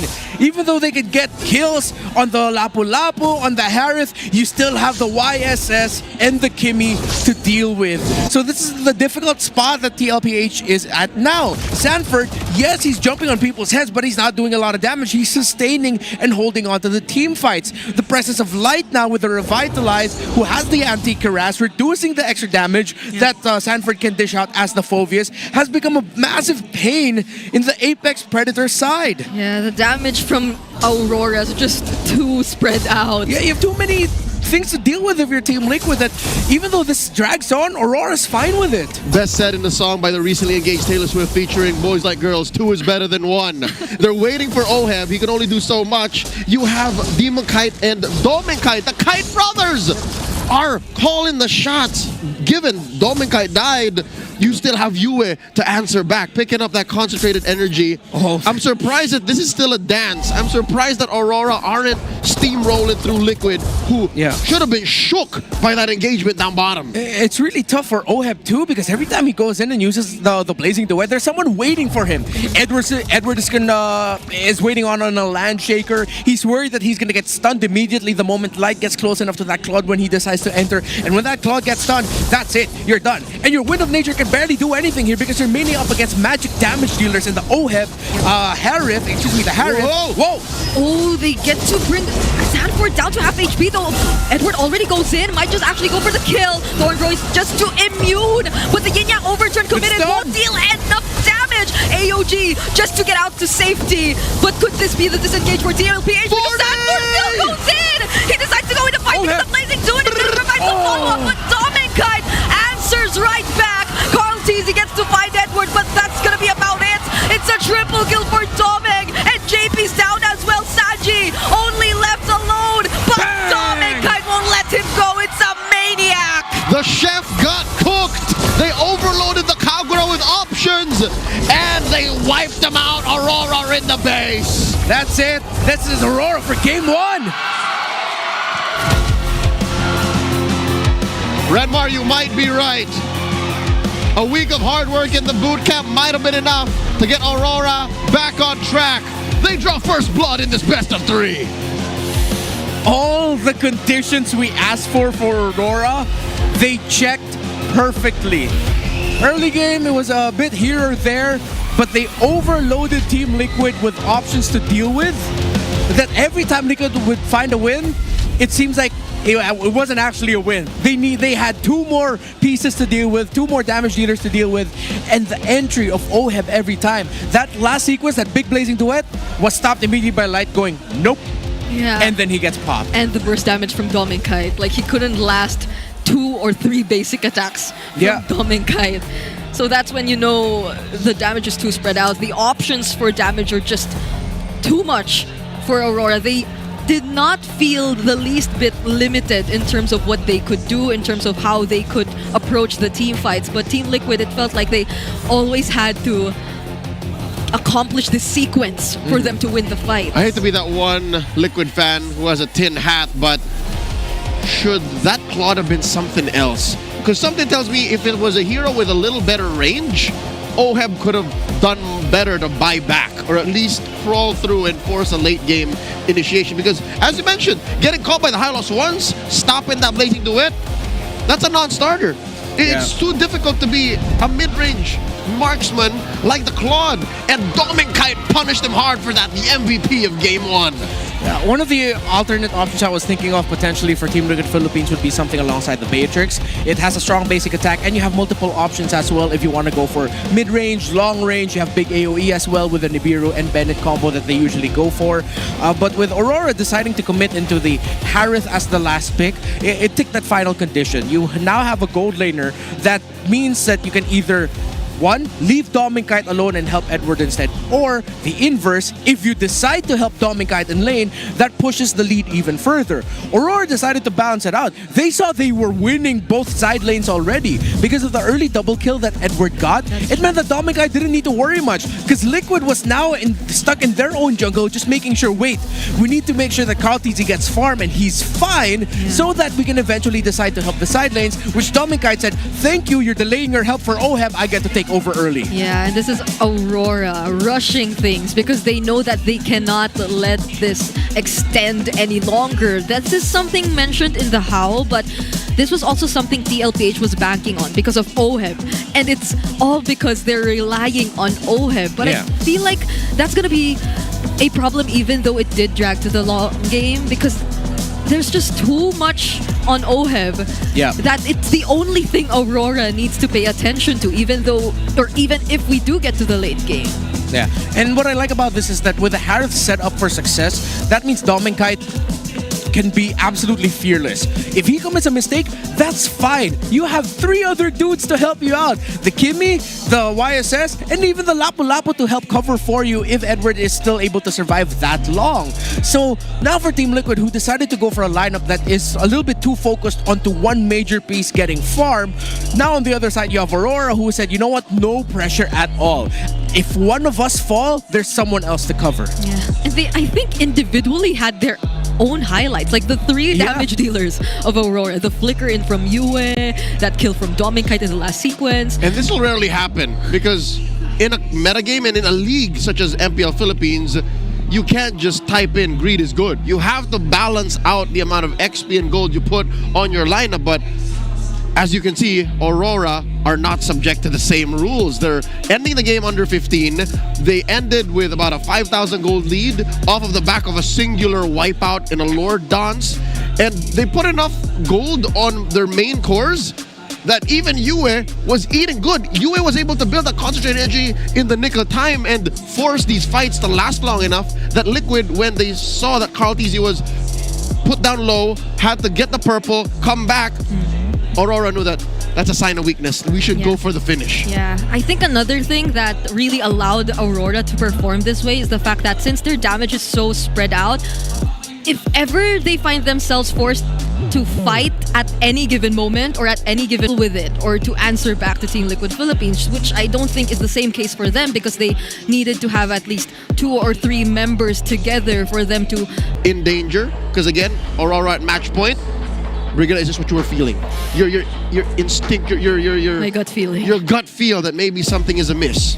Yeah, as much as their last win was convincing, there's just a part of me that thinks, even for the recent MSC champions, even in that short amount of time they had before this season, there's already some catching up to do. Yeah. I don't know if it's just me, but for other teams, let's say even the newcomers, they just seem so prepared and equipped for the season, but I don't know. We'll talk about how Liquid can bounce back. Real quick, let me remind you that you can showcase your esports skills and passion for gaming by organizing your own local tournament through esports for everyone. That's the E Project. Yep, participants in this program will be provided with special access to tournament modes, in-game items, dias, and more. Yeah, all you need to do is visit the MPLPH website for more information and how to apply. You see a little bit there on your screens already, but visit the MPLPH website for more info. All right, so more on what you were saying. Liquid, they need to bounce back. Yeah. The way that we saw them perform in MSC was really, really dominant. But for some reason, in that 2-week break we had before this season, why does it feel like everyone just caught up? Well, they acknowledge as well that they haven't had a break themselves. Yeah. And a lot of teams were already preparing for the season during MSC. That's true. Maybe they should take a snapshot of what happened at MSC and just keep that as a memory. That's true. By the way, you guys should take a photo of any MPLPH player during any specific moments while inside the venue, because with this, you get a chance to win diamonds. Use this graphic right now on your screen as a guide, and you only have until September 8th to submit your snaps. Make sure you use the hashtags on your screen that you see. If you need to take a snapshot of this, do it. So, again, up until just about next week or another week after, September 8th, that is the deadline for MPL Snap Up Pro. Take a snap out of game number 1, because that's how Aurora should be winning. I wonder if they can replicate that and if Liquid will fall for it again. Just in case you or your friends are looking to watch MPL Philippines live, you can still buy your tickets to watch your favorite teams. Just go to the MPLPH website and secure your seats now. We are a capacity crowd here tonight on a Friday night watching these 2 teams in action. You can still get tickets to tomorrow and on Sunday's matches. Once again, visit the MPLPH website. Aurora, they did great. Liquid, what are some things that they can do to tweak this? Because they played a very Liquid lineup. Yeah, it's a strong Liquid lineup, but then I think with what Aurora brought to the table, as skilled as you are, as a championship field winning team that you are, when a team shows up with multiple carry options and they play it in such a diabolical way, there's barely anything that you can do. Again, the fact that you're letting Light get the vision and then Edward eventually trading places with Light, the revitalize for Light coming in clutch, diabolical. We have some time before they go back into action. For now, to catch a breath, let's check out this All Access. Ang favorite meta ko po is yung Ubi strat po ng Blacklist kasi for 3 seasons is dalawang teams lang po yung naka-fully stop sa kanila is yung Execration and yung Echo Express po. Kay Blacklist po, yung Ube sustain na meta. Nung sa Blacklist, nung season 7 ba yun, season 8, yung parang tank meta pa lang. Yung parang nagagawan sila lagi sa Fredrin saka Aki. Kasi parang makikita mo dun yung parang mechanics ng game na hindi siya parang pindot lang ng pindot kapag assassin. Compare sa kapag tank meta, parang uutaka mo muna yung kalaban. Mas lalo na doon sa Lord Dance saka Turtle fight. Ang favorite meta ko sa MPL is Echo Express po. Dahil po sa aggressiveness po ng Echo, napapakita po nila yung galing nila at skills nila sa laro. Ano po, Echo Express po. Kasi po dahil kay Yawi, aggressive din po yung tune niya na maglaro. Dati, yung chemistry nila, and then naging brain sport sila. And then, pinaka-idol ko talaga doon si Carl Casey nung nasa brain sport pa siya dati. Ang favorite meta ko yung last lineup ng Omega dati. Tapos ngayon si Chuck nung nasa TNC na siya, so nandito ako para sa kanila. Kasi parang siya, unpredictable, ganun. I like that our super fans actually named their favorite era alongside the play style that was relevant at the time. Yeah, we heard all sorts of playstyle from the Ube Express to the I mixed it. The Ube strat and the Echo Express. Yeah. So those were like a lot of what was mentioned. I'm surprised to see one who really went all the way back though to the era of the Brawl era. Pain, and Coco and all that. It's been such a long time since then. Yeah, the game has really grown and changed, and look how quickly it has grown and changed as well. Although we have already seen shades of what Aurora has brought to the table with a multiple carry. At that point, it was double carry. Now it's a triple carry setup that they bring to the table. That, yes, when you just have so many options to deal with as the opposing team to that lineup, there's really only so much you can do, man. Especially if the roamer is dropping down revitalizes at the perfect time. Even though Light was just there going like, sandbag, I poke this Claude, I heal you guys, stand around me. Dude, he did that. He did his job perfectly. Even the Echo Express that was mentioned there, a playstyle that even Indonesians fell in love with. You can see remnants of that in Aurora's playstyle.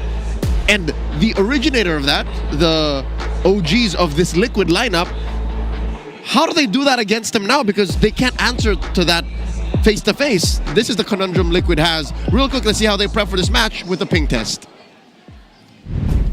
Light, tagal na natin din nakalaban sa Light tala. GP against Light. Who will be at the top? Nung last year ng kampi kasi OM. Huwag kayong lumipat. Okay. I got all I need, you know, nothing else can beat. Oroy. Pagupit, Ma'am pagupit. Yun, buzzcut. Buzzcut tayo 5. Buzzcut.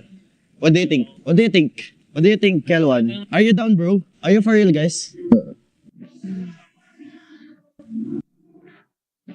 Ako masabi. Oy, yan. Kaya mo na yan, Brad. Meron komentar rito. Ano luto ang gwapo, sarap panalo, dubi-dubi-du, bidu-bidu. Pwede yata Ay, gagi, walang kape si Dad. Paano to? Alipin ng kape. Wala akong pake pag wala akong kape. Yun! Sarap gisado. Nagluto ang gwapo. Edward spoke a record 2 words in Filipino, while Sanford went as far as paying tribute to popular Filipino musicians Apay Society. Like, that's how much Sanford walked in energy with this match. That was the Doobie Doobie Doo song. I don't even know the title. That's the title. The Doobie Doobie Doo? Yeah. That's the title? That's the title of that song. Okay, so you guys can search it if you want to check out whatever song he was singing, because he sang, I think, 2 or 3 songs. Yeah. One was K-pop, one was that, and then another I could not identify anymore. A TikTok song, maybe. Yeah, well, Edward straight up admitted, I got nothing to say. I mean, I'm sorry, I got nothing to say. That's what he said. But he's letting his actions speak louder, though. Yep. That game he played on the Lapu Lapu. Yeah. Now I get why Coach Tic Tac, a couple seasons back, said, hey, when I say Lapu-Lapu, who do you think of? He didn't say Sanford. He said Edward. No, I get it's why it's prioritized. Yeah, that's something you always have to watch out for in a Lapu-Lapu Phobius matchup. Who gets the better start around Turtle 1? If not Turtle 1, Turtle 2. Because if you get a double kill or kills early on for those two, and then you can see their impact right away, then it will translate for the next 5 to 6 minutes of the game. Something that Aurora was able to do significantly better. And then just play around. So if Liquid are really are hard set on taking those early fights, and Edward has a pick like a Lapu-Lapu, they're gonna have to respect it and be careful. If they go all in and give a double kill early to Edward again, they're not gonna go far, man. Here's game number 2. Aurora decides to play. They're on blue side. They ban out the Arlet and the Farsa, while Team Liquid from red take out the 1-1 and the CC. So the Lapu-Lapu, I wonder how high of a priority it's going to be in blue this time around, because I don't think it's blue 1. Or does Aurora already accept the fact that it might go into TLPH? I'm wondering why the Farsa ban. Specifically, if they're looking to prioritize the Lapu-Lapu as well. Yeah, they're taking away options from Sanji. So they're taking away the 2 best picks that was traded. Well, not really traded. Sanji played an entire Grand Finals in MSC as Jun-Sin, and then Stormy was the Farsa. So now that forces Sanji in a different pick. Again, he might just play the Kagura or the Selena if it's going to be available for him. But if they go down that route, oh man, yeah, I'm starting to really feel, after seeing it, even feel more so now that the entire script that we thought would be like heading into the series has just changed. Aurora might walk away with a sweep win here. Should petals fall? If they go for... Okay, let's say they go YSS. The Team Liquid Philippines, they can afford to go for the fighter style, fighter tank jungler. They don't necessarily need to go assassin. It's gonna be full dive. They can go Fred later. Or no, they might be stuck with a Joy, but they might end up with a really greedy combo again. Tough. Oh man, Aurora has really done their homework. Because I saved my nation from falling But I think here we do get the first pick Lee Shin, at least up to this point. It's probably something both sides have already telegraphed. Take the Lapu-Lapu away. Yeah. Do it now. Yeah, from Edward would be your best bet. But then you're going to have to watch out again what we mentioned earlier. Lunox is a gold possibility now. You can end up with a multiple of the Kimi in the first phase already. Or the Selena, do they take it for themselves? Because this might be another Selena YSS combination. For the first time in today's broadcast, we might actually see a Selena. It wasn't banned out. There's the Baksha for Liquid. Still a flex, and they finally take away the Lapu-Lapu. Not a flex. Almost still a flex, maybe. Yeah. Okay, so they pick up the Baksha instead of taking the Kimi, so that the Baksha is your answer to the Kimi already. He's just going to stay in front of that. I wouldn't be surprised if Aurora still decide to pick it up, though. The Kimi? Yes. Or the Selena? Although this is a Baksha Lapu, so they might want more sources of damage. Again. Yeah, you need something chunkier. Yeah. Light also doesn't need to go high loss again, considering that your Vitalize is going to get negated a bit by the mark of the Baksha. Yep. And the Baksha can just stand in front of you with the Poisons and a Revitalize of its own. Yeah, he doesn't care. He'll just be like, so what now, Light? Yeah, it's a wash. Oh. And now Aurora bring up a recently reworked and buffed hero in Brock. Lost an early Valentina. What's going on? I could remember and recall the number of times I saw my co-casters react to an early Valentina pick, but... Yeah.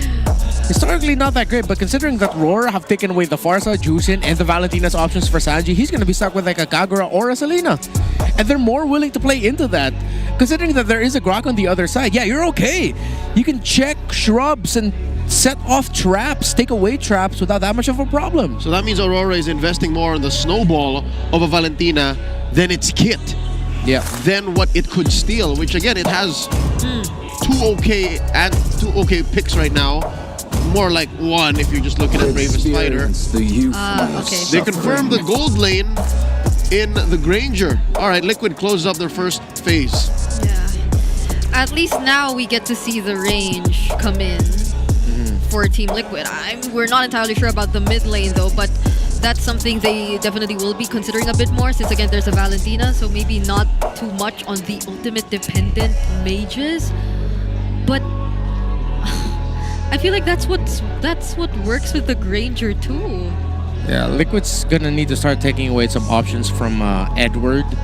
You can still take away the Phobius. Hell, at this point, just take out the glue also. Just make sure that Edward ends up with something that'll give difficulty. He'll end up having to pick niche picks such as the... No, okay. He still has options. They decided to take away the Harith instead, which is good, considering that it does pair up very well with the Ascension, and you are going to need a hard carry gold laner that... starting to think of the Dominkite hero pool. They want Dominkite on a hero like Claude, because the Claude did not have a good game in game 1. So with a Baksha and a Lapu Lapu, they would eat that Claude up. So if they can, guide Doming towards making that call. Maybe the Moskov ban here. Yeah, if you're really gonna want to take away some of the best options that Dominkite's gonna be left with, so they'll force him into like a Matrix, a Bruno. Harry's still there also. Gary. Yeah, and considering that you take away a lot of the top... Oh wait, if they take away the Matilda and the Eve's open for Sanji, they can just pick up the Eve. However, with the Valentina and the Grok there, it's so telegraphed by RORA. Just like how they're forcing these easy to catch and DPS based marksmen for Dominkite, they're also doing the same on the other end. They're forcing Sanji on a losing matchup. I am vengeance. And what if this becomes another Sanji ban too? Just to mess with him, just to really piss him off. Yeah. Okay. It happened once to JP and now it's... Yeah, we know you want we want you on something, and it's something that's not gonna have a good time. So if they're considering that... I think we're just gonna end up with a Joy for Carl TZ in this scenario. You can't even go Hayabusa here because everyone in... Okay, they take away the Hayabusa. Oh, Aurora want Carl TZ to pick up the Joy. If they go Grok Batang, that Joy's gonna struggle. Oh no! My gosh. And it now makes sense. If that is the long haul play, the chess man gets checkmated. The Valentina automatically has electrifying beats. Yeah, maybe not fall for that trap if you're Team Liquid, but if you're not gonna pick up the Joy, then who else is gonna be there? Okay, they're saving it for last. Sanji gets the Kimmy. And if Carl TZ ends up picking the Joy, that's gonna be a very greedy lineup. I think depending on what the EXP laner here is for Aura, they can make a sudden swerve and go for like an export jungle for Carl TZ if it's gonna be like a slow frontliner. Yeah. But then with the Valentina, I was also thinking about the Akai, but there's a Valentina again. Yeah, you can't go Akai. Everything is just okay. Yep. Fred ain't very good with a Grok on the other side. Yep. It's hard to cross those ramparts. So, an amazing work here by Coach Master the Basics and Dexstar to force Coach RC to draft this way. Or could the Baksha be the jungle instead? If you're TLPH. Oh my goodness, whatever Liquid ends up with is gonna be a struggle. Yeah. Oh, honestly, the line of Aurora's near perfect. Yep, Liquid is compromised. What do they put on the GOAT? If it's not the Baksha that they're considering, you can't even go like something weird like a Lucas. Joy will struggle. If you put the Baksha in the jungle, it will struggle. Oh. They still go for the Fred. At that point, they just have to double down on the idea of, okay, you play around for the Kimmy and the Granger. Oh, but this could be such a huge struggle for Liquid. Similarly to what we saw for AP Bren in game number 2 against ONIC Philippines. They decided to pick into a strategy that, on paper, they will really struggle. But if they pull this off, you're going to have to give them respect for it. Yeah. Aurora have forced Liquid to box on their weight class. From game 1, wherein multiple carries took over, Liquid now have to pivot. We're about to see the draft one more time in case you guys weren't sure where these heroes were going. Lineup rating through the roof for Aurora compared to Liquid, who struggled to pick this Fredrin late into the draft. Yeah, it was just one of those instances where it felt like there was no other choice for Carl TZ. So many conditions have to be met for Team Liquid Philippines to be able to make this lineup successful. And Welcome Aurora to after that Mobile win Legends. on the momentum. This is gonna be scary. Into the land of dawn we go. The possibly final game in this best of 3, because Aurora have our defending champions up against the ropes. Match point for the Northern Lights. The Cavalry struggle to get the stampede going.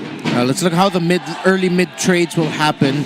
So the Kimi decided to help out the Fredrin in the jungle, while JP starts off the orange buff to help leash her Kraltizi so that he can go for a faster clear. Sanji just got displaced a bit, but again, you're a Kimi at this point, you can afford to be this aggro in terms of the early trading. So they're expediting the farming process for Kraltizi by helping him out, double leash in his buffs. Yeah. And the way that Edward's managing the EXP lane on the glue, it's looking really good for Aurora so far as well. 'Cause even in the Howl, it was mentioned that one of the most important things TLPH needs to accomplish is the winning mid duo. Yeah. But so far, with the Valentina Grok, the wave clear is just so fast as well. Aurora can just make plays elsewhere faster. Luckily, Liquid has Daddy JP on the Baksha. So he has rotational speed. He can answer the fights. But again, it's a very reactive approach to a game wherein your opponent wants to go fast. So far, since good rotation by JP to decide to help out Sanford, to help him get the XP from the crab. Considering that you don't really need to stick the Kraltizi so much when he's going into the opposite side of the jungle. Now you can stick together.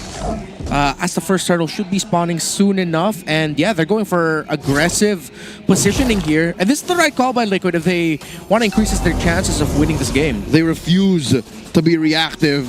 Liquid are barreling through the turtle, approaching half health. How does Aurora respond? Okay, that's level 4 for Sanford. He immediately goes in, but Yue has a bravest fighter of his Watch own. Edward. Traction Pulse also committed, and that's going to be a turtle for Team Liquid Philippines with a flicker from Edward to respond. He gets to grab someone. That's going to be JP, someone tanky enough to sustain the damage, and so TLPH might be able to walk away unscathed. But Edward, will he survive this though? He's trying to run away, gets taunted, and that's first blood for TLPH. JP still looking for more. Pops the Puissance rolling around, compromising the jungle of Aurora.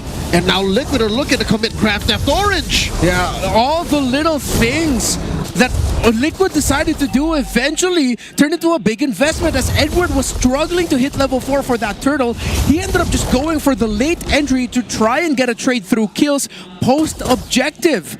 The decisions that Liquid did, the double leash for Carl, the rotate of JP to make sure Sanford can hit level 4 first, now building a lead over Edward, eventually it led to this lead right now, 1.2k to 1.3k for Liquid. Rennie, that was all Cavalry. They got the turtle, they got first blood, they stole away DK's orange, and Kraltizi is up almost 2 full levels. Yeah, it's quite weird to see that there's this much support and assistance for a Fredrin, but they just really want to speed things up, I feel, and it's all worth it. And that's something I overlooked when thinking about this lineup. The fact that they can actually do that, they expedite the process here for this Fredrin, and it has worked wonders. Let's see if Aurora will be able to find a way to turn things around, though, because so far OM has been undisturbed and he is hurting. My goodness. That's Light, who barely got to walk away with a decent amount of HP left. Oh wait, but does he know Doming Kite's there? So, okay, they're not gonna exchange flows or anything, but this is gonna be another potential objective for Team Liquid Philippines. Yeah, Kel 1 was aware that DK, Doming Kite, was hiding up there. They just wanted the waves, and they knew that they were gonna fast rotate towards the turtle.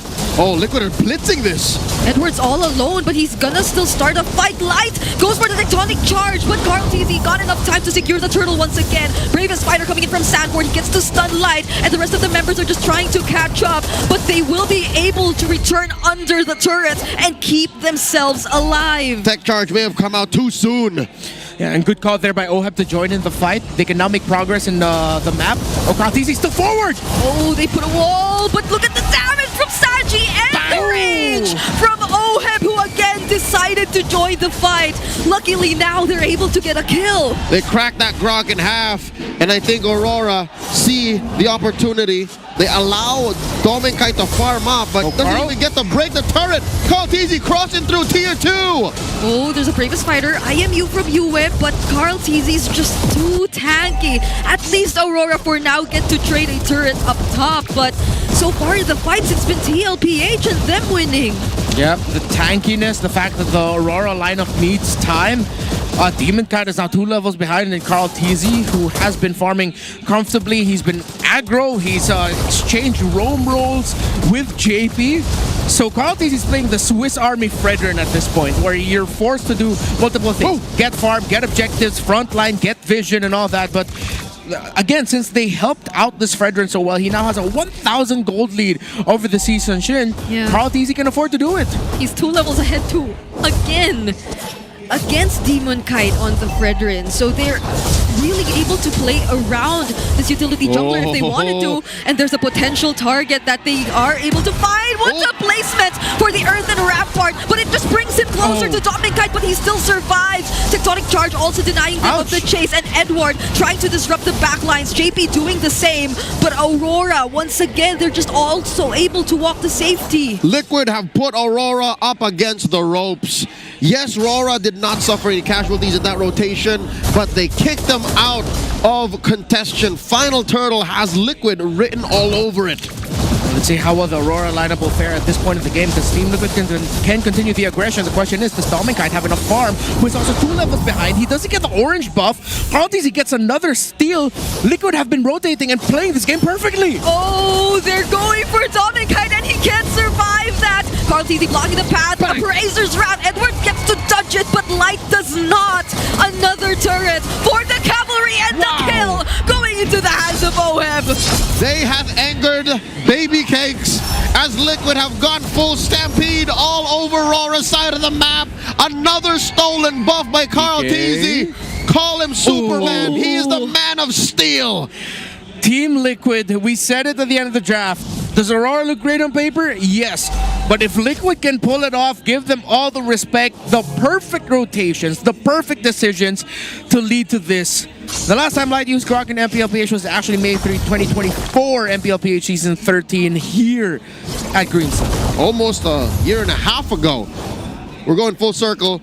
The promise of the newly reworked Grok is there. You see how useful it is in practice, but Liquid seems to have faced this kind of threat in scrims. Like, they don't care about these walls Light's putting up. Yeah. And the funny thing is, Light couldn't even build the Radiant Armor just yet. That's why Sanji's poking him down real quickly. He needed to go for the Dreadnought Armor first. And the fact that he cannot get farm means that he cannot get enough items and gold quickly enough to build that Radiant Armor so that he can start fronting better. Oh, Liquid engages, JP jumps onto them, and there's Edward looking for a mount. They do their best to touch everything being thrown at them, but Edward, there's a flicker, but he doesn't get to touch the Death Sonata. Once they knew that there was no Tectonic Charge from Light, TLPH, there was nothing holding them back. KL1 found another one. Multiple stacks, at least 3 on his Skypiercer now. 8.5 minutes in. They're approaching the 8K gold lead. And so far, this Lord, it's got Liquid. It's got a Liquid jersey on it. Like, I don't think Aurora is in any shape to contest. The mid trio played this perfectly. Sanji spots out Dominkite. Dominkite's going to be able to get away, but JP, Sanji, and Carl TZ have definitely set the tone for this game number 2. The rotations that they made, the aggression that Sanji's been showing at the right time, the little things that JP does that fly under the radar of most people, we acknowledge them now. And it's led to all of this. No kills yet for Aurora. And Demon Kite might get killed by Sanford. It's a one-on-one, but there's the Traceless. Smooth. He's able to escape the threat of a kill from 40, but there's a lore. There are multiple waves that are marching towards their base. That was a close call. Both of those athletes debuted in the same season, Season 8 of MPL Philippines, and they've both gone their own ways, achieved worldwide success, but in that moment, I could have sworn Sanford was going to get DK. Oh man, concentrated energy for this Kimmy, and it's going to hurt even more. Team Liquid, they just need to not slip. They can keep this up and end the game before 15 minutes. Tier 2 in mid falls. Liquid here, synchronizing the waves immaculately. Holy Shield still standing in mid. There it goes. And it's just these turrets holding themselves up. There are no holy shields for this bottom lane turret. Traction pulls already landed. There's the counter IMU traction pulls as well.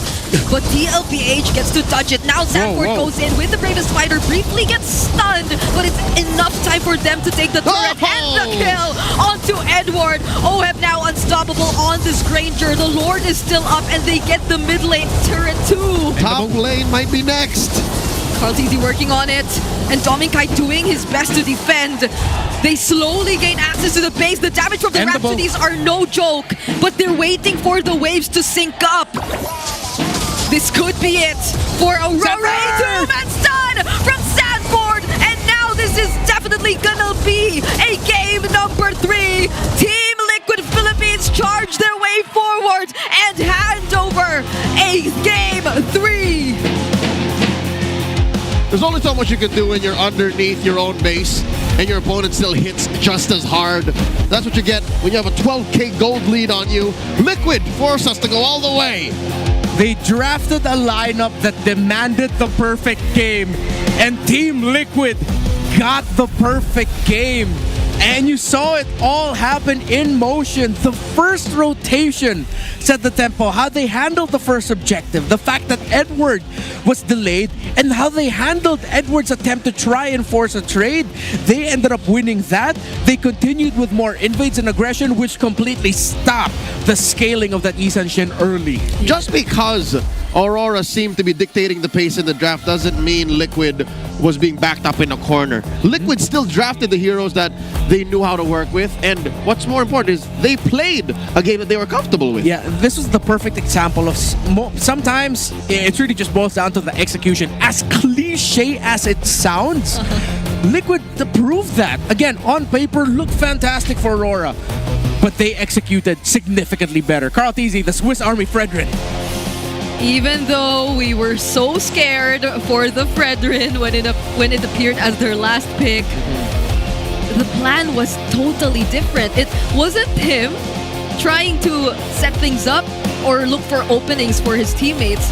They made sure that he was the one who got to secure his farm first before anything else. It really makes me want to look back on how the rotations went for JP, because this is so surprising. Again, it's so funny. One of the suggestions we brought up that could have struggled even more was the Joy. So JP decided, you know what? I'm going to treat this Fredrin as if it's a Joy. Let me leash your orange buff for you, speed up your farm, let me run quick to the EXP lane, give a level lead for Sanford, and let's ride it on through there. I think this is the response that Aurora expected the least. Yeah. That Liquid would lean into this and give him a fight, because given what happened in game 1, mentally you would assume that these players, they will be conservative. These players, they will try to protect what footing they have and farm up and play it safe. Not Liquid, not the cavalry, not these stallions who face everything with but one response: high octane MLBB.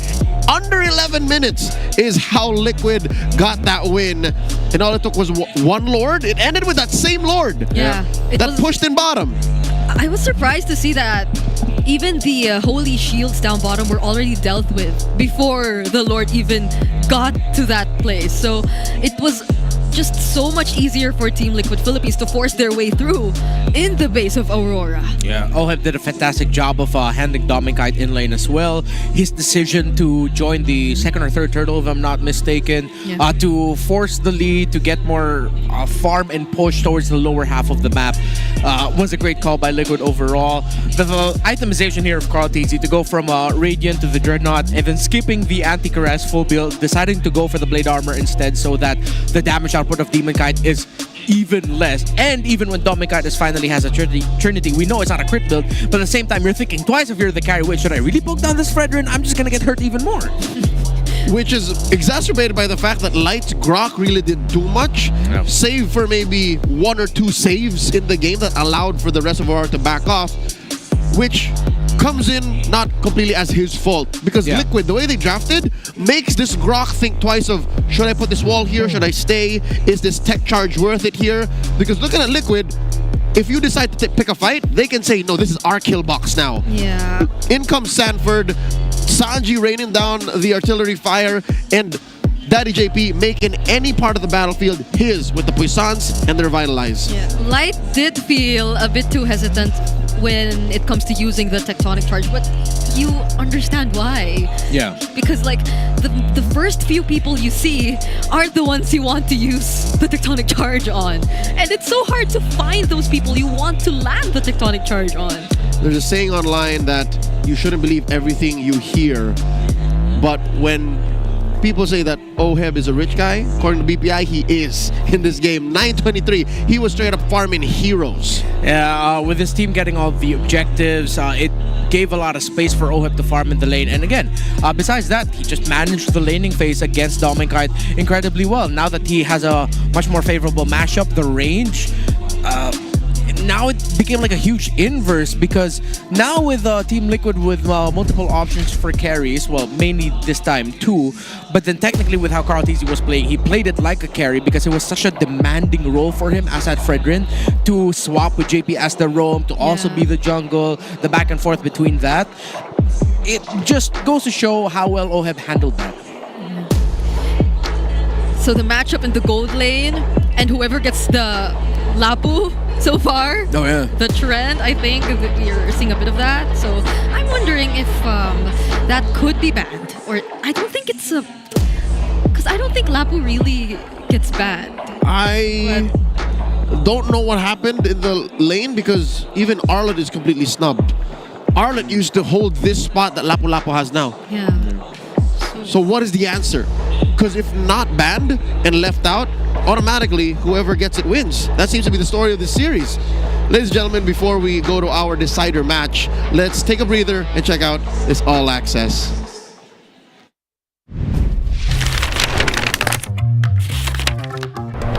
Si Ogwen. Parang Sanford? Same lang. Ogwen, Flap, Sanford, Shizu. Ogwen, ako, tsaka si Shizu. Ogwen. Si Nets. Sanford. Sanford yan eh. Daddy JP. Ay, Shizu. Ako, Web. Oh, di ba? Perfect! Ako, isa lang, one. Si Aqua. Si Birds yan, pre. Si Nets. Lance, si Yoshi, Nets. Ako, Lansu, Ferds, tsaka Carl TZ. Lansu! Lansu yun? Sensui! No, wala pa nga ako eh. Si Nets, si Jamie Pongs, si Flap, Pew, Yoshi, Marco. Yoshi. Uy, gaya ka lang. Falcon niya. Yung dalawa, isa lang yung lalaki. Kaya pala. Wala mo lang tayo tumawa. First time mali. Lansu. Sino yun? Uy! Ay, di mo lang. Sinaso mo rin doon. Wala na tama! Ay, wala. Kendra. Sino yun? Ganun. Ganon? Si Yoshi. Si Kirk. Si Kyle. Ikaw, si Sean. Ako yan! Demon Kite. Si Carl. Carl. Pew.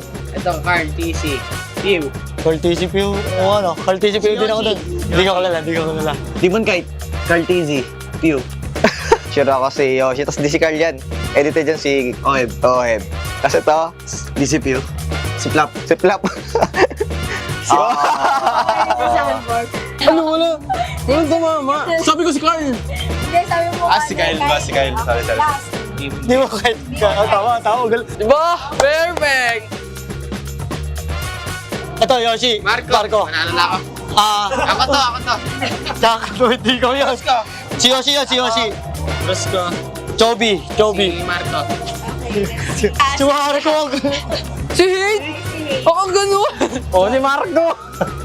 For Shido. Si Rowo. Oo, si No. 50. Si Win. Oo, si James. So, Excel ba? Okay. Pinagbigyan ko lang yung kampi ko. If there's something I learned about our players in that little All Access, it's that Nosh has one hell of a laugh. Yeah. It's I'm not gonna replicate. It's very contagious. The what? The laugh. Oh, okay. Thank goodness. Why? But yeah, it was fun. Although JP didn't get any correct answers, I think he was the only one Got 0. Yeah, got 0. He got stomped by Sanford. 0-6. No, even the Twisted Mind players. Sean had none. Sean had none. Sean had none. He's been here for since when? Why didn't he get any? Well, to be fair, JP has seen so many media days. That's true. That at some point, They I think blur. he wanted to say like, is that Yuji? Or They just blur. Yeah. is that my old teammate Kel VJ? It's been so long. So yeah. Is that Chico? Is that... Yeah, just blurting all of the oldest names. Like, JP, we said season 16. Is that Pain? Yeah. You go way back. Yeah. Back to the matchup right now. About a minute and change before we go into the rubber match in this best of 3. Liquid straight up stomped Aurora when we all thought that Aurora were drafting them into a corner. What can Aurora do now? Should they just let go of this whole we control you in the draft situation? Because one thing is for sure, they can't do that. Not against Liquid. Not like this. I wonder what side they're gonna be on though. To do that. It should be Liquid's choice. I think one thing, even though the Valentino pick also added to a lot of our doubts for the Liquid draft, I think they leaned way too hard into just making sure Sanji doesn't get anything comfortable. Because even in MSC, I remembered early Valentina's blind Valentino picks actually don't end up faring well for teams. That's something that they should teach kids in school. Yeah. All right, look both ways when you're crossing the street. Don't talk to strangers and don't pick Valentina early. Don't pick Valentina blind. I would go to that school again. It's a good school. Yeah. It's Savior's School for Gifted Youngsters. Yeah, at that point, all he saw was the Baksha and Lapu-Lapu, and they decided, you know what, we'll pick up a Valentino with that. Like, what? That was unwarranted. Yeah, again, it covered a lot of the potential options that Liquid could come out with, and it even made us think twice about like, oh wait, if Liquid picks this, you know, there's a Valentino to deal with. But imagine how different it would have been if it was a Kimmy instead that was paired up with a Gronk, right? Now they go back to their triple carry ideas. It's not just that if the YSS and the carry have a hard time, you also have the Kimmy to help cover for you. I get it. By picking the Valentina, Aurora basically gave Liquid an early warning device, an orange cone, and saying, all right, y'all better not do these or else we win. And indeed they did it. They didn't pick heroes that feed into the Valentina, and that ended up with giving Yue a hero that did a good amount of nothing. Yeah. And then, again, they got out-executed. There's only so much you can do. You can't even tell Aurora to make sure that JP doesn't end up with the Baksha. Maybe if they end up with that same scenario, they could consider picking it as the first pick. Instead of the YSS being your priority, you go for the Baksha first and then just think if Liquid's gonna end up with a YSS, then that's okay because Aurora's gonna end up with a roam pick that can set the tempo with aggression. Something that we also saw in MSC. Yeah, I also think that's one of the biggest learnings they got from their first series. I think ever since that sweep against ONIC, it's been a trend for them to maybe prioritize JP or at least get a flex pick that won't entirely leave him out of options. So it started with the high loss being prioritized for Team Liquid, and then now that we see it being prioritized by Aurora too, then they switch it up and instead go for the Baksha. So it's in a way also making sure that it's partially checking that one key to victory mentioned in the HAL, which is at least, if not a completely winning mid duo, one that's comfortable or one that they can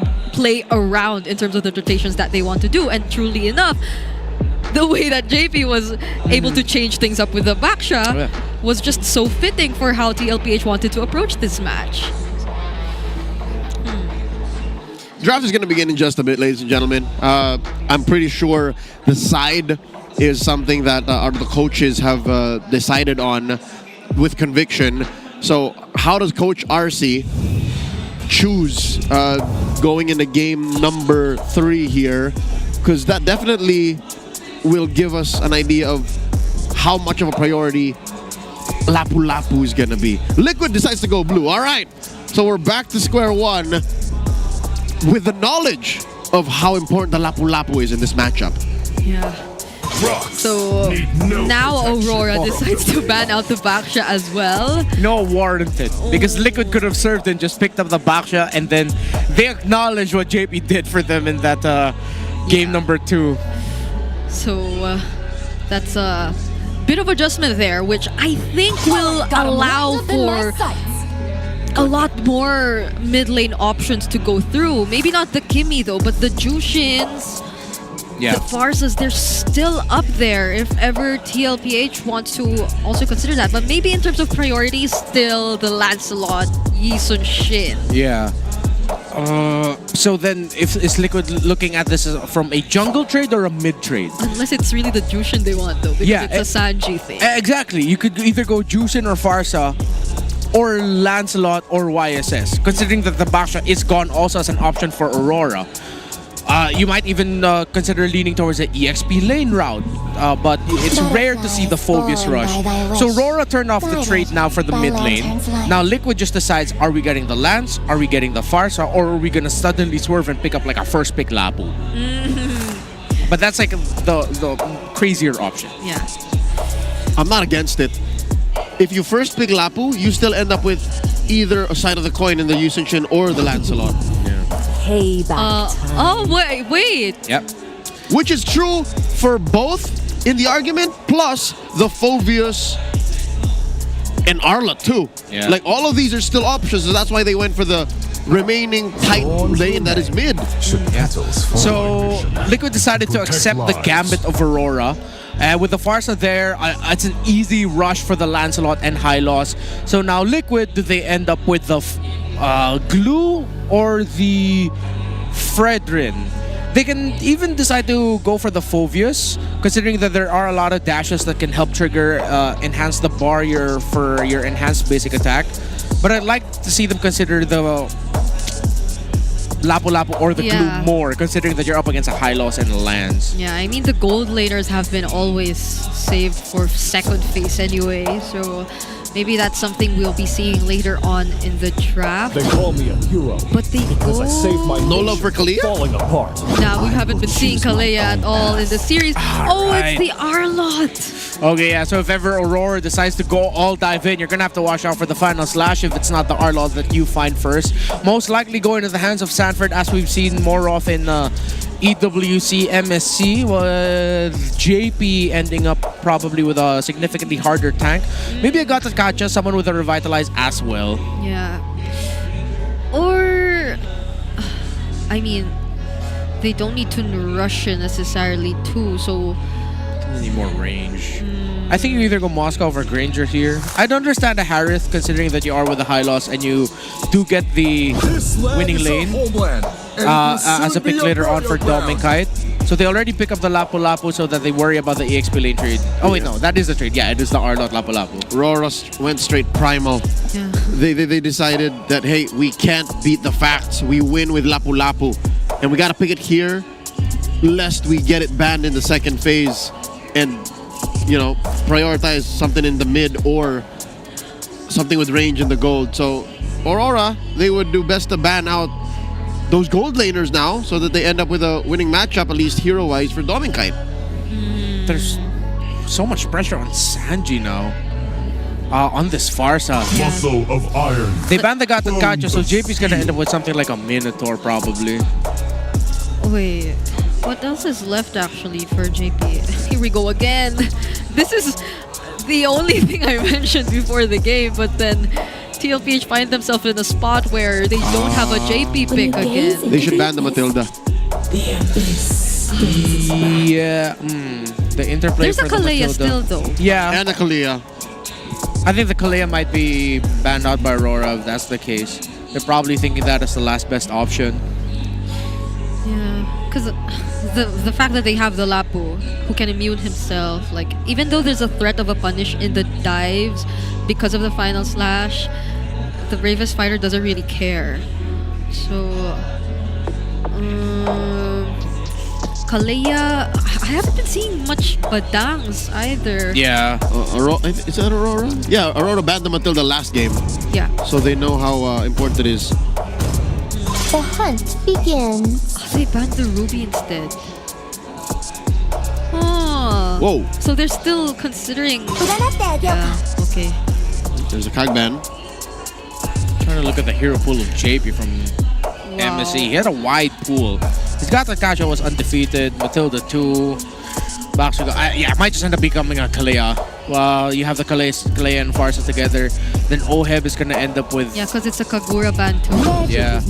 So with the Harith picked on the other side, you either go Moskov or Granger here. Unless you really want to go so much burst in AoE and you go Beatrix paired up with the Kalea and Farsa. So you have multiple options there for the burst pickoff. It's gonna take a bit more time though. But with Harith, I'm leaning towards the Minotaur really for JP. I like that. Like, I've been wanting to see the Minotaur for so long. But...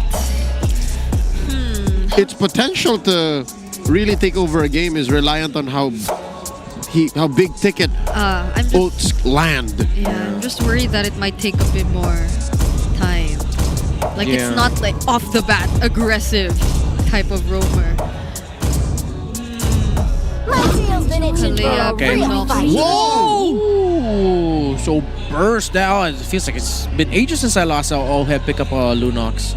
So it's Oheb's turn. What? It's the second Lunox Harith matchup for today. Yeah. Lunox is so back in the gold, man. We're so back. I get it. The high HPs on the Lapu-Lapu and the Hylos. This is how you punish it. Okay, you win. Let's go. Go for. It's either Valentina Eve as I'm thinking of. Trying to think if there's any surprise picks that they can go for. Not Kadita. Not Luyi. Not the Luyi. I think Eve is a little too much. There you go. This is still range. Okay. Without the vision. Without fully committing, without going all in. So Aurora are keeping some chips to their chest here. Picking the Novaria. Alright. Bigger hitboxes for all the abilities here. You get good poke damage from afar, you get vision, you get scouting. And it's a core compared to an Eve. Yeah. It's more core damage than utility that an Eve brings. Yeah, and that was one of the usual things that we saw in MSC, wherein if there's a YSS on one side and you don't have a mid laner yet, most teams just ended up picking the Novaria at the center of the map. It increases your chances of either taking a buff away with a really good meteor, or it's really just there to help equalize with the vision provided by the YSS, using your, what we call the magic carpet. The actual echo. Here we go, game number 3. We went all the way, ladies and gentlemen. We all felt that it would coming, and here we are, the conclusion in the best of 3 between Team Liquid Philippines and Aurora. It all comes down to this.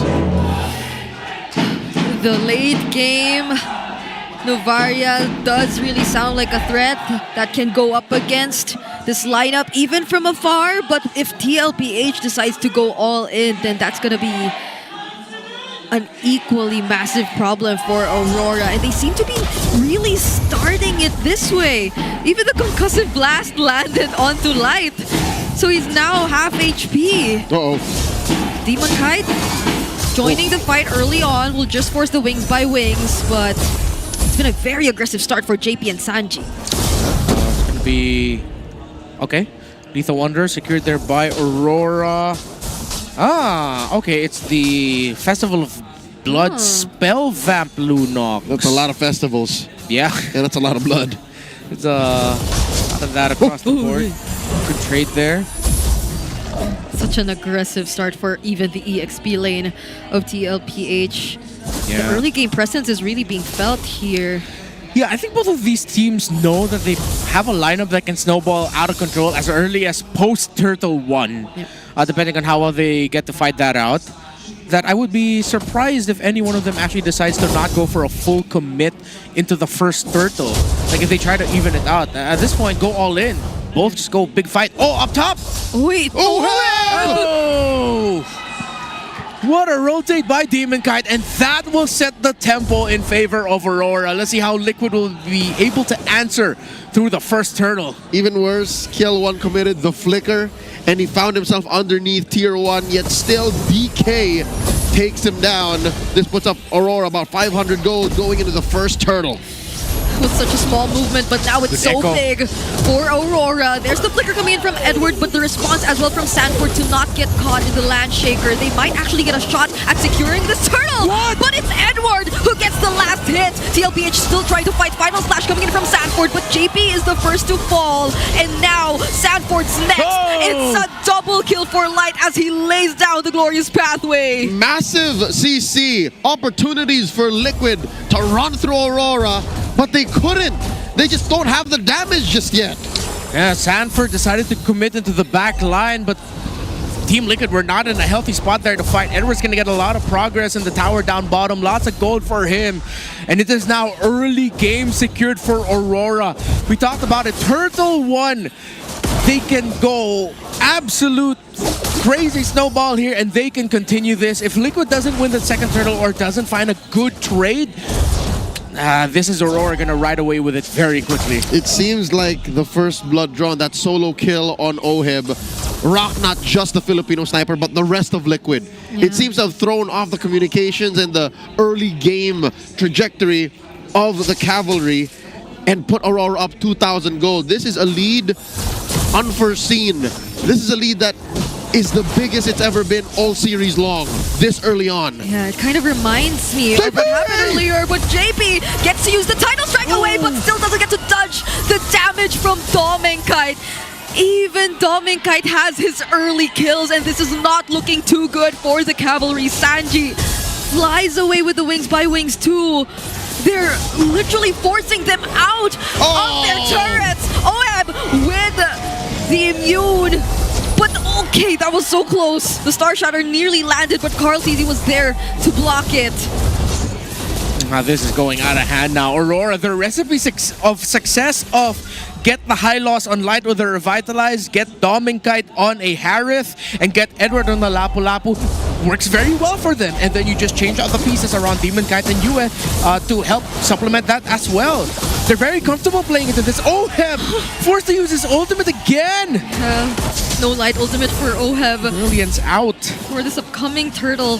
So Aurora, they definitely will be the ones in control. Turtle now getting blitzed by Aurora. It's not like there's much Liquid could do. Demonkite secures all this while. Liquid are just getting by, taking scraps of what the map can give them. Carl TZ pushing down bottom. Meteor shots thrown over to Liquid. And they've spent so much time and effort to protect Oheb. This is a much reactive response from TLPH. They sent out so many bodies up top, and there's not much that they could even do because the most important brushes are being held down by Aurora, and much to their surprise, Sanford already gets poked down really, really low. This is not looking too good. A very dangerous spot for Oheb. Needs to be wary of wherever he decides to walk through. This is not the Apex Predator's natural habitat. He literally walked into a new ecosystem and said, yeah, you're not on top of the food chain right now. So let's see where Liquid will be able to find the turnaround. It's not going to be through Sanford fronting. JP can only take so much damage. He's melting very quickly. I'm struggling to farm. All the pressure on him. Okay, Brilliance out. And they will just try to force this tower, but Sanji flies to provide some respo. Does still get to defend the turret, but they're doing so much just to do that. Not even Oheb can manage this on his own, even as the Lunok. Tsunami Slab committed though with the better airstrike. There might just be enough damage, and the final slash 2 coming in from Sanford to catch Yue. 2 members taken out. Oh, JP, Sanji, and Carl. Losses of Liquid and Carl TZ. Carl TZ has actually been keeping the level in the farm with Demonkite very close. Before that sequence, Carl TZ was just, what, 300, 400 gold shy? Not too crazy. And the damage from Sanji, the fact that he already had a glowing wand built up, I like that Liquid, the moment they saw, okay, Sanji has his first item, let's try to commit a play, let's try to turn things around. Yeah, and they found it. Perfect. Because I think Edward also tried to help Light, but they just all got caught in the Federal Airstrike, and now they block Light in his path. Nearly wanted to go for the engage, but they decide to set things up again with a final slash. It's a killing spree for Carl TZ. My goodness, they're still in the game! Maps range displacement for Light. I don't think he even saw that angle coming. Sanford feeds over the big Hylos into a few salvos of the Fed airstrike. Demon Kite, the Kite Brothers is still on top of the gold leaderboard, brought to us by BPI. The Kite Brothers have been eating good, but up until what point? Because Liquid are slowly closing up the gap here. They put it down to under 3K. Again, Liquid also has multiple damage cores. They have the Farsa, good spot there by Yue. You have the Farsa, the YSS, and they have the Lunox. Oh, there's the Astral Echo too. The response on the Tsunami Slam, but Edward goes in with the Bravest Fighter. A beautiful layering of their skills. And what a shot coming in from Yue. Sanford will just try his best to sustain, but it won't be enough. The star shatters from Yue. They're doing too much. You can only bully your big brother for so long till he decides to clap back. This is Aurora flexing their 3K gold lead. This is when Aurora says, enough is enough. You've been doing this for the past couple of minutes.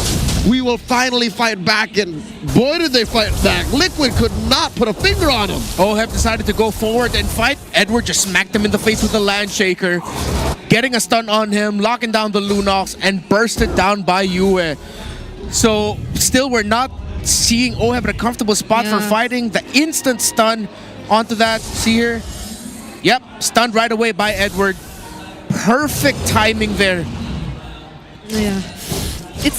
It feels as if it's so hard to position yourself as a Lunox. Oh yeah. Against this lineup of Aurora with multiple dashes coming in from Demon Kite and Doming Kite, and then Edward just being prepared to stun with a land shaker. If Aurora were standing still and allowing Liquid to get ground, then yes, the Lunox will do good. But not like this. Tsunami Slap! 2-1 stun and the final slash. This could be an opening. But Doming Kite still dancing through. Will be trying to take down OHEB next. But there's the flicker. Also gets to dodge the Thorn Rose, and Sanford still goes in. Carl TZ catching up. Trying to dish out damage. But a Traceless to save him because the damage was too much. And Sanford goes down. A 2-for-2 trade. The burst from the Lancelot stopped all of Team Liquid's hopes for a turnaround fight, leaving Sanford in the dust, and Aurora will be able to get the first Lord of the game free for them. Let's see how else they can build their lead from here. Oh, Carl Teasy read the situation. He knew that he could not contest the Lord, but instead of going straight for the orange, Demon Kite here, get thrown with the Bounce Shocker! Oh, but Edward was there to block his path. He could have went in for the kill, but all because of Edward. Demon Kite survives. Oh, Edward on this Lapu-Lapu till as old as time, has won championships for club and country. Now let's see how Team Liquid will be able. They're trying to play around JP and Sanji. Sanji a little bit too deep. Try to find a flank angle. They're going to have to play through the defense. They do have... they are playing around the Yisan Shin and a Farsa. So defenses here or sieges for Aurora are not going to be as straightforward. They're really going to have to play around the Astral Echo of the Novaria to make sieging for them a little bit easier. Not to mention Liquid has great high ground potential. They have a Farsa. They have a Lunox. They have Yisan Shin. So they even know how deep Aurora is into forcing these sieges. And they have a tier 2 in mid. So Liquid should be fine despite the huge gold lead, 6,000 and approaching. Yeah, they'd want to minimize this though. At least not had any holy shields over to Aurora, although there's just only a minute left before they let go of this fully. A lot of damage coming in from Doming Kite. JP starting to feel it too. They lose the holy shields up top. And there's a conceal. Could they actually try to go for something? JP finds a target! He actually gets to land the Tsunami Slam on Demon Kite, but he gets to Phantom Execution his way out, and JP gets punished instead. Sanford only needs one hit. The Star Shatter doesn't land, but Doming Kite goes in. There's just too much damage coming in from Aurora. But they don't have a wave. They have to stop their forward momentum. Instead moves over the top lane push. Okay, Puncture and Thorn Rose already committed by Demon Kite, but Doming Kite this time uses the Zaman Force as well. They'll respect TLPH for now, and they'll get away with a single base turret. Too much burst. This Lunox can't even get the ball rolling in terms of the farm. Still only up to a Holy Crystal. Had to get the Silent Robe as well, just so that he could reduce a little bit of the magic damage getting tossed at him. There's only so much the YSS and the Farsa can do in terms of their damage output. They couldn't even get what was a fantastic catch by JP, suddenly swerving and finding Demon Kite in the center of the map. Gold is so scarce for Team Liquid. And it's made even worse by the fact that RORA don't have to really do as much as lift a finger to even flush them out of their own jungle. Yeah. And that single stun from Light, together with the damage from Doming Kite and that single Star Shutter from Yue, was already enough to burst down JP. That was just a gut check, dude. Sanford missed the final slash onto Light. If they were able to displace that high loss, it would have been a different story, but at this point, we're seeing why the Novaria is coming in big time for them. It also gives vision for Aurora in terms of where JP is. All right. Gets it again, and that's going to be another free Lord here for Aurora. Clean blitz.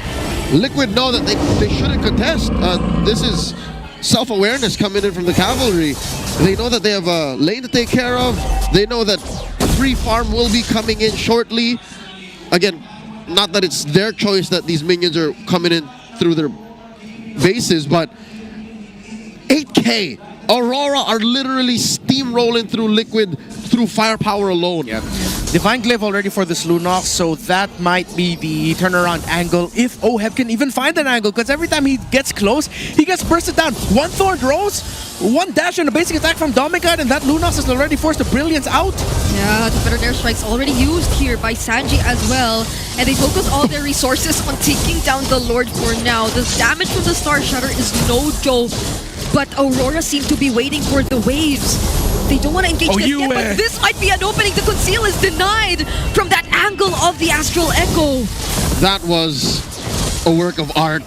The angle at which it came in. Light coming through. Glorious pathway. All the damage dealers are down very, very low, and Edward gets to land the Land Shakers. Dominic Kite follows through with the damage. Edward already punished. The Mountain Shocker's already unleashed as well, and it's a 1-for-1 trade so far. But Aurora, they still might want to attempt this. They have another wave of coming in mid.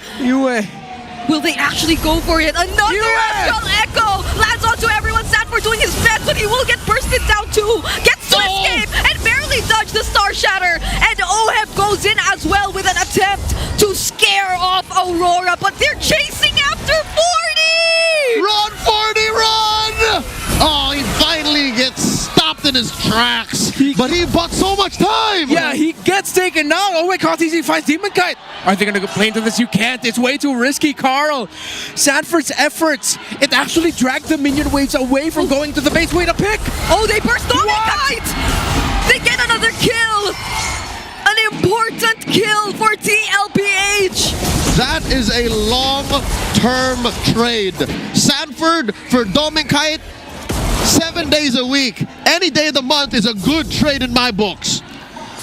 6,200 lead for Aurora. No more turrets for Liquid. But maybe, just maybe, they have it in the bank to completely turn the game around. There is still so much damage to deal with, though, if you're Liquid.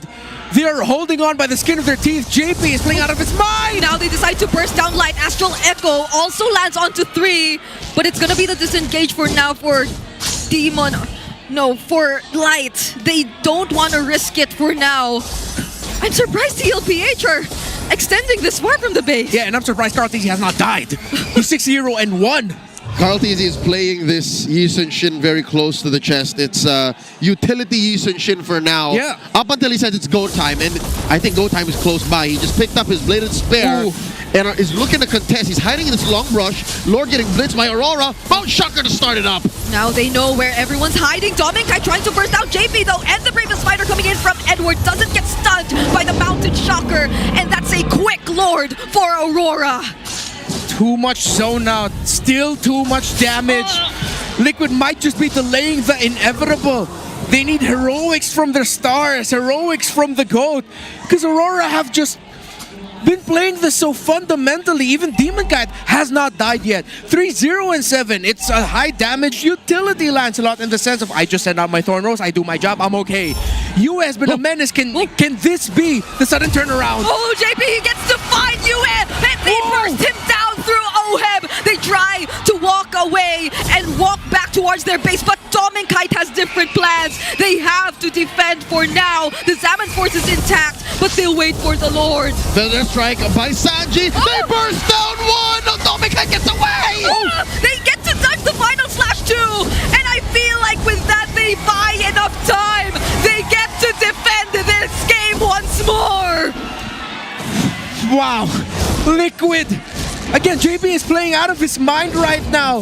The sudden call to conceal by the team to get that pick onto Yue. The fact that he was able to pull away just a little bit of attention, recall back in time, and then back in base, Dom and Kite gets spotted out, gets bursted down, which meant that RORA couldn't continue the siege. Liquid has one more shot at this, one more try, and if Aurora can't end it here, this game is gonna keep on going. Look at that perfect flicker. Yeah. Second skill, Tsunami Slam. Yue flickered away, but he was already caught by the animation. And even Liquid's exit plan was well coordinated. You saw Light drop the Glorious Pathway. He tried to stop Liquid from getting away with it, but the cavalry knew. Apparently, a stampede goes both ways, inside and out. They've closed the gap. They cut the gold lead in half, just about 3,000, 4,000 in. And what's important is the cores have settled themselves. Even Oheb, who has been having one hell of a game, the bad way, finally has a full arsenal. Yeah. They'll have a lot more damage to rely on if ever they do find themselves in another team fight. That 8k gold lead we were talking about, which was in the hands of Aurora, is now down to only 3k, and it doesn't even matter at this point because, as you mentioned, Oheb already has all his items complete. Yeah. So they just need to work on that one decision, that one pick-off that will really matter for this game. Look at Carl. Oh my goodness. He is setting the tempo. And Sanji with the feathered. Okay. They want to make their presence felt this time. Yeah, they know that these ults will be off of cooldown when the Lord comes, and that's what's important. Liquid is sending a message to Aurora. We're ready to box. You want to fight? We fight now. And if Aurora responds in the wrong way, Liquid will punish. Here we go. Lord spawns lower quarter. Top lane, the long lane was taken care of. Last rotation by Liquid. They're sending Yue over there. I think Aurora knows that Yue is a huge part of their win here. If they're able to protect Yue and they're able to get Yue to land the echo of all echoes, then maybe Liquid will finally fold. Yeah. Aurora needs to leverage their macro control, which they are doing through the minion wave up top. Slow push through the minion wave in mid. They're allowing the bottom minion wave to push. They have the advantage. They can afford to lose towers and a bit of minions, and now they're going to blitz this. Right, Lord now. JP has info, but Light sees Sanford. He gets to use his vengeance out. Lord already nearing half HP. Star Shatter doesn't land. Yeah. They find Oheb up top though. Lord gets a reset. This is straight up turning into a dance. Ooh, the damage is slowly coming in. Light is getting bursted down. Immortality already popped. Now JP trying to escape, but uses the Tsunami Slam instead onto Edward, and he gets bursted down. This time around, a flicker hit from Oheb. Nearly gets to finish off the kill, but there's a flicker intact for Edward as well. Uses the Light ultimate. They're now Minion trying to waves. go for Dom and Kite, and it's gonna be a kill. But the base! They played it perfectly, Liquid. They knew the minion waves would respawn. Now Sanford's able to defend for now. Better airstrike, but Demon Kite gets to dodge everything. Sanford needs to work on the base, and now it's only 3 members of TLPH fighting up against Aurora. It's not over yet. Aurora have to make a decision here. Do we go for the Lord? Do we go for the base? Do we try to keep attacking Liquid's waves? And both teams just let off of the dance. Sanford's still working on that wave. Mountain Shocker already committed. Star Shatter doesn't land. Light slowly approaching the members of TLPH alongside Demon Kite. A Twilight Armor pickup for Edward as well. But Sanford's still not part of this. Neither is Dom and Kite. JP also out of commission for maybe 10 more seconds. Oh no, Aurora have quite the hold on this Lord. What a placement of the Fettered Airstrike. Demon Kite is very low. He cannot contest this. He has to recall. Or will they actually risk it? There's the Immortality pickup. He gets to regain some of his HP through the Revitalize. And the TLPH backs off again. Astral Echo single-handedly send away baby cakes, and Aurora able to hold their ground. Oh, it's just a matter of the waves and the map being against Liquid. That is what's keeping Aurora in this dance. Yeah, they're doing everything they can to manage, but Aurora, they are not letting go. They know they have the advantage through the minion waves, and it's making Liquid struggle every moment and every sequence in this Lord dance. Yeah. Demon Kite picked up Rapid Boots. Okay. He knows that he has to keep moving in and out, weaving between this Lord, between the waves, between a team fight. Liquid now have a lead, 1,000 gold. Not that it means much, and the Lord has evolved. This is a evolved Lord, 22 and a half minutes and counting. Right positioning right now for Liquid. I think it's an all-in for Aurora now. They have to. They know Sanji's playing back. They don't see where the Lunox and the Arlot are though. Oh, conceal. Already used. Liquid can fight. The Mountain Shocker's there as well. They burst down. Too early. He doesn't have the immortality, and now he gets punished. And the Tsunami Slap onto UA from JP. There's a knockup from the Lord. Sanford follows up with the beautiful final slash.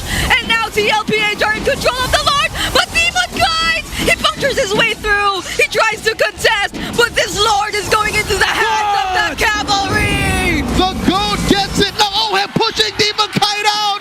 DK has to retreat. It all went sideways for Aurora. Liquid score their first Lord. Never underestimate the heart of a multi-time international champion.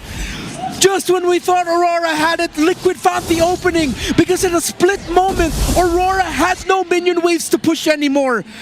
Team Liquid could afford to go and fight, and they did. Light was too early, Yue got picked, and Sanji held his feathered airstrike in front of Demon Kite to stop him from getting close to the Lord. Liquid never lost track of the big picture, and now they're calling the shots. JP with a conceal places himself in this bush. UF flushes him out, but he was out there a second too late.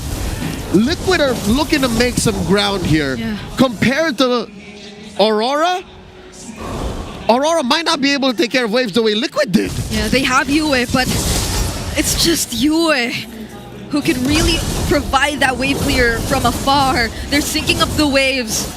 They want to make the most out of this. They want to balance out the map, and this 8-0-3 performance that we're seeing from Carl TZ is no joke. On the other side, Demon Kite is 3-0-7. Both junglers have not died for their two teams. They are both the final condition for their respective squads. And now Liquid have finally made it to the base of Aurora. How will Aurora defend? They do have a great high ground defense. There's the Lord. This is evolved, dealing extra damage. Great echo. Massive echoes, spots 5. But it's gonna time out. In comes JP! It's Edward. They actually tried to go after, and they burst him down immediately. But the response from Aurora, the response from Demon Kite, they work their way through. Demon Kite tries to survive. Winter Crown. His immortality gets popped, however, but he has the Winter Crown. The Lord is already down, Bang! but so is Demon Kite. The first death on the Lancelot.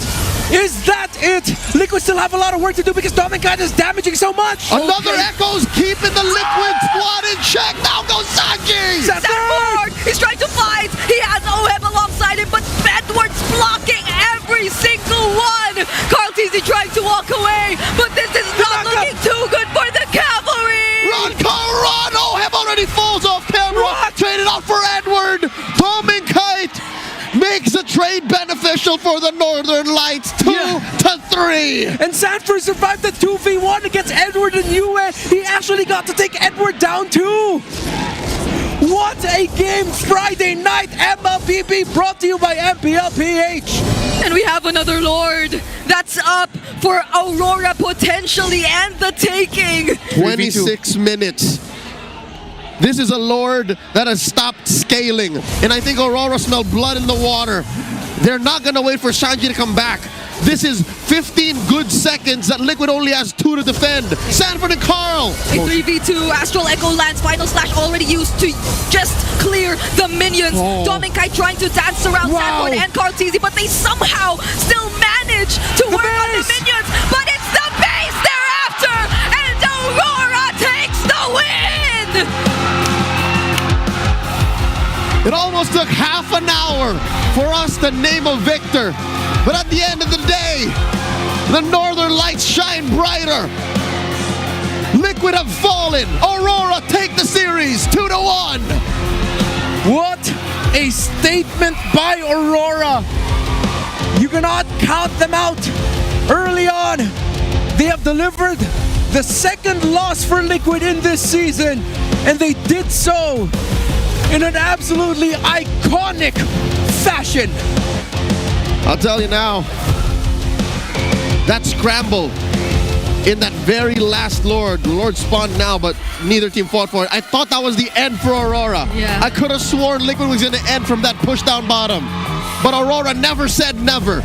Aurora kept going, and even if it's Carl we're talking about, a 2v3 defense like that, you need a miracle. You need your opponents to make mistakes for that to have been possible. Yeah, they really tried to take things one step at a time, work on the minions first. They knew what had to be done, but they had only 2 members working on that defense. It was only Sanford and Carl TZ who could have prolonged that game for them up against those 3 members of Aurora who just wanted to end it then and there. Great call by Aurora. They read the map and they acknowledged, you know what? Let's just end it. 3v2 against an Arlot and a YSS. They can handle it. And Aurora eventually got the win. GG well played, our defending champions. They played one hell of a game, one hell of a series. And they made all of us sweat. But at the end of the day, Aurora knew how to win. Aurora knew that they had it. And we'll be throwing over to them on stage for the winner's interview. They got Hans and Odin asking them the questions. I wonder how they feel. Roras, I want to hear you. Lights within. Ladies and gentlemen, your winners, Aurora Gaming! That was one of the matches that we would call absolute cinema. Nakita natin, Odin, balikan ang nakita ang laban between these 2 teams. Definitely. And Hans, gusto kong tanungin, wala pa bang playoffs? Kasi parang grabe yung pinakita nila. Week 2 pa lamang. Demon Kite, we wanna hear from you. Grabe yung laban na yon. Gusto namin malaman ano ba yung nagiging comms nyo during that final game. Kasi kita namin na talagang sobrang lumamang kayo in the early game. Pumalag ang TLPH and you were able to win that match. Ano lang po patience lang po. Kumbaga minamaximize namin yung lamang namin sa game. Tapos naglo-Lord Dance lang din kami. Medyo off lang siguro yung timing ng mga Lord Dance, pero na-pull off naman namin. At nailaban nila Hans hanggang sa dulo. Yeah, I mean, yun yung nakita natin for week number 2, and this is a very good start for your team. I was able to talk to you even last week. Sabi mo na meron pang complications, tila hirap pa. What changed in week 2? Ano bang nagbago ngayon para sa Aurora? Siguro mas naging in detailed kami sa mga review namin sa tulong ng mga coaches. Parang napupuli din nila yung performance namin. So more or less attention to detail ang nakita natin, right? You have to give it to Demon Kite. And of course, making his way back into the Philippines. Light! You can't say the Northern Lights without Light, right? Light, we're so happy. A lot of the Roras, your fans are very happy to see you here. How does it feel na naglalaro ka na ulit dito sa Pilipinas and you got your first win in Season 16? Happy naman kasi parang nagwe-wait lang din ka na magiging momentum namin, tapos sa TL pa namin yung nakuha. So malaking factor yun para sa amin. Tapos ayun, sana maabot namin yung final na best form ng Aurora na kasama ka sila. And hindi bago sa paningin natin na magkasama si Demon Kite and Light. How do you guys feel na magka-team na kayo ulit? Like being you na pinakabagong addition to Aurora? Wala lang, masaya lang kasi alam ko na yung mga nasa isip niya na gagawin sa game So hindi na siya madaling basahin kumbaga sa chemistry. Light, na-miss mo si Demon Kite? Na-miss mo ba? Oo, na-miss ko. Pwede bang yakapin mo si... Pwede mo i-hug? Hug daw, pwede kiss daw, kiss. Kiss mo? Hug na lang. O yan, hug na lang. Huwag kayong mag-alala guys. Over the season, tatry natin ulit. Tatry natin ulit. Pero, Commissioner, given na ito na yon, this is your moment. Ikaw pa rin naman ang pinapanood namin, Yue. Sino? Asan?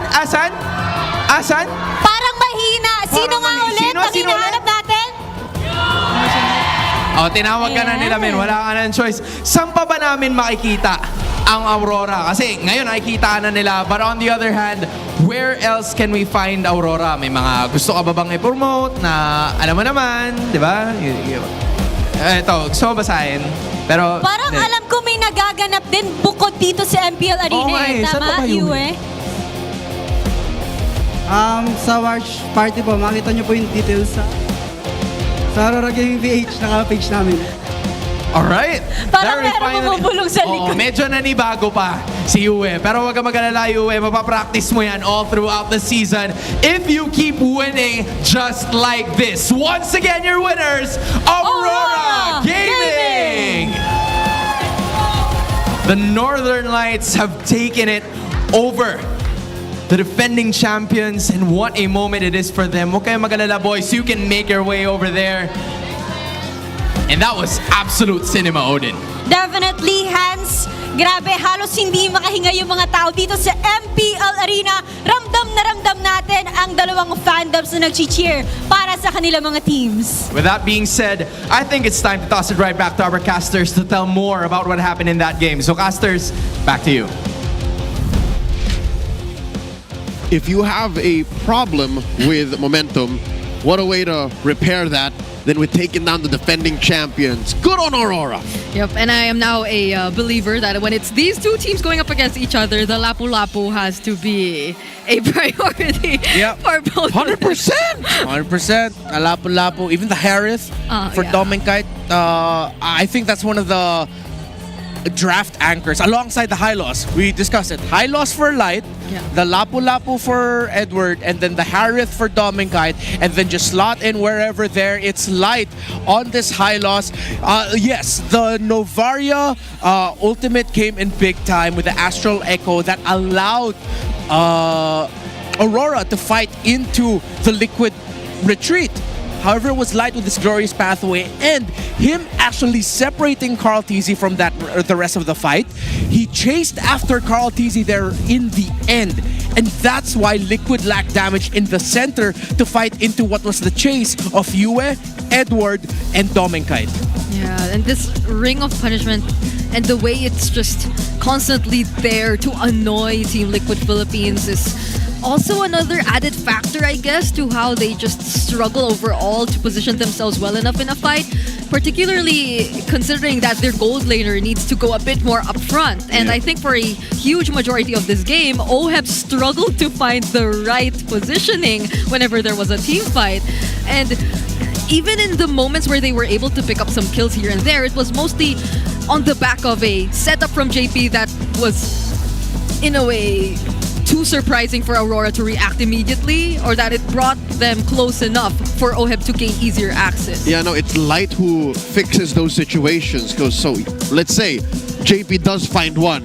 All Light has to do is to come up next to that person, whether it be Dominkite or Yue, pop his Law and Order, stun the culprit, whether it be JP or Sanford, and then recalibrate. Like, that's what made this game so interesting to watch, is because even if Liquid goes for these blitz plays, Aurora always had a response. Yeah, and alongside Light chasing down Carl TZ there to separate him from the rest of Team Liquid, I wouldn't be surprised if it was actually also Light's call. Maybe that is also one of the contributing factors as to why he got the MVP, that it was him who told Aurora, hey, there's 3 of us and 2 of them, let's end this now. Yep, that's literally just math. Yeah. Looking at it, this should have been Liquid's game. They crawled themselves back into a almost sure win position. Victory was imminent, but RORA had that clutch in them. RORA knew that, hey, if we can make this trade beneficial to us, this do be endable. Yeah. And it was. I really thought it was over during that fight we saw near the base of Aurora when TLPH got the first Evolved Lord. They went in so decisively, decided to set up, I believe it was Edward, first with a Tsunami Slam, but even though TLPH sort of kited it out and tried to reposition in a way where they were winning in numbers, it's Aurora and the overall sustained damage that they were able to constantly throw out Dominkite was just so reliable in terms of doing that. Even Yue, although there is a bit of downtime every now and then on the Novaria, it's the same thing. You poke TLPH low enough so they don't feel as confident to just continue with the fight, especially up close to that base of Aurora. One of the biggest reasons as to why Team Liquid Philippines were able to drag this out is because Carl Tizzy was just consistently getting hella farm, and he did not die. Yeah. He played this game perfectly, honestly, this YSS. But then, with everything that Liquid was thrown, everything that Aurora threw at Liquid, especially up against OHEB, it really just seemed like OHEB could not find footing at all. Even in the team fights in the late game, when Aurora knew that Carl Tizzy was such a massive problem, they decided, you know what, we cannot get this guy. So let's get the other members that are easier to catch right now. Even though OHEB near the end there, he juggled the Winter Crown and his ultimate very well, maximizing his immortality. They knew that as long as they can get that Lunox down, that's already a significant chunk of their damage gone, that even with Carl Tizzy alive, it'll be hard for Liquid to fight just with the YSS damage alone. So you could say that not only literally did Aurora split Carl Tizzy away from his lineup, but even economically speaking. Yeah. Because what was a lone Yi Sun-shin going to do when everyone was falling and everyone needed your backup, but there's this Hylos and there's this whole lineup meant to just cut you off and make you a non-factor, even if you were playing perfectly. Stroke of genius here by Aurora. Masterfully done. Let's listen to what those communications sound like towards the win, because this is going to be something you want to pay attention to. Here is the mic check. Gustong. Out. Loading last. Tara, blue. Hawi pa. Okay na. Nakulang sa akin. Sa akin. Tingin. Sunbird mamamatay din. Patay. Sunbird ako. Tingin ako. Sunbird muna, pre. Sunbird. Sunbird. Saan siya? Patay. Ay, YSS. Singa sa YSS Lunox. Papay na.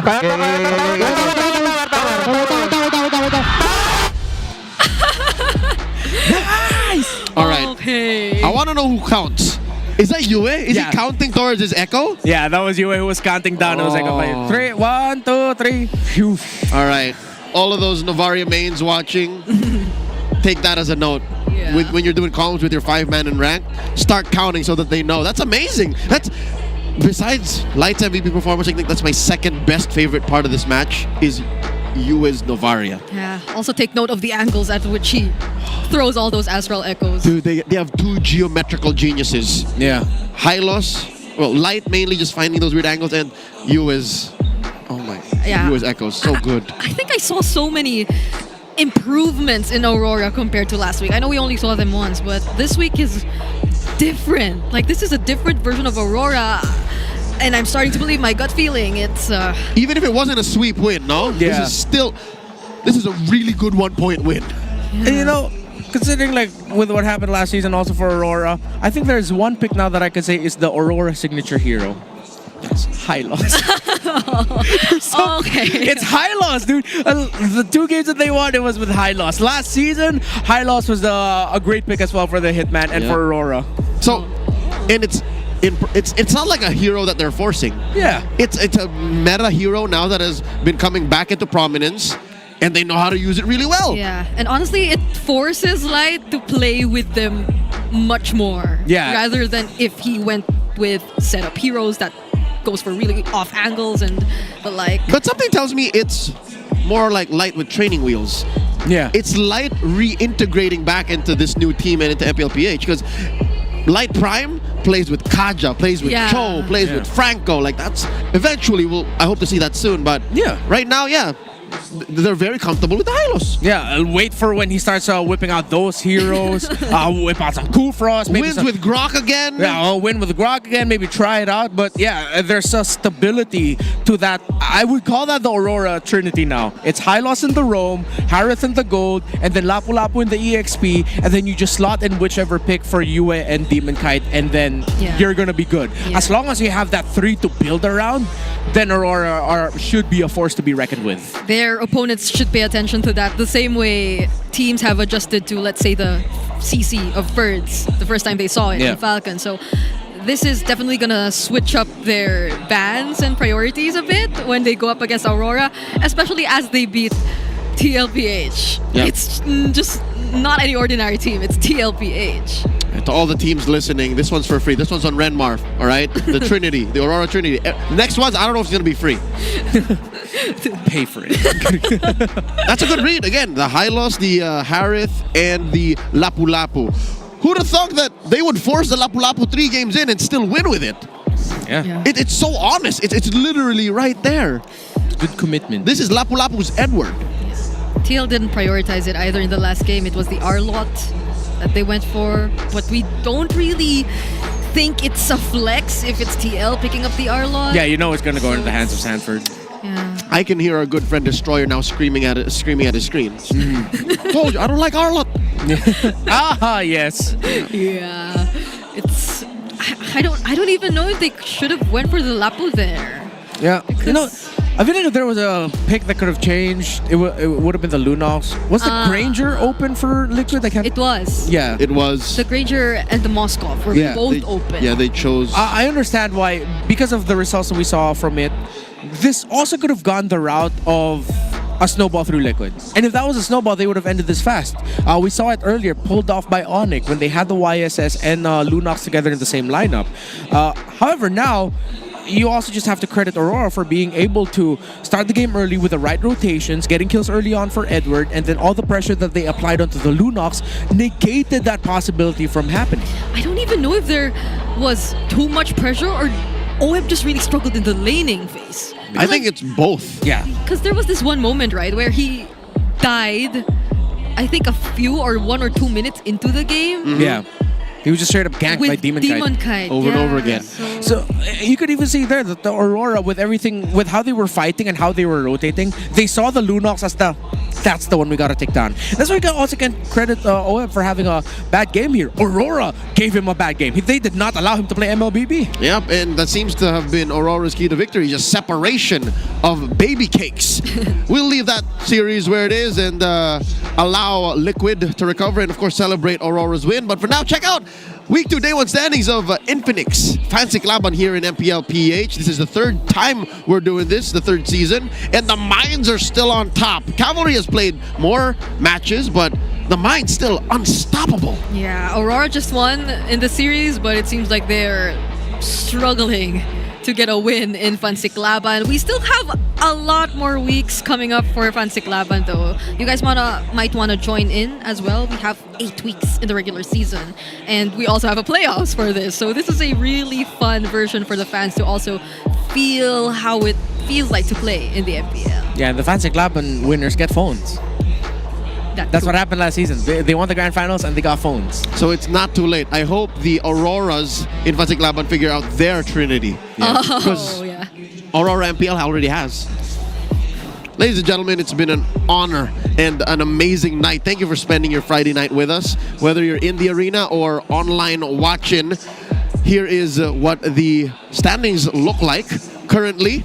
Aurora shoot up into the middle of the standings at number 5, while this puts Liquid right underneath them at 1 point as well. But they played already thrice in Season 16. Yeah, it's still weird to see our defending champions be in the lower half, but we're still in week number 2, and I feel like the more surprising changes are definitely in our second rankings. It's Twisted Minds still staying up there, and I feel like a lot of us are looking forward to see if they're able to remain up there, especially in the upcoming matches that they're going to get into for this week. Excited to see the rest of the action. Hoping to see more stellar performances, maybe comebacks through APBR and Omega. I'd want to see the teams that struggled last season, continue to give a good fight for the season, because Twisted Minds is already doing it, and that just makes MPLPH more exciting when some of the best teams in the world are struggling back home against the teams that struggled last season. Tonight's games were a testament to Lakas ng Pinas, and it's been an honor bringing you the broadcast. Tomorrow, though, you better not miss out. And of course, we have day 3 of week 2 happening as well. So buy tickets if you want to come join us and watch live, or clear your schedule if you want to watch online. His name is Renmar. This right here is Brigida. And my name is Leo, at your service. We'll throw it over to Wolf to break down that last series with the Howl, and we'll wrap the show up. Week 1, Aurora can come to the phone right now. You know why? Because it's dead. Week 2 Aurora is totally different, fresh and renewed. Nakita natin yung performance nila against one of the top teams, the MSC champions, na na-challenge talaga nila down to the wire. At iba yung dinala nila ngayong week number 2. So simulan natin yan with their draft choices. Nakita natin, Kimi's back. Out of nowhere. Tapos biglang may lapu-lapu na nakita natin wins games for the entirety of the series. In fact, yung Kimi at lapu-lapu, masasabi ko, ang nag-shape ng draft ng game number 3. Kaya bigla tayo nakita ng YSS priority, ng Lancelot, even the Phobius priority. Sabay nakita tayo ng Lunox na on the side of TLPH that apparently did not work even up against the Harith. Dahil yan dun sa focus, dun sa mid laners natin at kung gaano siya ka-importante dun sa draft. Ito ang dinala ng Aurora na paghahanda versus TLPH. But more than anything else, syempre may binago rin sila sa kanilang rotation. Pinilit nila yung gold laners. On both wins ng Aurora, nakita natin na umikot agad si Demon kahit papunta dun sa may gold lane. Hindi man ito nagbigay ng outright kill. Although nung game number 1, it actually resulted into a kill. Pero yung pressure na ginawa nila dun sa may gold lane actually affected TLPH's first turtle fights, pati na rin yung overall rotation sila. Nagkaroon ng 1v1 between Edward and Sanford for the entirety of the series that which we really like, and ito talaga yung makikita natin na trend ngayon sa ating metagame. XP laners dictate the meta. But most importantly in this series, the post-first turtle fights matter than the neutral objective itself. Game number 1 napunta ang turtle doon sa TLPH, pero yung post-turtle fight, yun talaga yung nagbigay ng tempo sa team. That happened in game number 2 and also in game number 3. Kaya nga lang, itong mga sinabi natin, hindi masyadong nagmatter dahil nag-late game yung game number 3. Yan ang championship factor, kaya naman nakita natin yung TLPH na na-extend pa yung laro na yan. But Aurora, sabi nga natin, iba ang Aurora na nakita natin today, iba yung nagpakita at iba din yung nag-perform, and that's what we like. And I'm sure that the fans of Aurora are very happy about that. Hopefully, they keep this tempo, pabalik na nga dun sa standings. That's been my analysis of that wonderful series. Ngayon, let's throw it back to Hans and Claudine. It was nothing but absolute cinema here at the MPL Arena. What a way to start the week! Day 1 pa lamang ng ikalawang linggo ng MPL Philippines at napakarami ko nang nakikitang posts, comments, and even the power rankings this early into the season. You know, we were talking about eras from before, eras from now, but one thing is for sure, as of this moment, ONIC Philippines pa rin ang patuloy na namamayagpag, being undefeated in terms of our regular season with that first match, and it was Aurora finally getting their stride and getting their first win of the season. And you know what, Hans? I'm very excited to see kung ano pang ipapakita ng ating mga kahupunan at sino nga ba ang mapupunta sa tuktok ng ating liga by the end of the week. Feel ko pwede mo akong tanungin yan ulit once na tumagal pa ang ating season dahil gaya ng nabanggit natin kanina, marami pang magpapakilala, lalo na ano bang meron bukas? Siyempre, every Saturday is Super Fan Saturday. Kailangan natin i-celebrate yan. And I am sure that everyone is excited for a triple header once again come week 2. Muli, ako si Hansi Leria. And this is your very own Odin. Sama-sama nating tunghayan bukas ang MPL Philippines Season 16.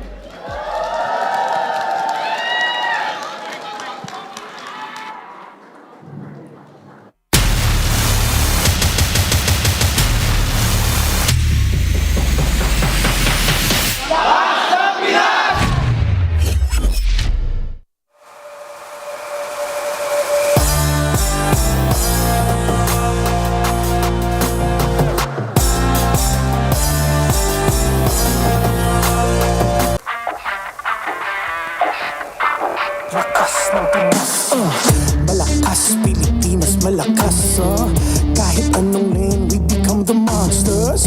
Malakas, Pilipinas, malakas, face the golden sun and repping for the 3 stars. Look at us, to the top, no ifs, no buts, winning any game, para to sa PINAS. Di mo matitinag aming boses sa new level, nasa kalye man o mobile, you know I become a legend. Listen, open fire, we unite, we winners.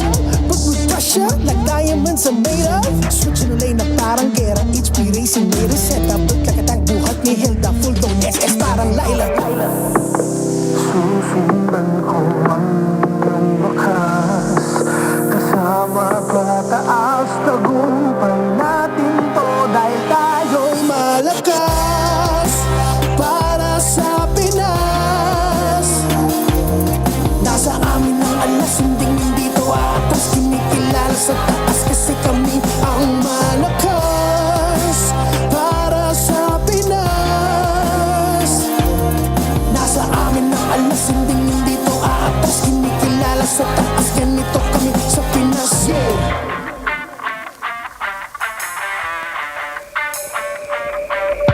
Laging MVP, no surrender, no retreat. Pag nagsama-sama, just imagine what we can achieve.